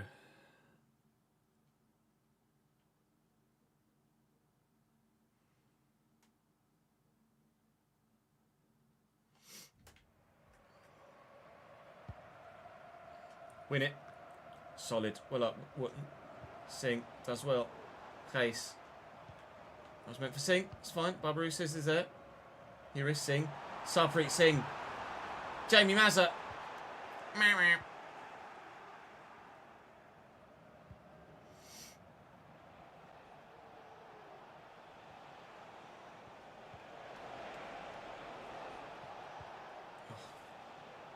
He ballsed up his touch, and that actually is what sold me. Thank you. Oh, come on, Tim. Get there, mate. He's done me. Don't concede a third, Ches. Hello, what are you doing back there? Offside is what he's doing back there. Yeah, I'm not going to give Maori a go.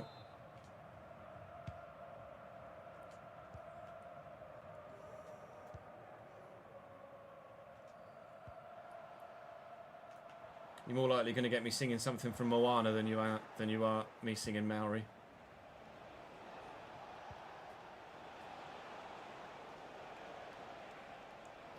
It's a lovely spin by Arzani. I don't like playing against Daniel Arzani. Well in, Kelly held. Barbarou says, across the roof at driving. If Hayes wants to get forward, that'd be lovely. Inside. Still going. Singh, lovely turn. Sarpreet Singh out wide. Barbarou says, see ya. Edge of the box. That's not the edge of the box. Royal Conchi can bang him though. He's not going to get the chance. There's just not enough room. Singh, Conchi, Rufer. Roll him. Good lad. Out wide. Hayes. Mazza at the back post. Macca at the back post! Jamie McLaren! God damn it, goal kick. That's the chance.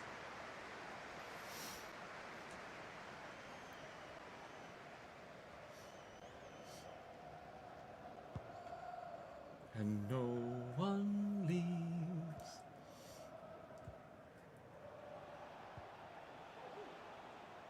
Moana's a fucking sick movie, by the way. I can't wait to see Moana 2 when it actually comes to Disney+.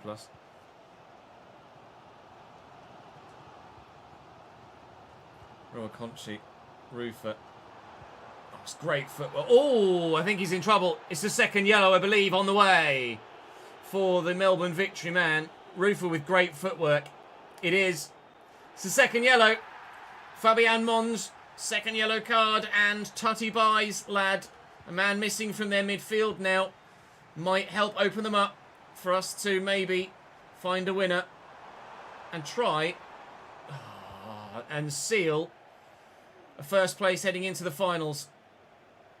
Please. Just one more goal, lads. Oh, God.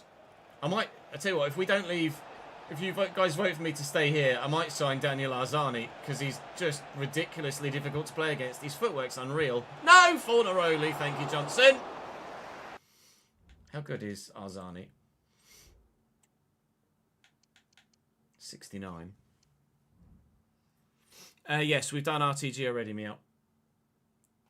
Mr. Banksy, thank you for the follow, mate. Welcome to channel, pal. Case into Singh. Room. Might be another red. It's from behind. I turned away from him. Might be in trouble here. We saw a double red in the last episode. Oh, he's lucky. I mean, it wasn't a red card, so he's not that lucky. Mazza. Oh, God, what an interception. McLaren was in. Will in Sarpreet. McLaren could still be in. No, it's a terrible pass. Oh, God, 15 to go. Come on, please. Desperate for a win here. What a ball. Thank you, Scott Wootton.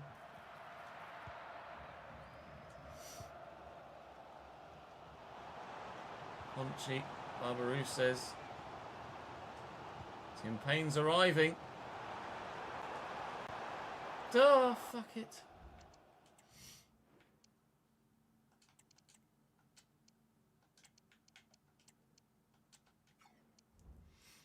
Hey, Jack. How are you, mate? You watched the VOD earlier. Time Machine's confirmed by Jade.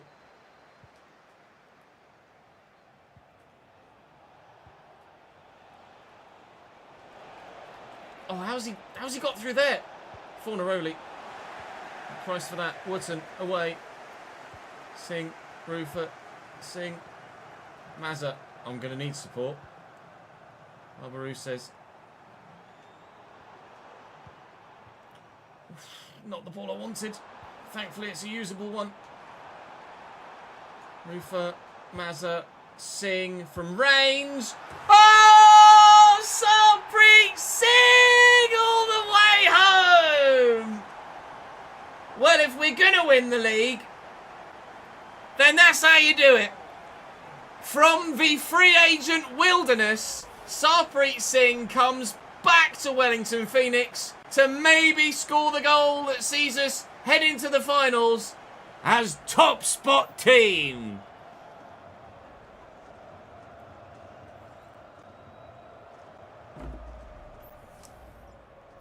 Ping, mate. And then he's off. Then I've subbed him. Sorry, pal.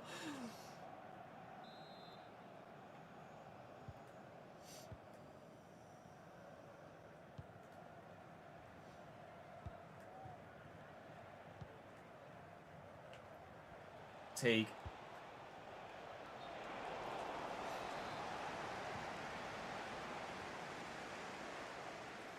Kane. Ishiga. I mean, I've just got to see it through now. If we can add to it, then that would be great for goal difference, but...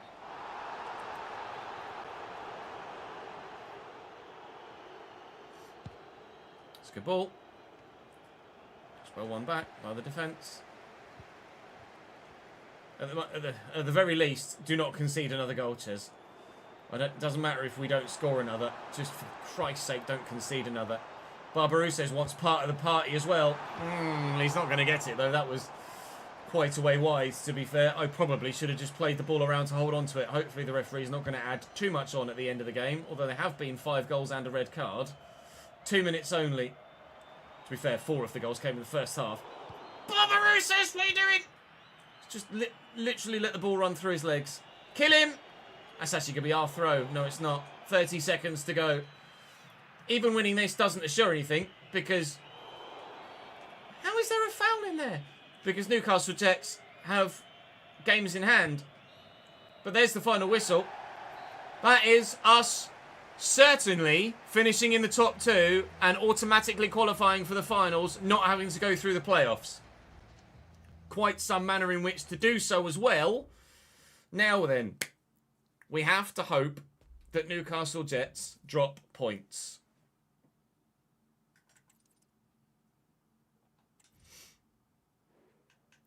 Oh, God. They won on that match day against Central Coast Mariners by 2-1. Mariners, obviously, bottom of the table right now. And their final game, which inexplicably is like, we're the only team to have played 24. We literally... Couldn't have scripted it. We're the only team to have played 24 games at this point. One side has to have played 24 games at this stage of the season because of the uneven amount of sides that are in the division. Just happens to be us. So... Are they playing for that spot? They're not. Perth Glory cannot get into second now. But I do still need them to beat Newcastle Jets. Because if Jets get any sort of positive result at all, they finish top. New email from the board says prize money. Thanks for this £67,500 prize money, lads. The elimination finals. No!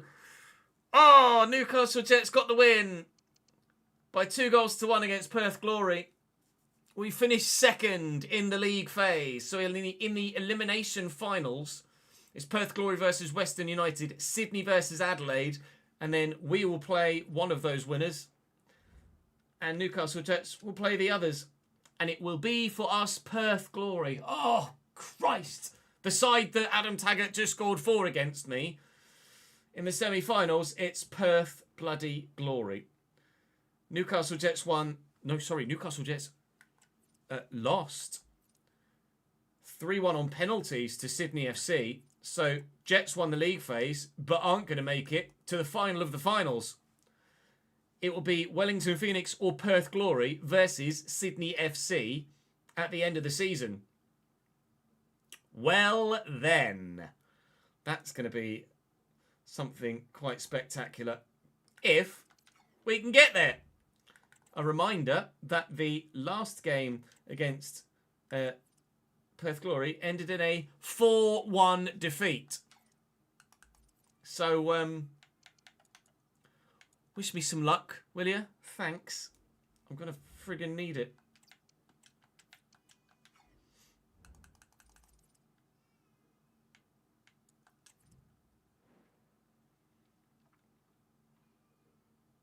They're all shite. Fuck them.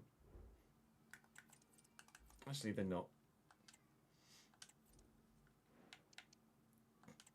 You could be decent. He's too young anyway.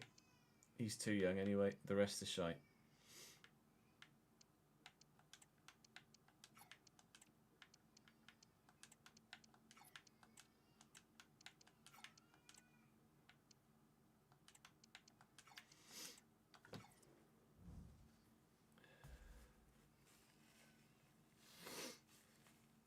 Marcus really does have that aura.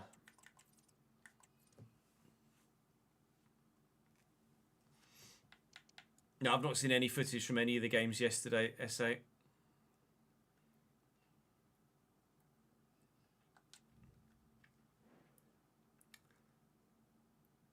Are you a Perth fan, are you, St James?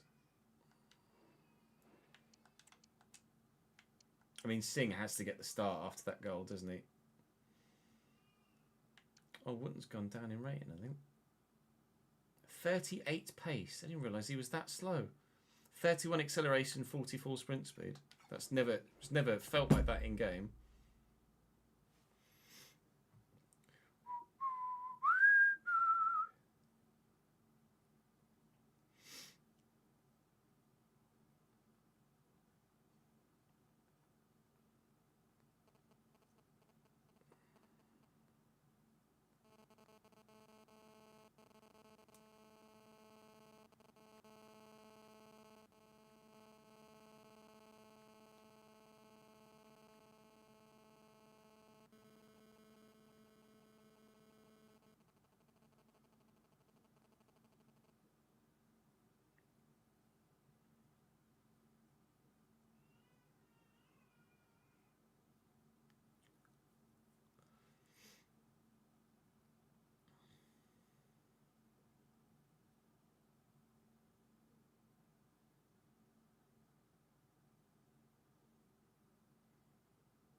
Who did you have yesterday, SA? Oh, you live in Perth, so it's by default. That's fair enough. You don't have much of a choice then, do you, really?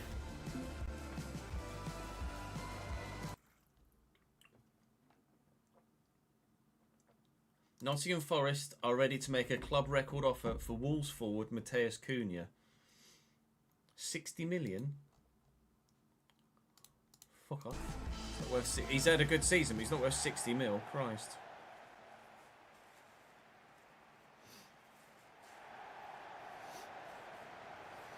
Adi, it's very kind of you to gift a sub directly to Venexian. Thank you, mate.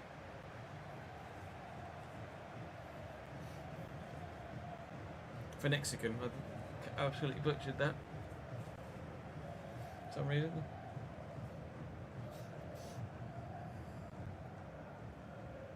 Yeah, 40 mil for Cunha in the form he's in is decent. Timber. Forward by Taylor Swift. Hope you well, Danny, mate.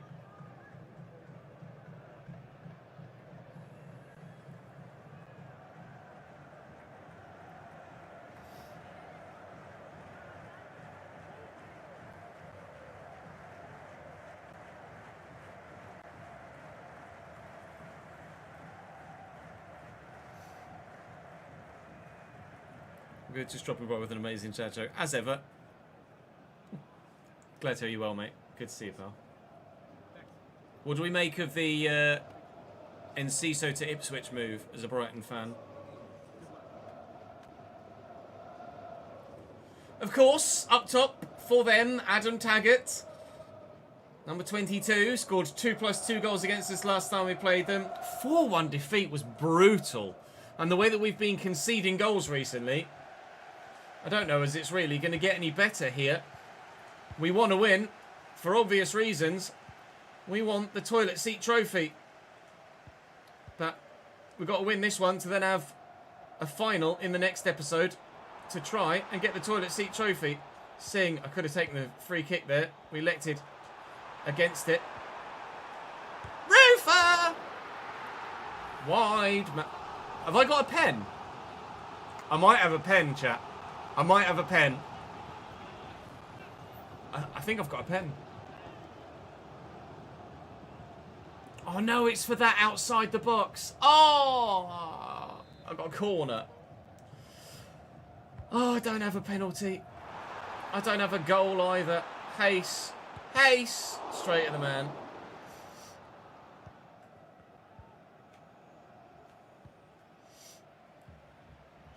Oh. Fuck me. Coming down with something, I think. Shut up, ref.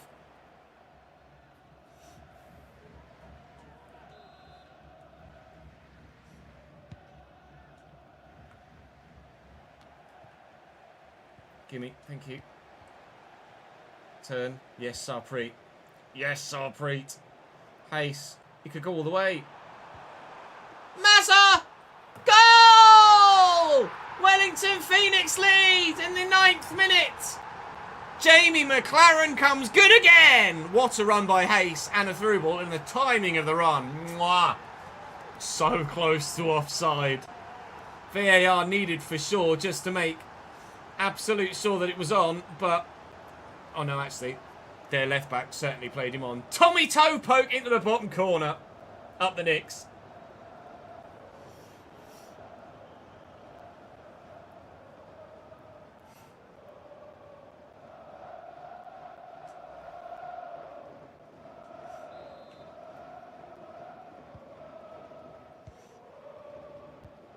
Yeah, I really like Enciso as a player.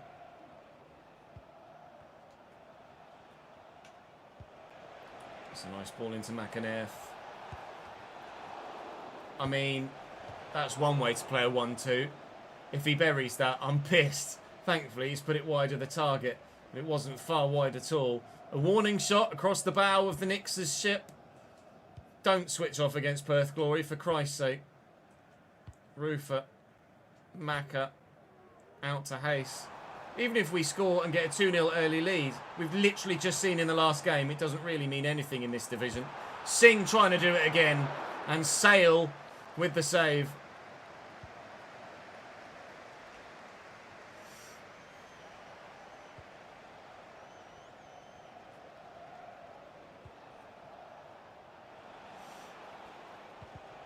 Brilliant.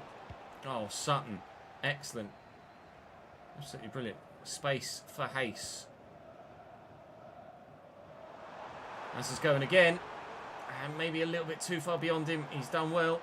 He's done really well. Oh, he's done superbly. Barbarouses! It's 2-0 Knicks. Don't rule out a comeback.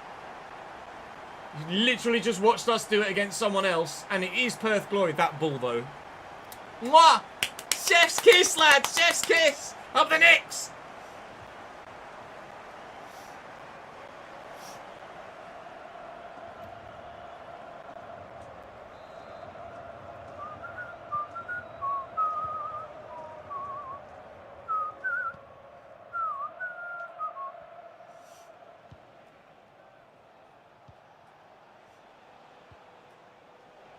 McInerney.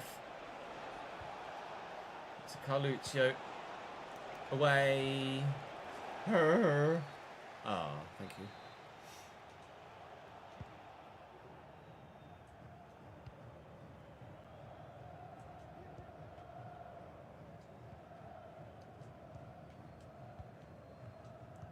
This is excellent football from Knicks.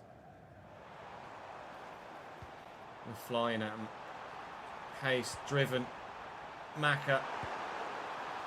Jamie! Oh! You've got to bury that, mate. He's so good. But he does let you down occasionally recently, Jamie McLaren. We're not used to that.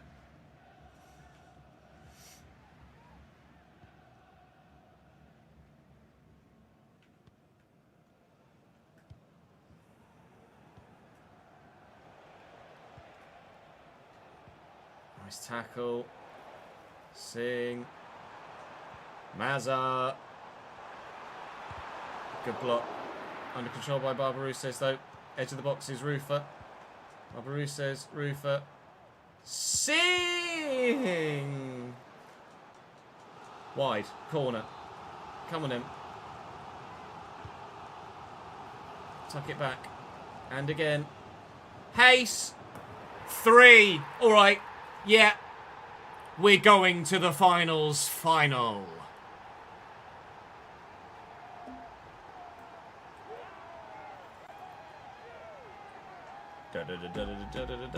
So.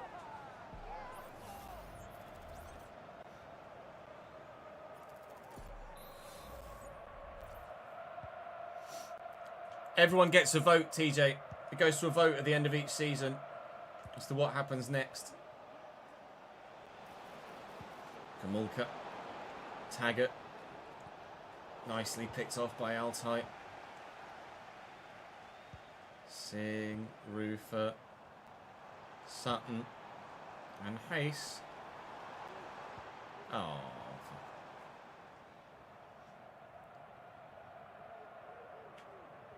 Oh, we've all been there, Danny.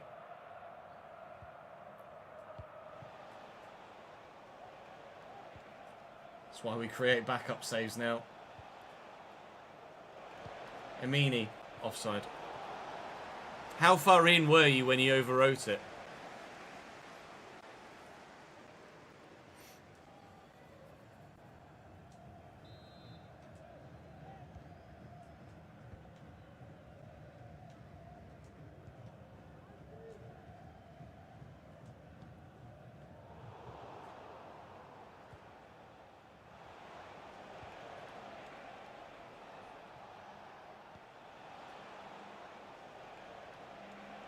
Lucio. Inside to Makanef. Back to Gomulka. Or Gomluka. Can't quite read it quickly enough. Space for Hayes. Movement from Maka. Gemini, thank you for the 40th month, mate. Love that. Cheers, pal. Nice tackle. Wootton might only have 38 pace, but if you're in the right place, you don't need to run anywhere. Barbarou says to Jamie McLaren.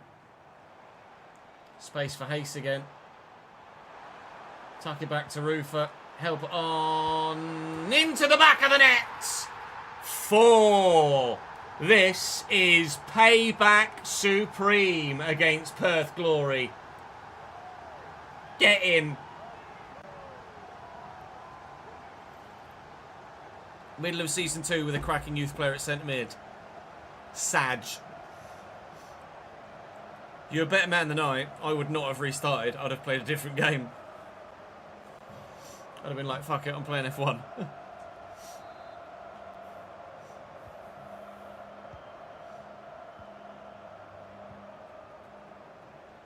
Or at least started a completely different save rather than redoing the one I'd already done.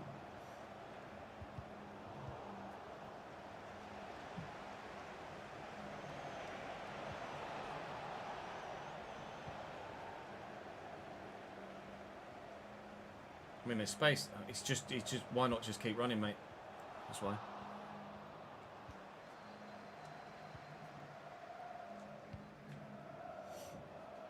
Thank you. Mazza. These runners. Has them. Dink. Barbarouses! No.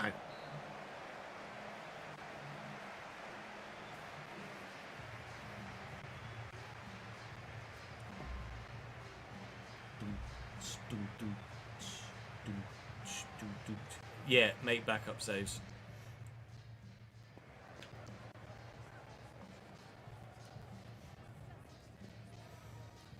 Yes, Emma, how are we, lad? Well, I hope, mate.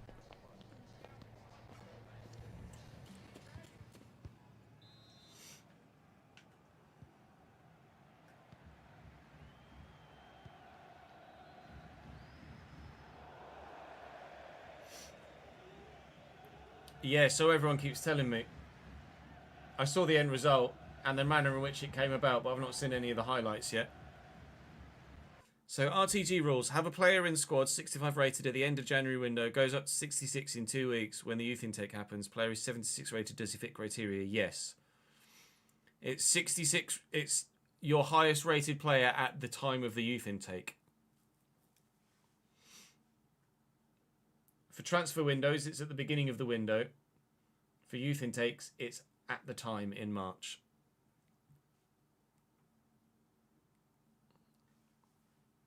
Oh, nice one, Gemini. Enjoy it, dude.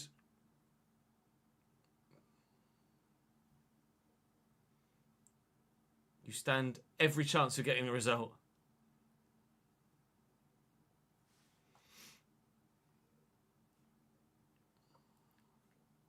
Hi, Benny.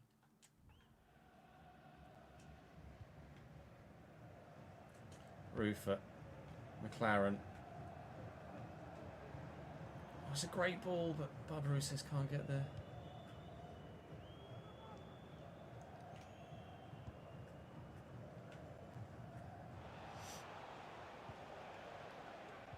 Oh, well in.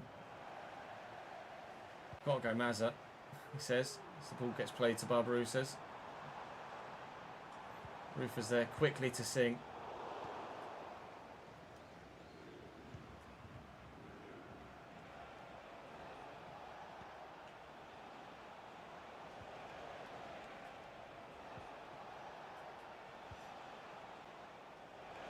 Williams down. Oh, safe. Oh, not so safe with a header like that. Hello, Amini.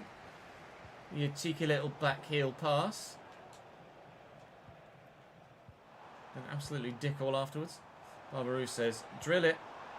Macca. Macca. Handball. Oh my god, hi.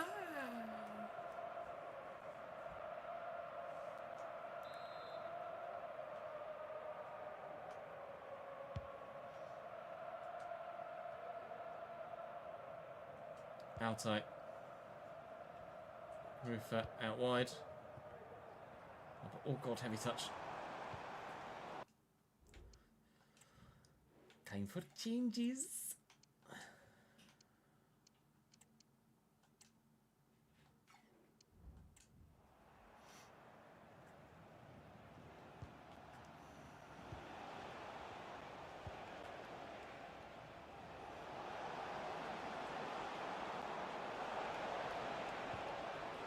Nice ball back.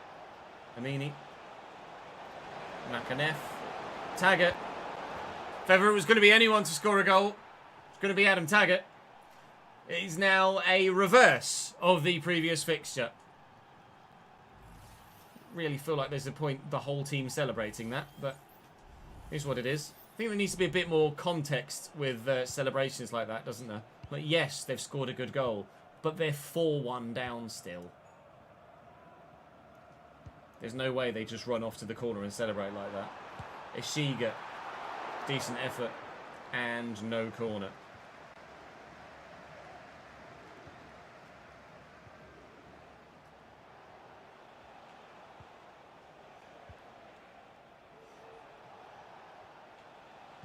Amini.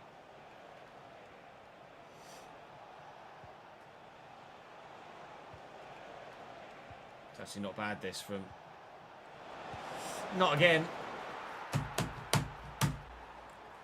Hold on. 4-2. Perth Glory. Adam Taggart. Shit. Some co-op sugar ring donuts. So I'm pretty good.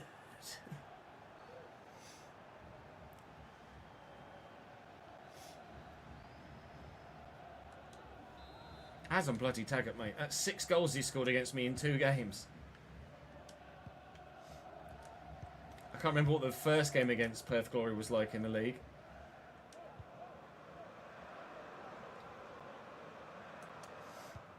Haste to Altai. Bit of space there for Singh. He couldn't do it again, could he?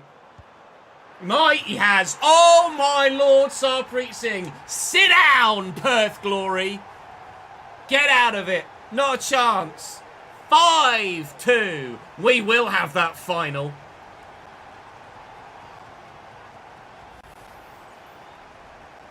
Kappa Kappa. Oh my god, that's even better than the first one.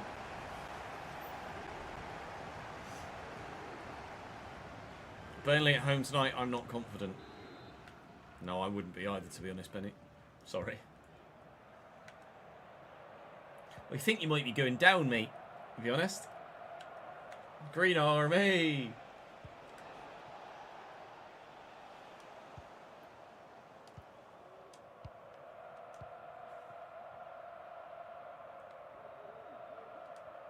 Altai, Singh, Ishiga, and Payne.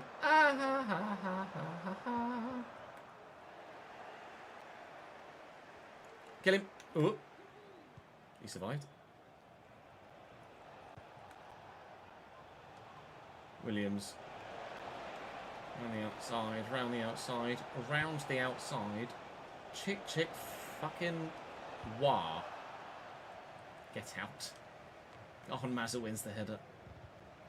That hit someone's hand, surely. Apparently not. Roa Conchi. Chase. Mazza. He's in. He's not winning it, though.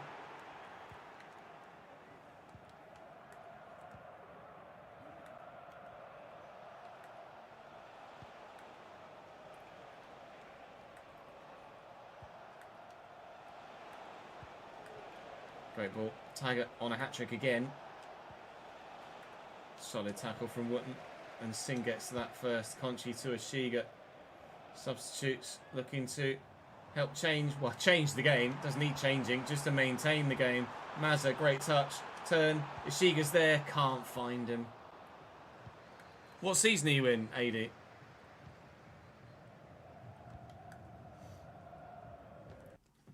Your manager's first game with some of his own backroom staff, so there's a glimmer of hope for some reason, but that's football. Yeah, no, that definitely is.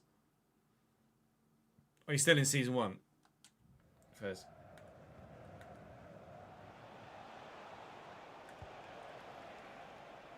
Tagger. Safe. You say Bobby Poynton hasn't been being played by Bradford, which is why you're signing him. Sutton to face.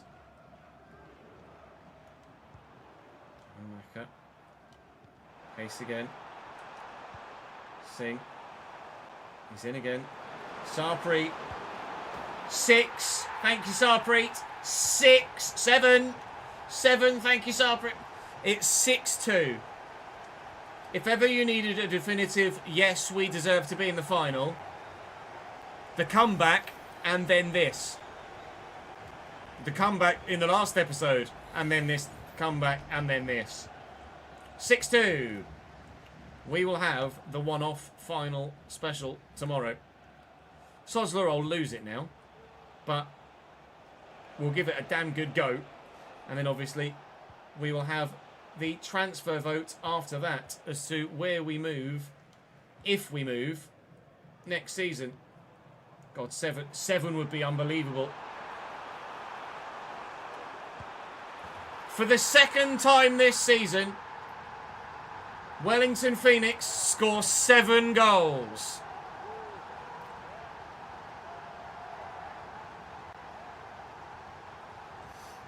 I've no idea, Marcus, to be honest. He just ran at the space behind me. Oh yeah, I remember you saying they play without wide men, don't they?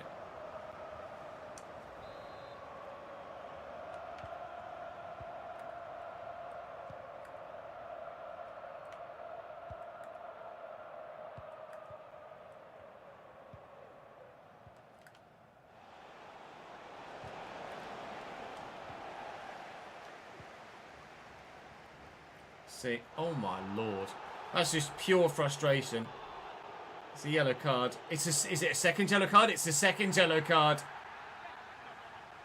Well, bad to worse is the phrase for Perth Glory. I mean, yeah, it's definitely a second yellow card challenge, isn't it? Toodaloo, sir.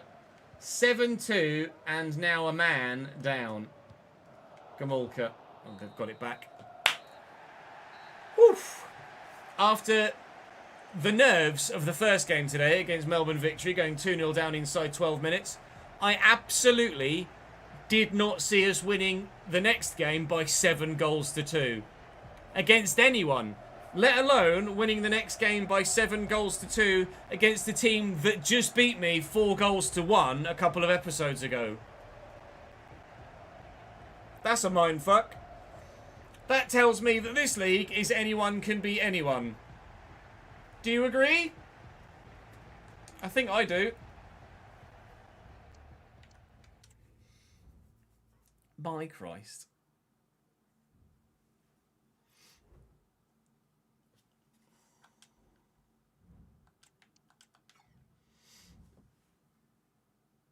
Barbaroo says 20 goals in 25 games. Unbelievable, Jeff.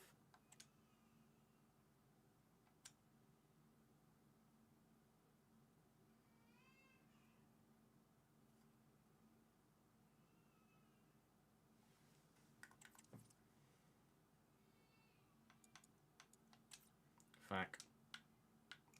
Frack, frack, frack.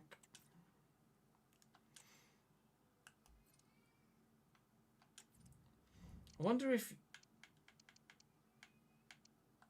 you go to the next season where the job offers are still a thing. Do we test that? If I go into the next season, do job offers become available again?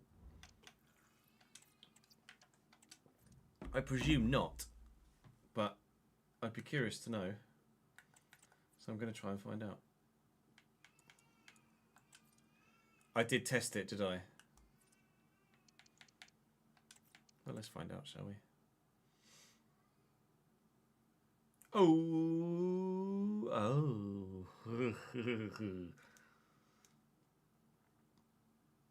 Well, that's not great.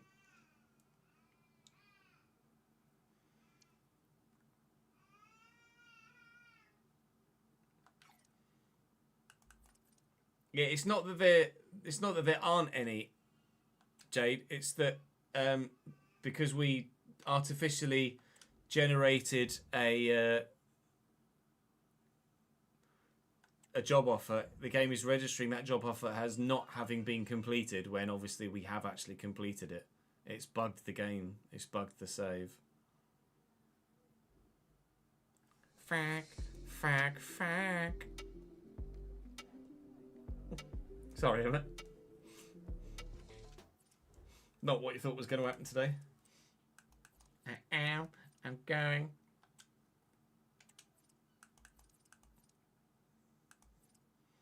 Have fun.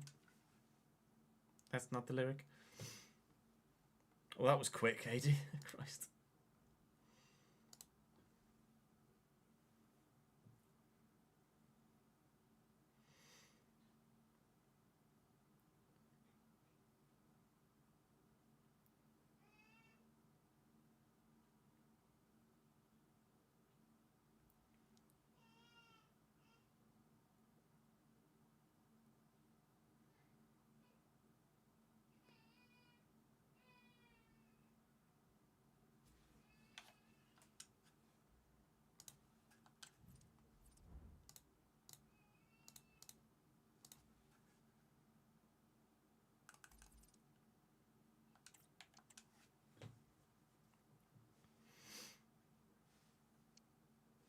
Yeah, it's not great, is it?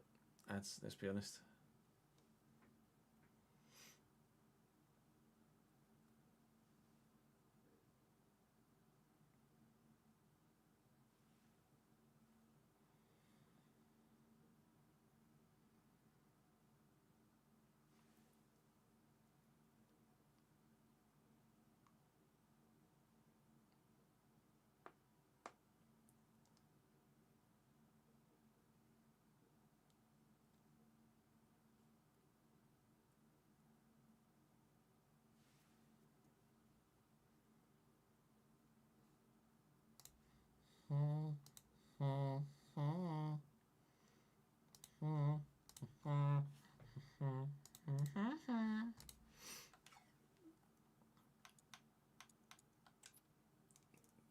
fucking shite.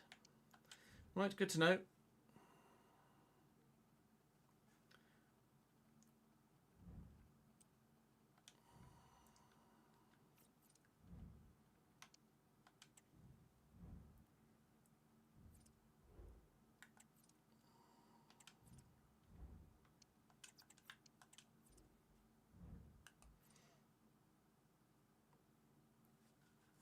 Right. Well, turns out we might have time to do the vote, you know.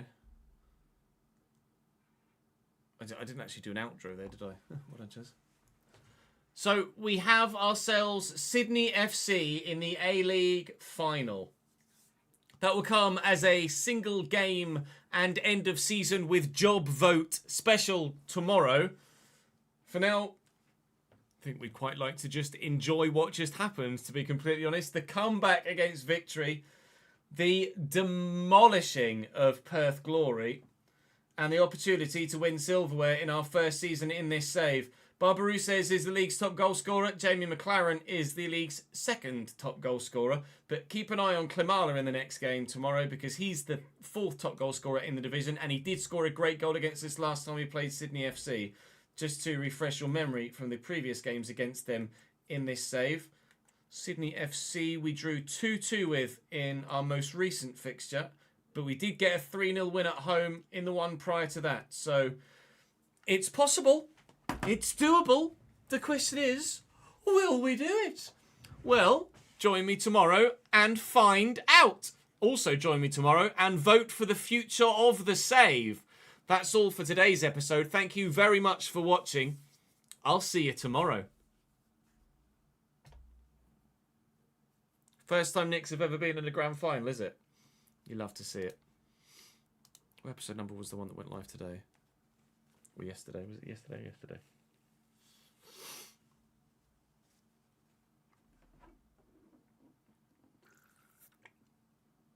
Seven, so that was episode 8, okay.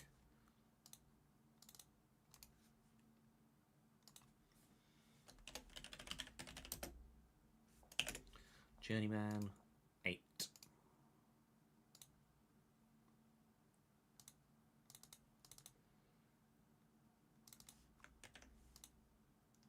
We uploaded that RTG video, didn't we? Yeah, I uploaded it as well. He.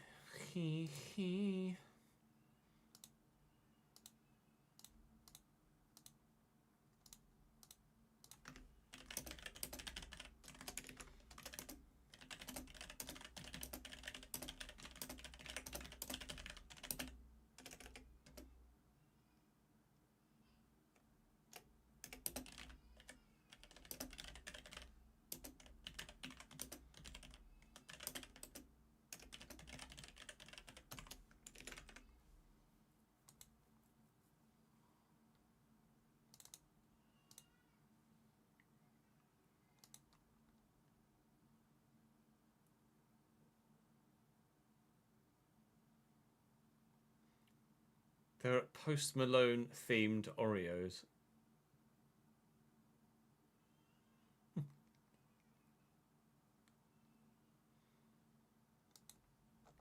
Unbelievable, Jeff.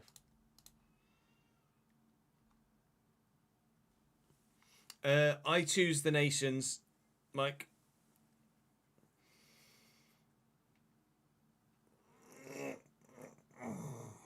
And then you guys vote on the nations, and then we spin it. Because the nations that become available, rather than just arbitrarily pick random countries, we're actually going to go by what gets offered in game. Obviously, in this save, I can't generate those offers. But what we're going to do is we create a job offers save, and then sim a season with the club that we're manager of, and then see what becomes available at the end there. And we just go through that process again and again and again. But obviously that's for stream only.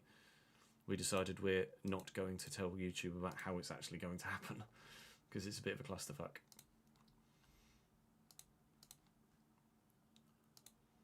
Right, I'm going to go for a toilet break. And then A-League final, anyone? Oh, you're on the wrong screen, chat. BRB.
Hello.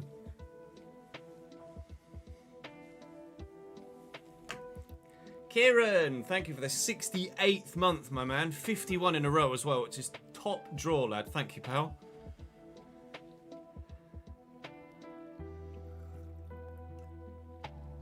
Salty caramel and shortbread flavour.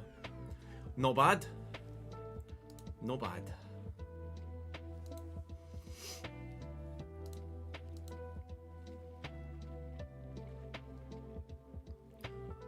It's been a while.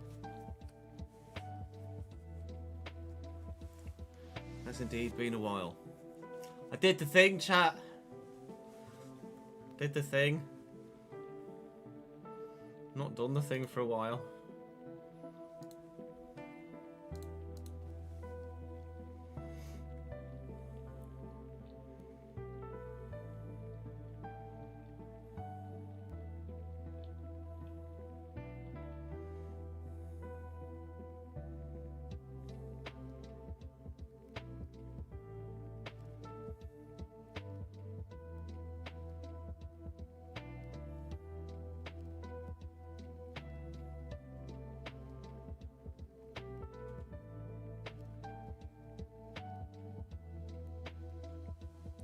James, thank you very much indeed for the 5 gifteds, mate. That's very good of you.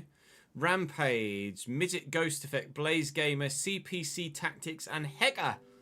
How's it going, mate? You alright?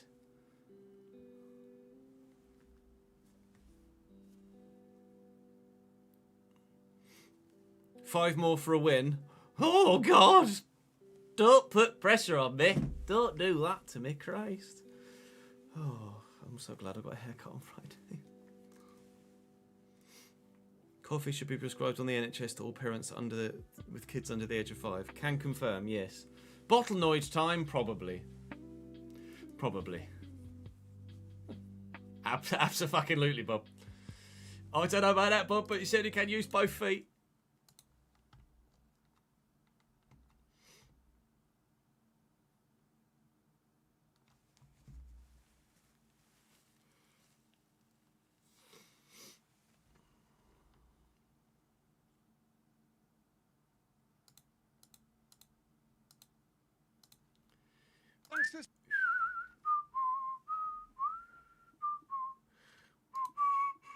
Welcome to. Hello, Kev.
Right, here we go.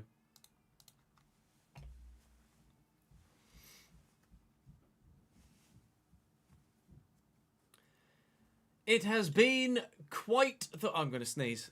Oh,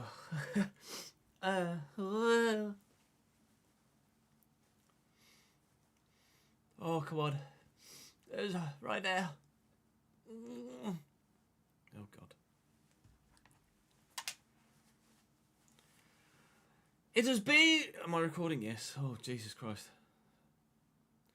It has been quite the while since this happened on any video on any channel of mine. Welcome to the A-League final. Yesterday's episode was pretty intense. Episode prior to that was pretty intense. And combined, they have led us to this moment. Today, we will have the A-League final.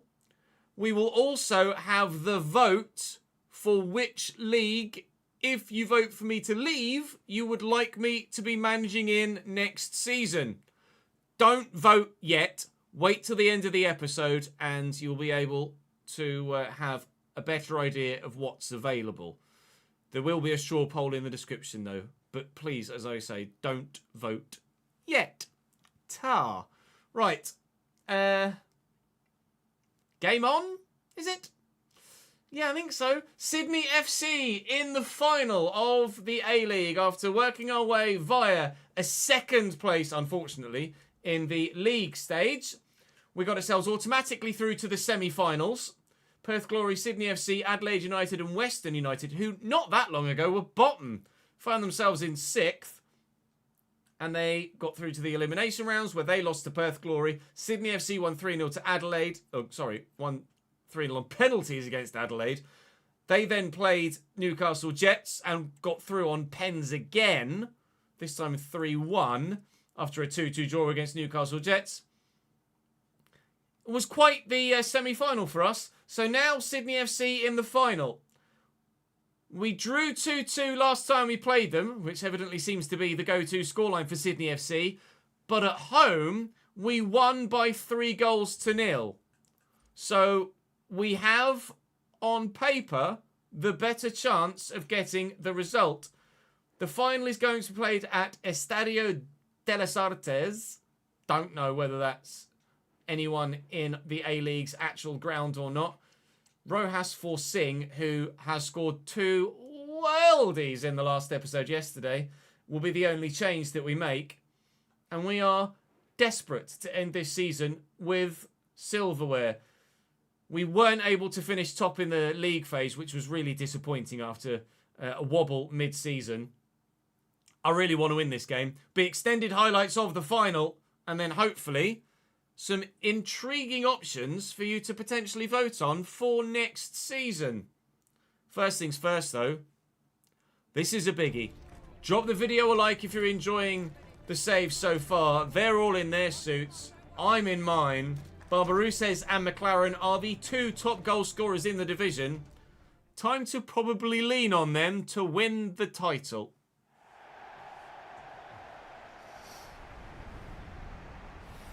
A little bit. Davidenko, yeah. A little bit.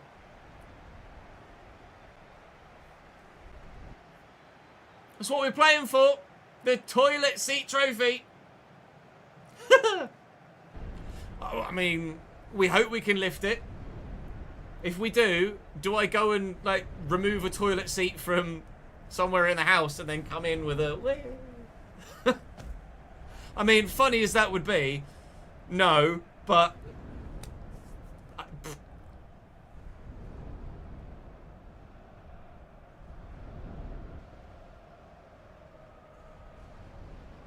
The one ring to rule them, and no, not sure Nat would approve either, to be honest.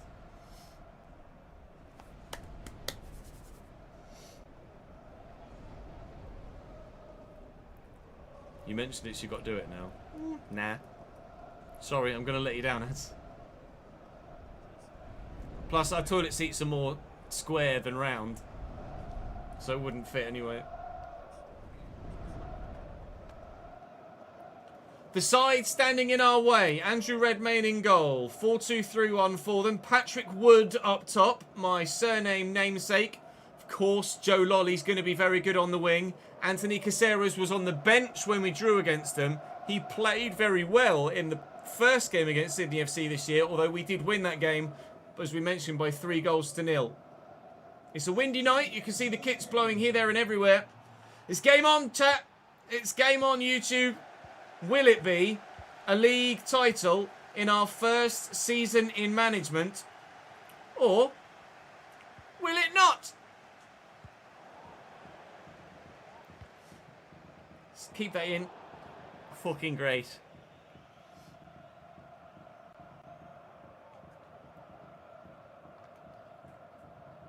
Here's Holman and Caceres.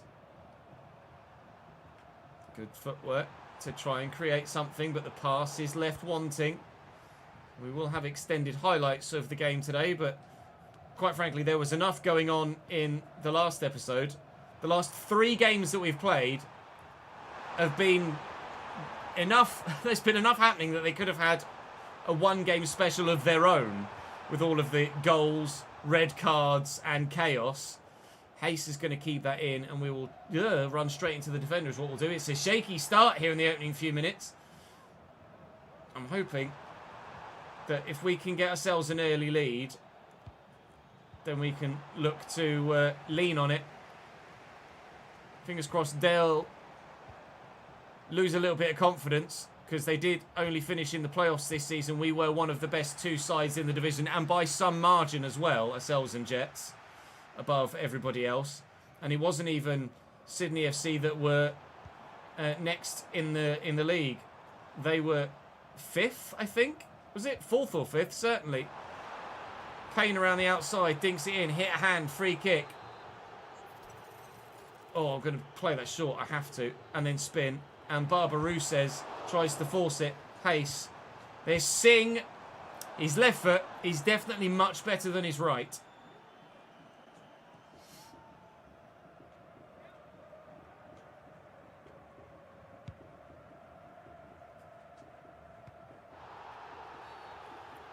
Foul in there, apparently. Altai to Wootton from the free kick. Alright, that was good.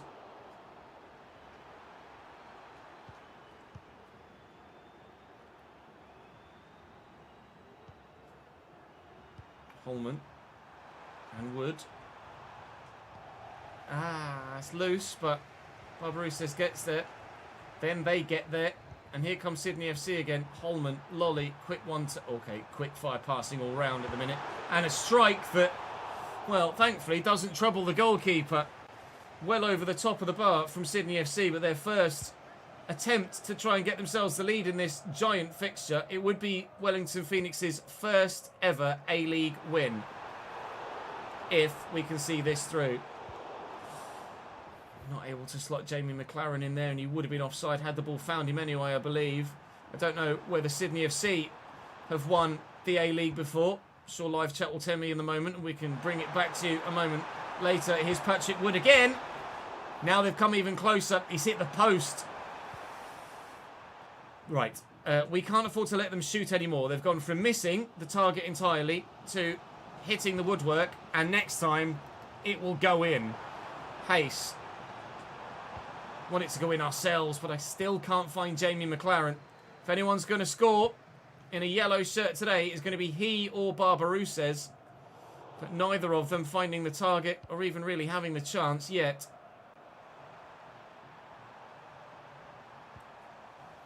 Lolly to Patrick Wood. Back out wide to Joe Lolly, trying to lean on his experience and, let's face it, quality. One of the best players in the entire division. Looking to lead his team forward. Wes Houlihan and Cambridge United-esque. Nice ball into Macca. Jamie McLaren's going to run too far there and get into the territory of being dispossessed. As it happens, I dispossessed him anyway by trying to do too much with it. Wootton does well. And Hayes and Singh beats his man. Runs straight into the next one. This is a really nervy affair, isn't it? Nobody's grabbing the game by the scruff of the neck and just driving forward with some quality. It's very, very, very scrappy in the opening half an hour, and it's not been anywhere near as action-filled as the last 2 or 3 games that we mentioned. A 7-2, a 3-2, and a 4-3. So far, 0-0. But will that last for long? Patrick Wood's in again. And he's missed the target again this time. 3 chances for him. No goals yet. Joe Lolly, the A-League seller, yeah. Sydney are tied for the most titles ever with Melbourne Victory and Brisbane Roar on 3, says my live chat. Thank you, Big Money Mike. We do not want them to go first outright on 4. So let's actually pick ourselves up and start improving, shall we? They're going to take the free kick short. They have wasted it. McLaren will get this out to Hayes. Into McLaren in the channel. Oh, I got fouled. It's a yellow card for Holman. Saw it pop up top left in the little graphic before we see the cutscene. Yellow, sir, for you. Let's hope that yellow is the theme of the day. Oh, I'm sorely tempted. We did in the last episode score a banger off the post. Come on then, Hayes. Do it for me again, lad, please. It would be unreal. He's done it again! The reason we signed him was because he was a set-piece specialist. On final day, a goal of title-winning quality from our new Brazilian, Reis. That is top draw, lads. Drop the video a like if you haven't already. I don't care whether we win the title or not. That goal deserves a thumbs up. Ho ho! Game on!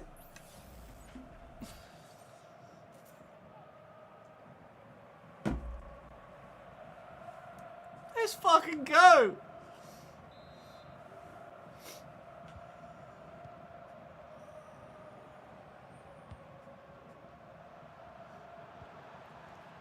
That's full circle for you, Davidenki, because you were really, really pushing for him to be the one that we signed.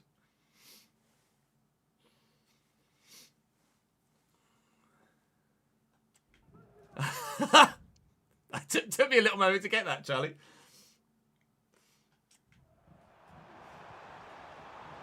That's very good. Patrick Wood. He's in behind. It's another chance for them. It's not great. It's another wasted one. It wasn't as clear-cut as some of his others, just a snapshot from just outside the box. But will their confidence wobble now? We mentioned earlier that an early goal for us might see them start to doubt themselves. And, yeah, Barbarouses is like, I've got the ball at my feet. Mate, let me play on. Take this short. I might play a 1-2, because I think it's Scott Wootton. It is indeed. Hayes. Oh, come on. If that flies tops, we have an absolute party. Uh-oh. Caceres is on his way through. Got support. Patrick Wood still available in the middle. Payne with a tackle. It's all pain for the Sydney FC fans right now. Singh looking for Jamie McLaren through the gap. He won't find him. Redmayne gets there first. Looks like we're going to be leading 1-0 at half-time. Arguably, they've been the more creative and better team, but ultimately, it takes but a moment to win a game of football. And that was quite the moment from Hayes. Although that would have been quite the moment too if that flies into the top corner. Thank you, Sean Johnson, for making that save, mate. We do lead at half-time.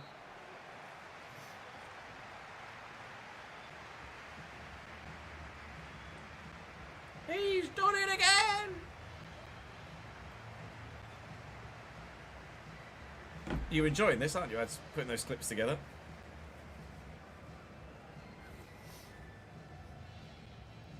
Just realised that's the dancing keeper. What, mine or theirs?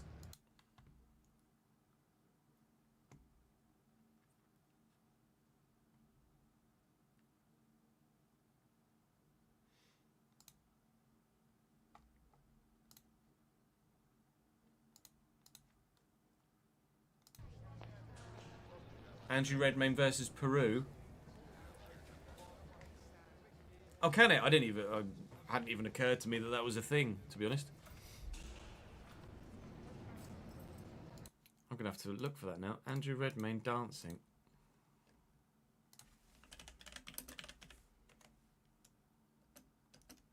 Andrew Redmayne wiggles is apparently something. It's all on this for Peru. Alex Valer. And Redmayne makes the save. It's a save that means the world to Australia. It's a save that means the World Cup for Australia. Joy unbridled for Graham Arnold. He did have a good old wiggle, didn't he? That was Jersey Dudek-esque, if not better than. They are going to the World Cup. And that is a hell of a beard. No one gave them much of a chance, but never ever right off the Socceroos. All right, we won't. Never ever write off Wellington fucking Phoenix. You do your part, ads, and I'm indebted to you more than you could possibly know.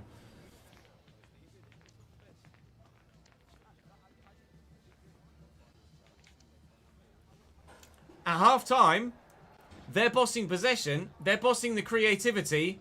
We have the moment that gives us the lead. Pass accuracy's in their favour. They're passing it about a lot more than me, although that's probably because they've had more possession than me. Abso-bloody-lutely, Sydney FC are in this game still. Whilst it remains a single goal, we have seen that we concede a lot of goals recently. We've not kept a clean sheet for a long time. We've conceded 2 in each of our last 3 games. So, yeah, they're gonna score at some point. I have a feeling it's just going to be a case of how many have we scored by the time that happens. It might be 2, you know. Oh, it's a pen. Good bundles Jamie McLaren off the ball. He made the most of it. He definitely threw himself to the floor, but it absolutely was a foul. Oh, yeah, it's definitely a foul. And he's like, oh, ref. Just kind of mannequined himself to the floor, just froze and flopped from the spot. I mean, it's Barbarousse says. He did miss his most recent penalty, I think. One of his last 2, anyway. No Adam Redmayne penalty heroics this time around. 2-0 Knicks. Is that the title in the bag?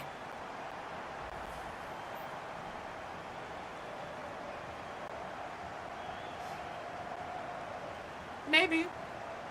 Maybe.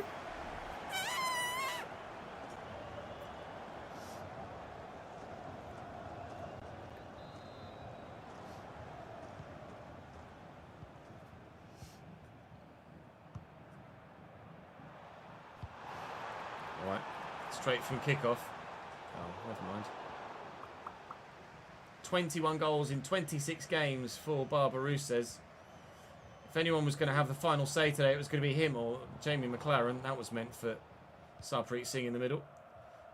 Sarpreet Singh's worldies in the last episode absolutely lit up Knicks fans' faces. It's a lovely ball into Jamie McLaren there. Oh, Rufer was on the run. Rufer's our captain for the day, as he has been for most of the season. I would wonder if I take him off for Roa Conti, which would be my preference, who would actually be the man to lift the trophy. Hayes, tuck it back. Oh! All hands on deck at the back for them. Everyone but Patrick Wood back in the box. But as it stands, 2-0 and game on as they race forward here. Wood and Burgess link up between themselves. Burgess came off the bench actually to score one of the goals in that 2-2 draw against Sydney last time we played them, and they nearly had one back here, but big Sean Johnson's in the way. Half an hour to hold on. Favourite cereal? Whew. Who would be captain, actually? Tim Payne. I don't mind Tim Payne lifting the trophy. I've waxed lyrical about him all season, to be fair. Sing for Rojas. Favourite cereal's a tough one. Frosties is up there. Golden Grahams is up there.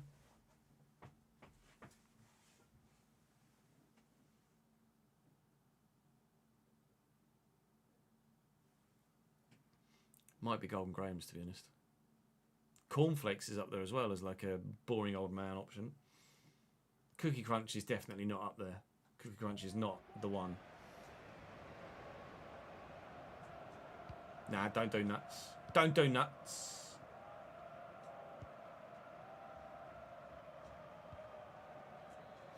Altai to Payne. Barbarousse says. Oh, we're feeling it now, lads. Oh, he's just gotten his feet in a bit of a muddle there, Sarpreet Singh. In the last game of the regular season, he scored a worldie from outside the box, and it was his last action of the game. He got subbed immediately afterwards. I was trying to replicate that because he's now coming off for Marco Rojas. Finn Roa-Contri is coming on for Rufer as well, as we make 2 changes to try and hold on to what we've got. And what we have is one hand on a trophy in the Realistic Rtg Oh, nice ball round the corner. Terrible effort. In the Realistic RTG, Graham Alexander won League 2 and a league title in our first season in charge. Just so happens that via the magic of editing video games, Graham Alexander is our manager here at Wellington Phoenix. Dubbed his twin by a press conference question in the RTG episode. He might be about to win a title in his first season in this save too. I am shocked that that's only a yellow for Max Burgess, with the most Australian haircut you've seen for ages in the bottom left. That's more of a red card than some of the red cards we've seen of late in any save. He couldn't do it again, could he? He might. Hayes. Once is a charm. Twice would have been an absolute party fever. It's not to be.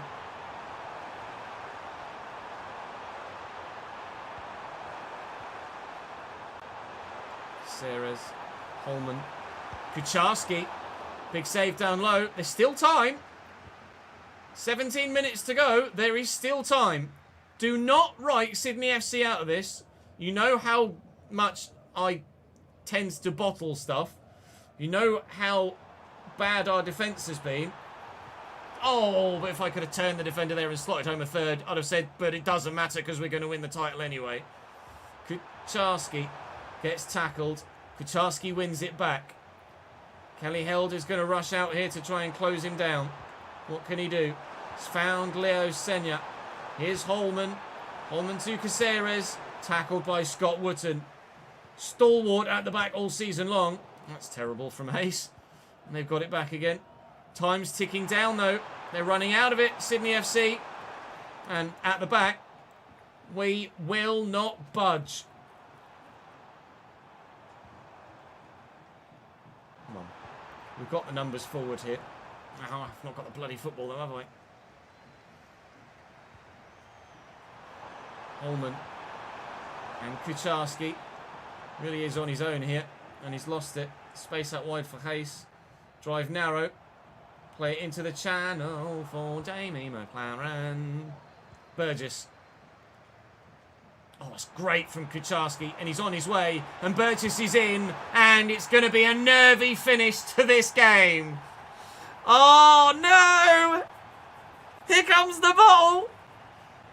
Sydney 1. Wellington Phoenix 2. It's not over yet. It's not over yet. He might not have been on the pitch if the referee had actually brandished the red card. I think she should have. She didn't. And now it's game on again.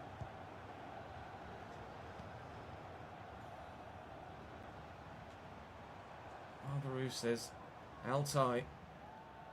Finn Roa-Conchi.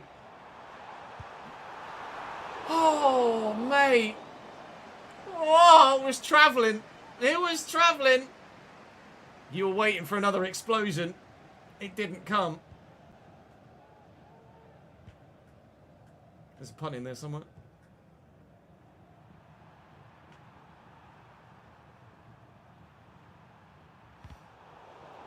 Altai gets the block on it. Barbaru says to get away from his man. Oh, Caceres with the interception. Rojas was there, waiting to feed up Jamie McLaren. It had to be one of them to score what could potentially be the winning goal in this tie, but it might not be the winning goal in this tie. That is the moment. They always say, you get one more chance. They have had their one more chance. Kucharski was in then, and he's wasted it. He's blown it. Branislav brings that down very well. Will they get another final chance? Holman out wide, inside. Altai intercepts, and Roa-Conchi will clear. And ladies and gentlemen, the Knicks win their first ever A-League final. Welcome to Wellington. The toilet seat trophy. As far as I'm aware, for the first time ever a Kiwi side win the Australian A-League. The trophy, domestically, is going overseas. I mean, the free kick deserved to win it, really. Yeah, I'm kind of gutted that that wasn't the game-winning goal. But I'm also pleased that Barbarouses was the one that scored, ultimately, the winning goal of the entire tournament. It had to be him or McLaren or that free kick, basically. The toilet seat trophy is going to make its way to New Zealand. Tim Payne has been one of the best defenders in the entire league this year, and he's going to be the man to lift it. As Charlie said in chat, once you've lifted it, don't forget to put it back down again.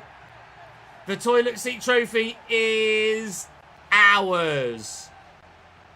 Now, that might sway your vote for what happens next, considering we've won the domestic league here in Australia. But now we find out whether you guys will vote to stay at Wellington Phoenix and try and retain our trophy.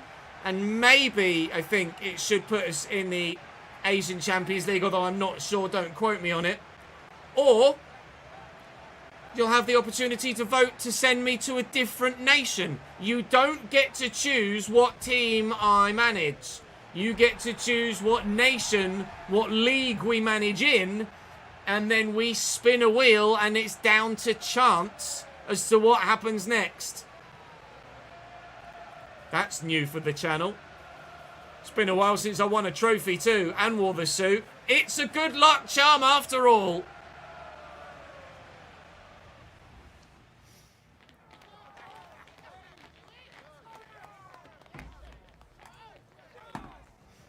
Oh, sorry, Hans. I need to get on Fiverr, don't I, and commission some new emotes. James, thank you for following through with another 5 gifted to take you to 50 total. Miles, Scott, Shaz, Joshua, and Davos. Hope you're well, Davos. Welcome back to the gang, my man.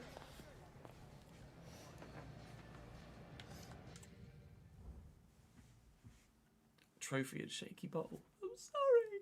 I'm just sorry. Oh! Parade time! I forgot about this. We didn't get this at Bradford. We didn't get the parade for winning League 2. Graham Alexander has his moment in the sun. He does get to go on an open bus tour. The Heinekens are out. Everyone's having their cheeky McDonald's. I don't know what Oppo do. I can't make any sort of pun there, I'm afraid. Oh, yes! It's the dream start. It's the dream start to the journeyman save. We've absolutely begun on the right foot. But you guys get to decide the next step.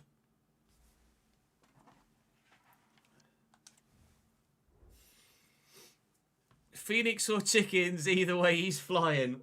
Oh, 200 grand is all you get for winning the fucking league. Wow.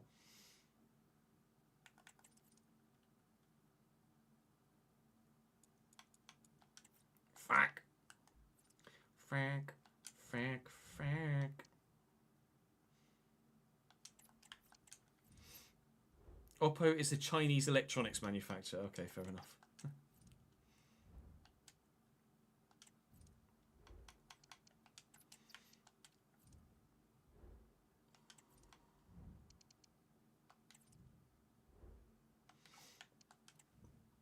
Right.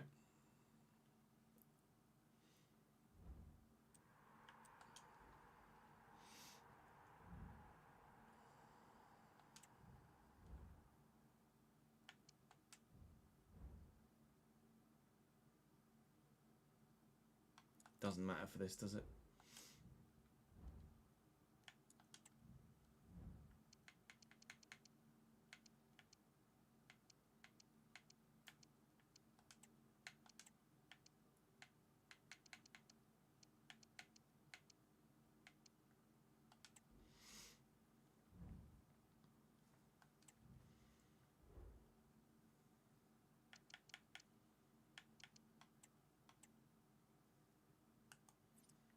So all we need is no sacking, isn't it? Sterling.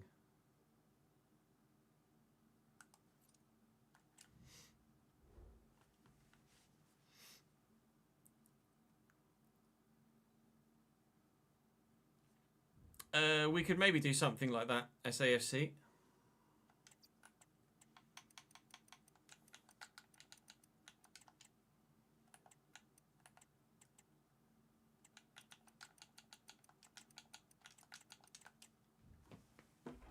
A warm welcome to you all.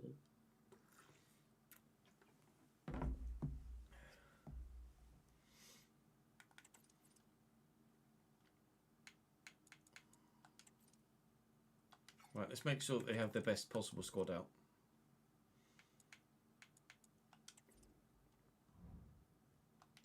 I don't want that.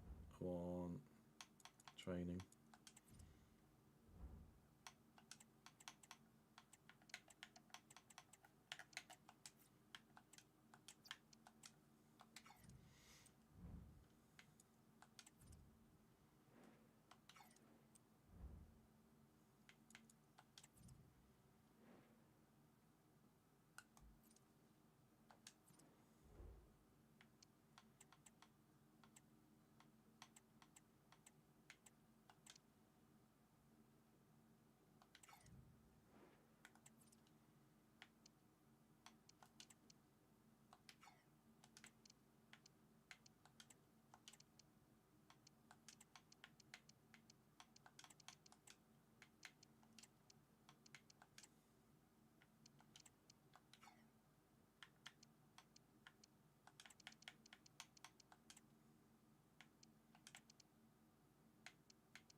Oh, hang on.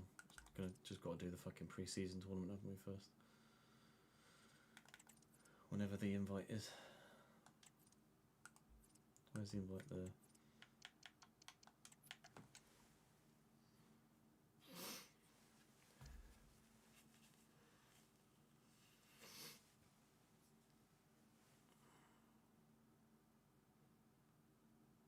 Get 2 banger free agents to win the league.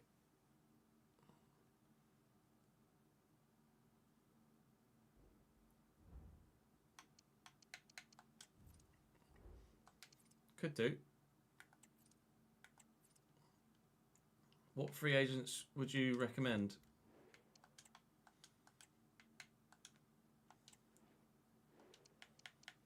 Oh, I forgot to the scouting shit, so now I don't know what they're rated at. Sick. Fuck that up, haven't I?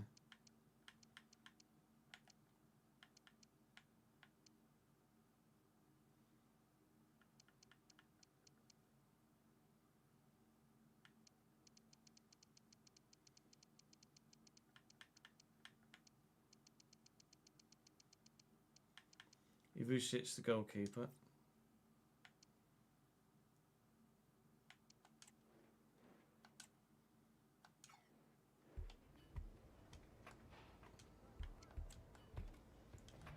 Just give him what he wants.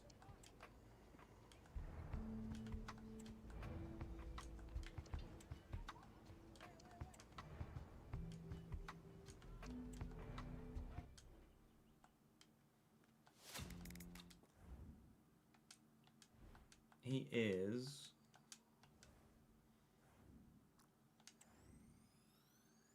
72 rated, banging.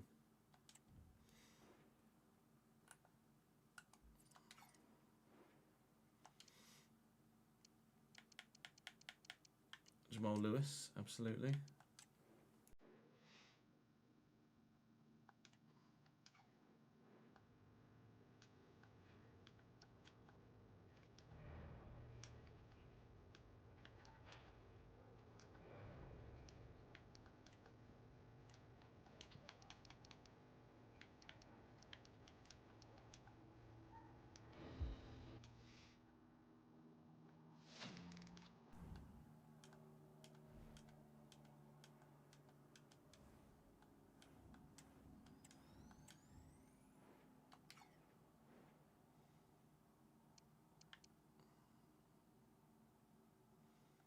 Who else is low rate? Because can't sort. Oh, I can sort because position.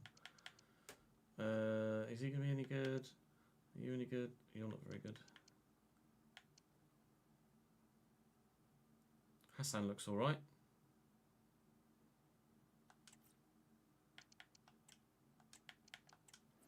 Let's get Hassan in as well. Yeah, all the mid-70s ones were moved.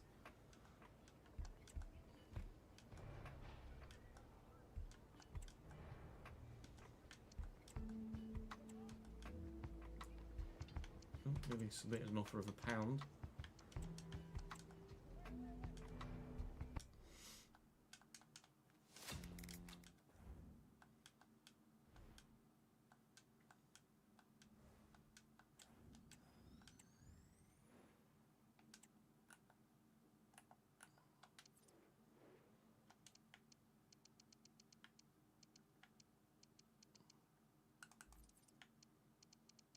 Say Chiquete is good.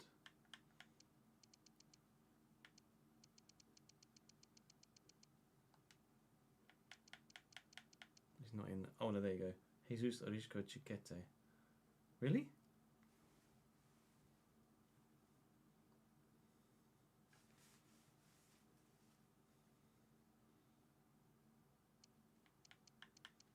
Mario Pasalic. Yes.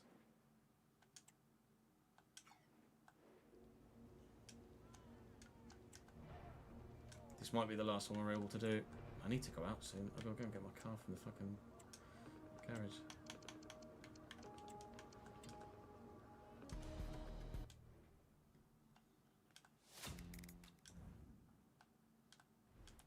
No, this is just to ensure that the club don't, like, to ensure the club give me decent job offers, Ben.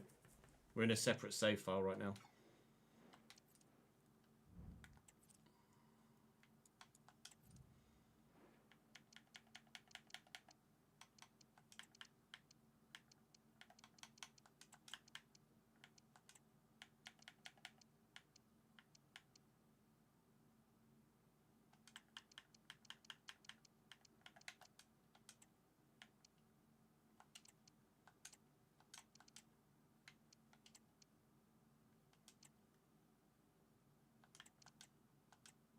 Sutton actually does better up there. That's weird. Oh, it's just because of the sharpness, probably. Who else did we sign? Pasalic. Who is?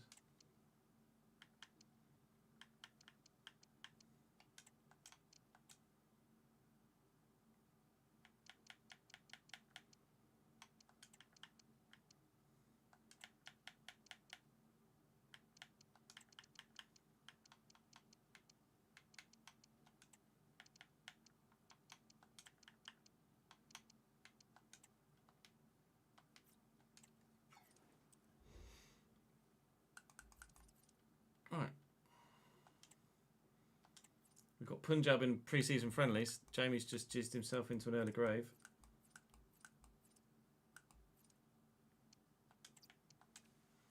Off we go. You reckon swap Sutton and Lewis again? I think it's just sharpness though. Sutton only got the +2 because he had 95 sharpness, whereas obviously Jamal Lewis doesn't.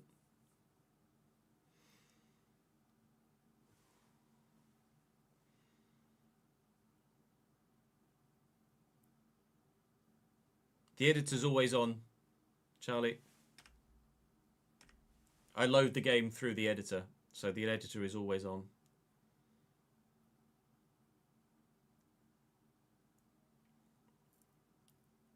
The strictness is set to normal and joy.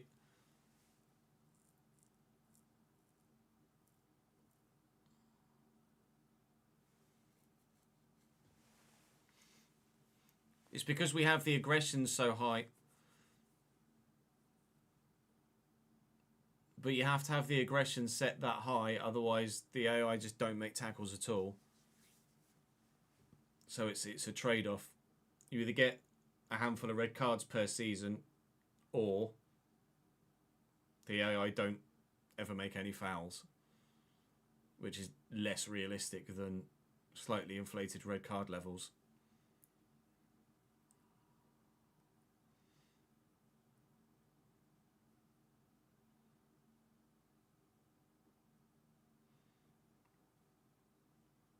Potentially, Charlie, yeah.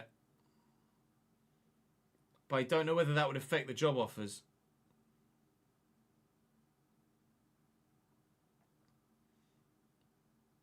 I could edit it, but whether the game in the background actually registered that, I don't know. We're winning every week here at the minute anyway, so he's fine. Alright, never mind. We were winning every week. Lol.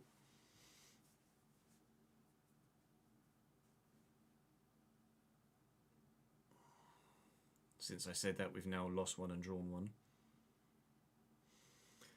Oh.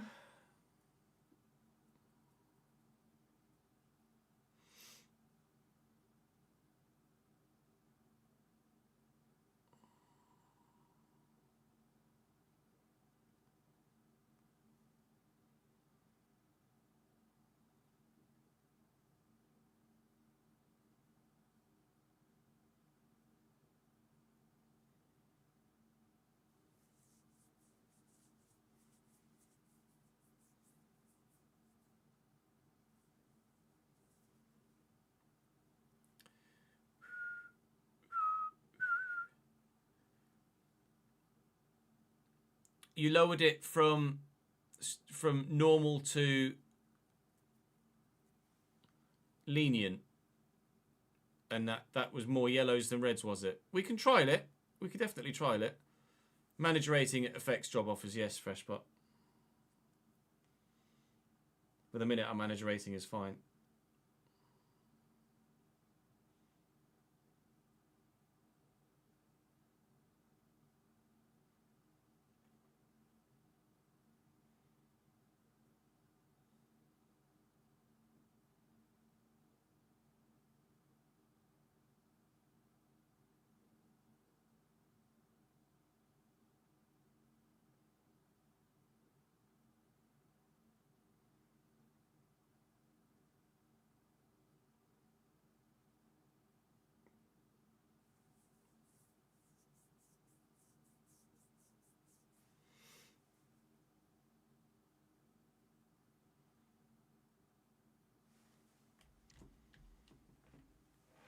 And we are...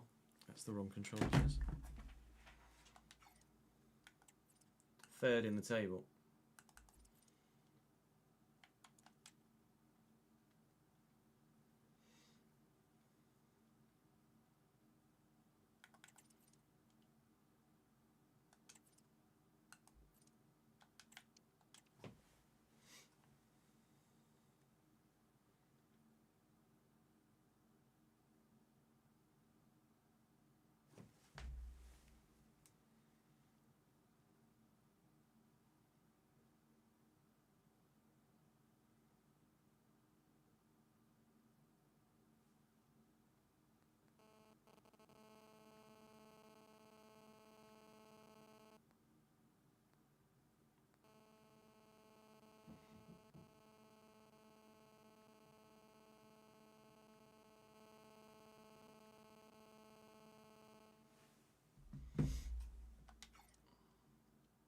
We lost in the semi-finals, that's fine.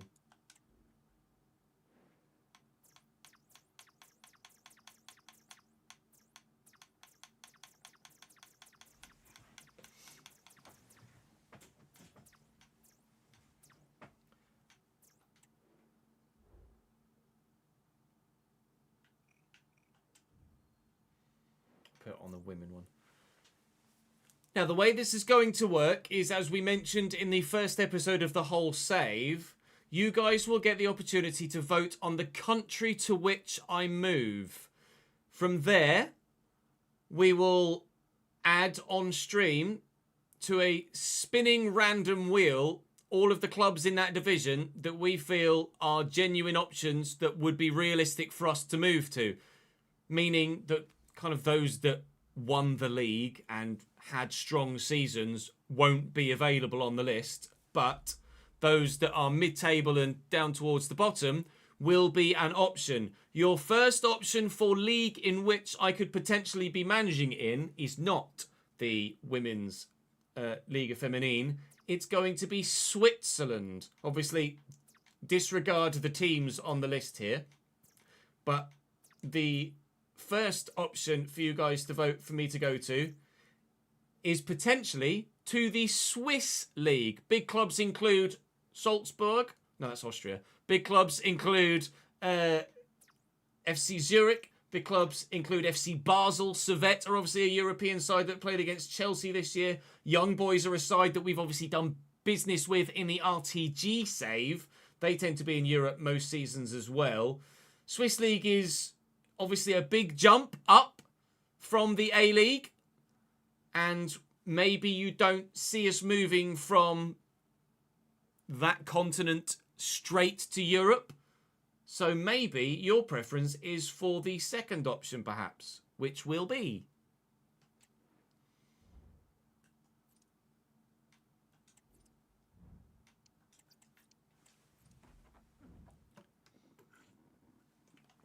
We're only going to go to male teams, yes.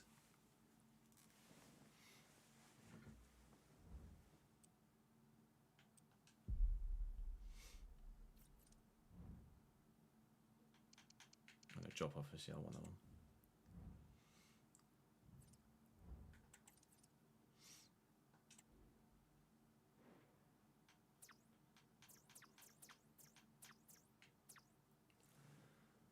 The next option is actually still in Europe. The next option is Belgium.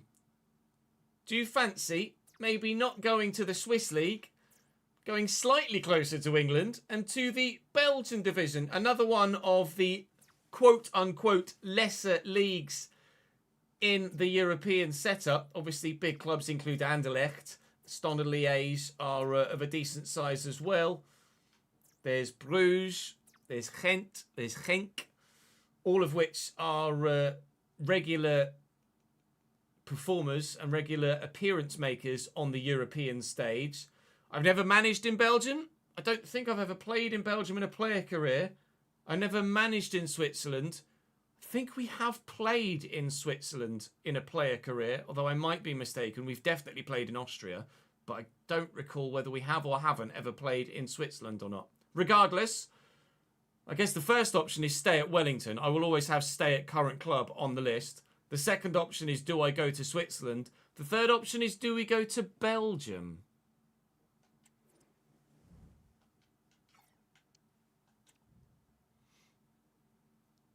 Belgium do have a different league structure, yes.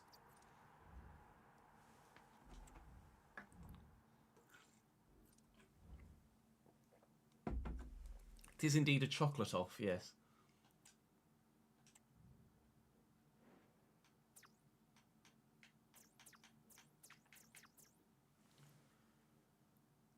A league in which we definitely have played before in the player career mode is up next. That option is Poland. We, of course, played for Raków Częstochowa in the player career last year. Thoroughly enjoyed our time at Raków Częstochowa. But do you see us maybe moving to the Polish division for our second season in the Journeyman? Hopefully, we'll have some options that aren't European-based as well. But so far, 3 European-based options for you to potentially vote on. Raku! Please give me something that isn't Europe. I beg of you. Like an Argentina or a China or something. I think because we did so well, it's only going to give me European options. No managerial job. Oh, good. All right. Let's load that again then. Not try Polish chocolate, to be fair.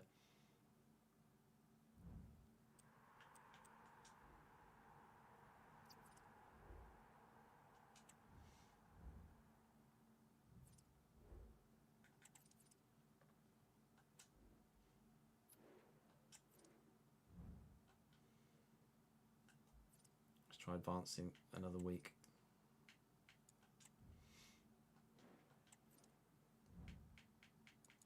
India wouldn't go on the vote, I don't think.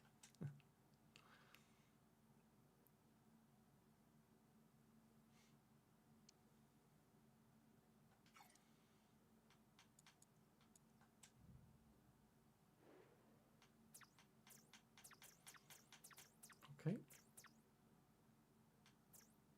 Do we want to go? Do we want Netherlands? Is Netherlands too easy? I think Eredivisie is too much of a jump, potentially.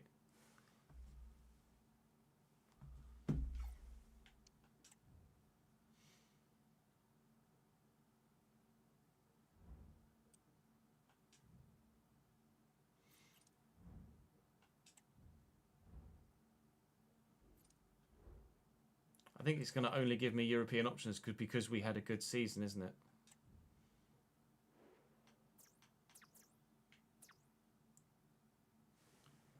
The next option is also in Europe, but certainly somewhere I've never played or managed before. SPL. The Scottish Premier League is potentially an option for us to challenge the big two. You don't need to tell me who's big in Scotland, do you, really? Celtic and Rangers are the two big boys. We won't jump to Celtic or Rangers. They won't be on the spinny wheel. I'll tell you that much to begin with. But do we go somewhere else, potentially, in Scotland? Hopefully we will get an option from outside of Europe. Yeah, Belgium's borderline, isn't it?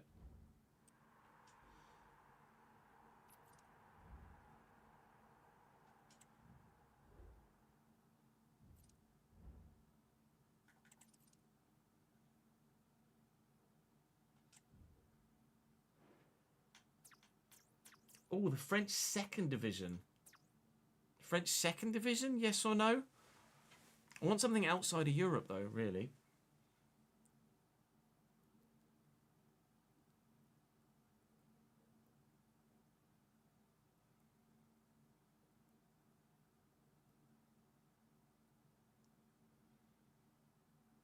Yes or no to French second division?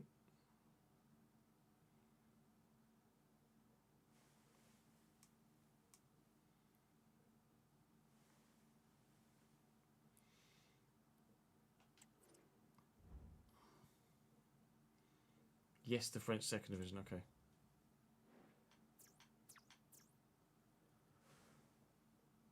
Our first not first tier option is the second tier in France. We would, of course, avoid and not manage the relegated sides. Obviously, the promoted sides wouldn't be there anymore. We probably wouldn't look to manage any of the sides involved in the playoffs. But the French second division is a go-to potential option that still sees us with an extra level to move above from there.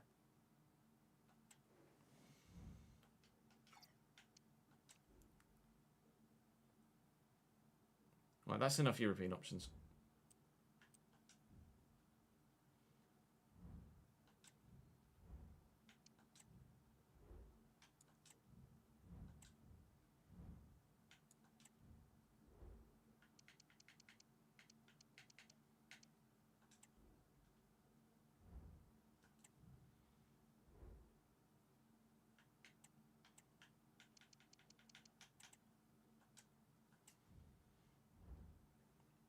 Now I'm going to do it without buying the players. J-League isn't in the game, to be honest, in all honesty, Glenn.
Yeah, non-European options would be Argentina or China or Saudi, the K-League.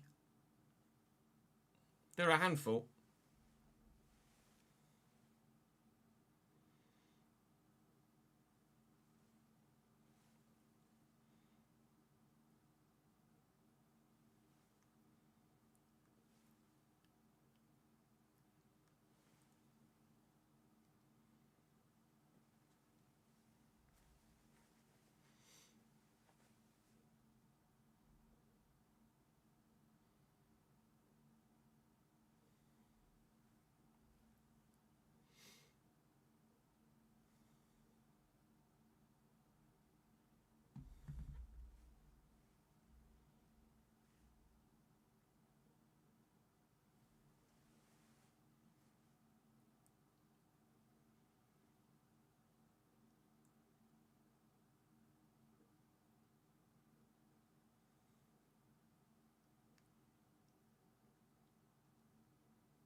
What have you got, Glenn?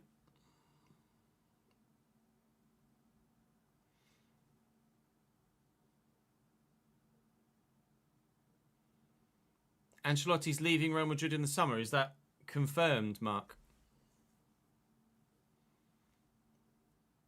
The Colombian League could be an option as well. Yeah, absolutely.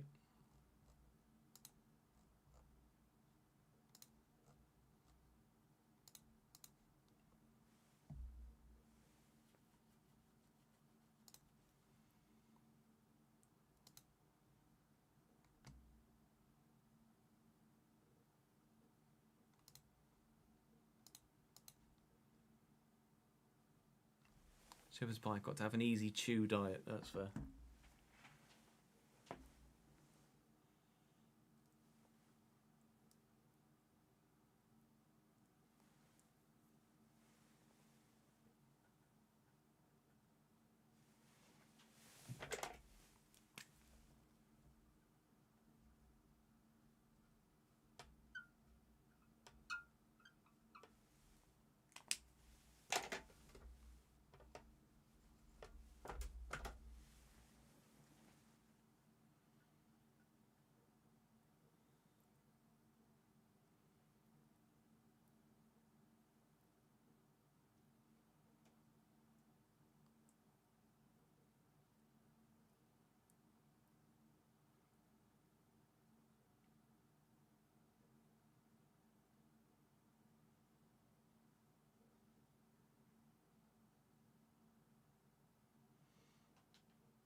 Finished 9th in this one. That should be some decent job offers. Good.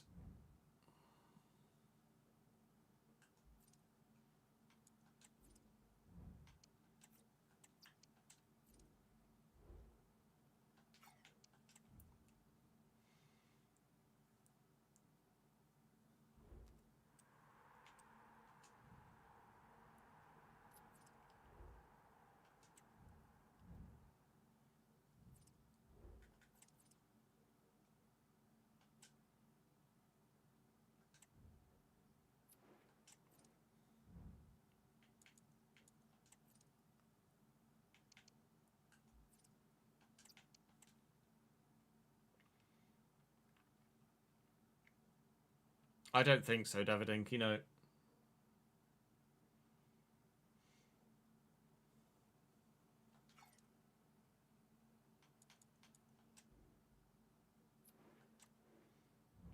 Good. So my managerial rating is so low that it's not.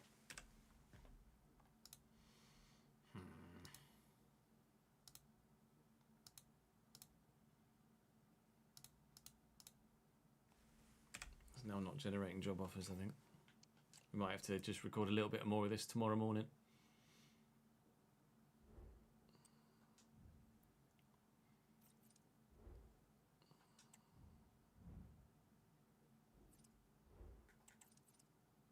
Because I need to go and get the car.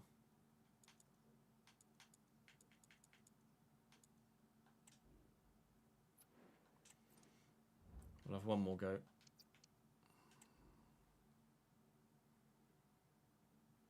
Wrexham trying to sneak into the Conference League. Yeah, that shouldn't be allowed.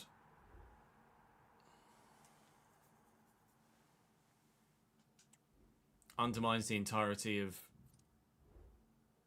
everything to do with the game of football. If you just let teams change national competitions just to get into Europe. If Wrexham want to, they're more than welcome to go and participate in the Welsh League Cup to get into Europe if they want. But if they do that, they shouldn't be allowed in the English leagues. There you go. Right, we're going to have to do this tomorrow, chat, because we're not getting any job offers. I need to simulate another season, and I right now do not have time. So let me stop that recording. That is all for us today. We will be back live again tomorrow. I'm going to have to remove the F1 segment of tomorrow's stream, and we are FC only tomorrow. I think it might be down as FC only already, actually, but I think that's Journeyman episode 9. We're going to be... Yeah, it is episode 9, isn't it? Because the other one we recorded was 8. We're going to be FC only tomorrow. Schedule. What have I got down? Oh, I've got FC career mode only tomorrow anyway. Oh, that's good. So tomorrow is FC only, and then we will be... the season finale of this will go live... like this video we're halfway through recording, or 90% of the way through recording, will go live on Friday. Tomorrow will be the final... will be the season finale of Bradford, really, because we will get there with a full day of FC and only this to record at the beginning of the day. But I do need to start the day with RTG tomorrow because we haven't yet got tomorrow's video. So we'll start with RTG and we'll end the day again with the Journeyman trying to sort out this shite. Thank you very much for your support today, chat. Appreciate it very much. Let me see who else is live, if there's anyone we can send you guys to at the end of the day. Just have a quick glance here. Anyone career moding? Ginger Griffo is currently doing a Huddersfield Town career mode, so let's send you to Ginger Griffo. Thank you very much for watching today, guys. Appreciate your support as ever. I need to dip off quite quickly to go and make sure I don't miss the bus. So I will see you tomorrow, same time, same place, and hopefully we can end the season. Well, to be fair, if we get into the playoffs, we might have a lot of RTG to do tomorrow. That's all from me for now, though.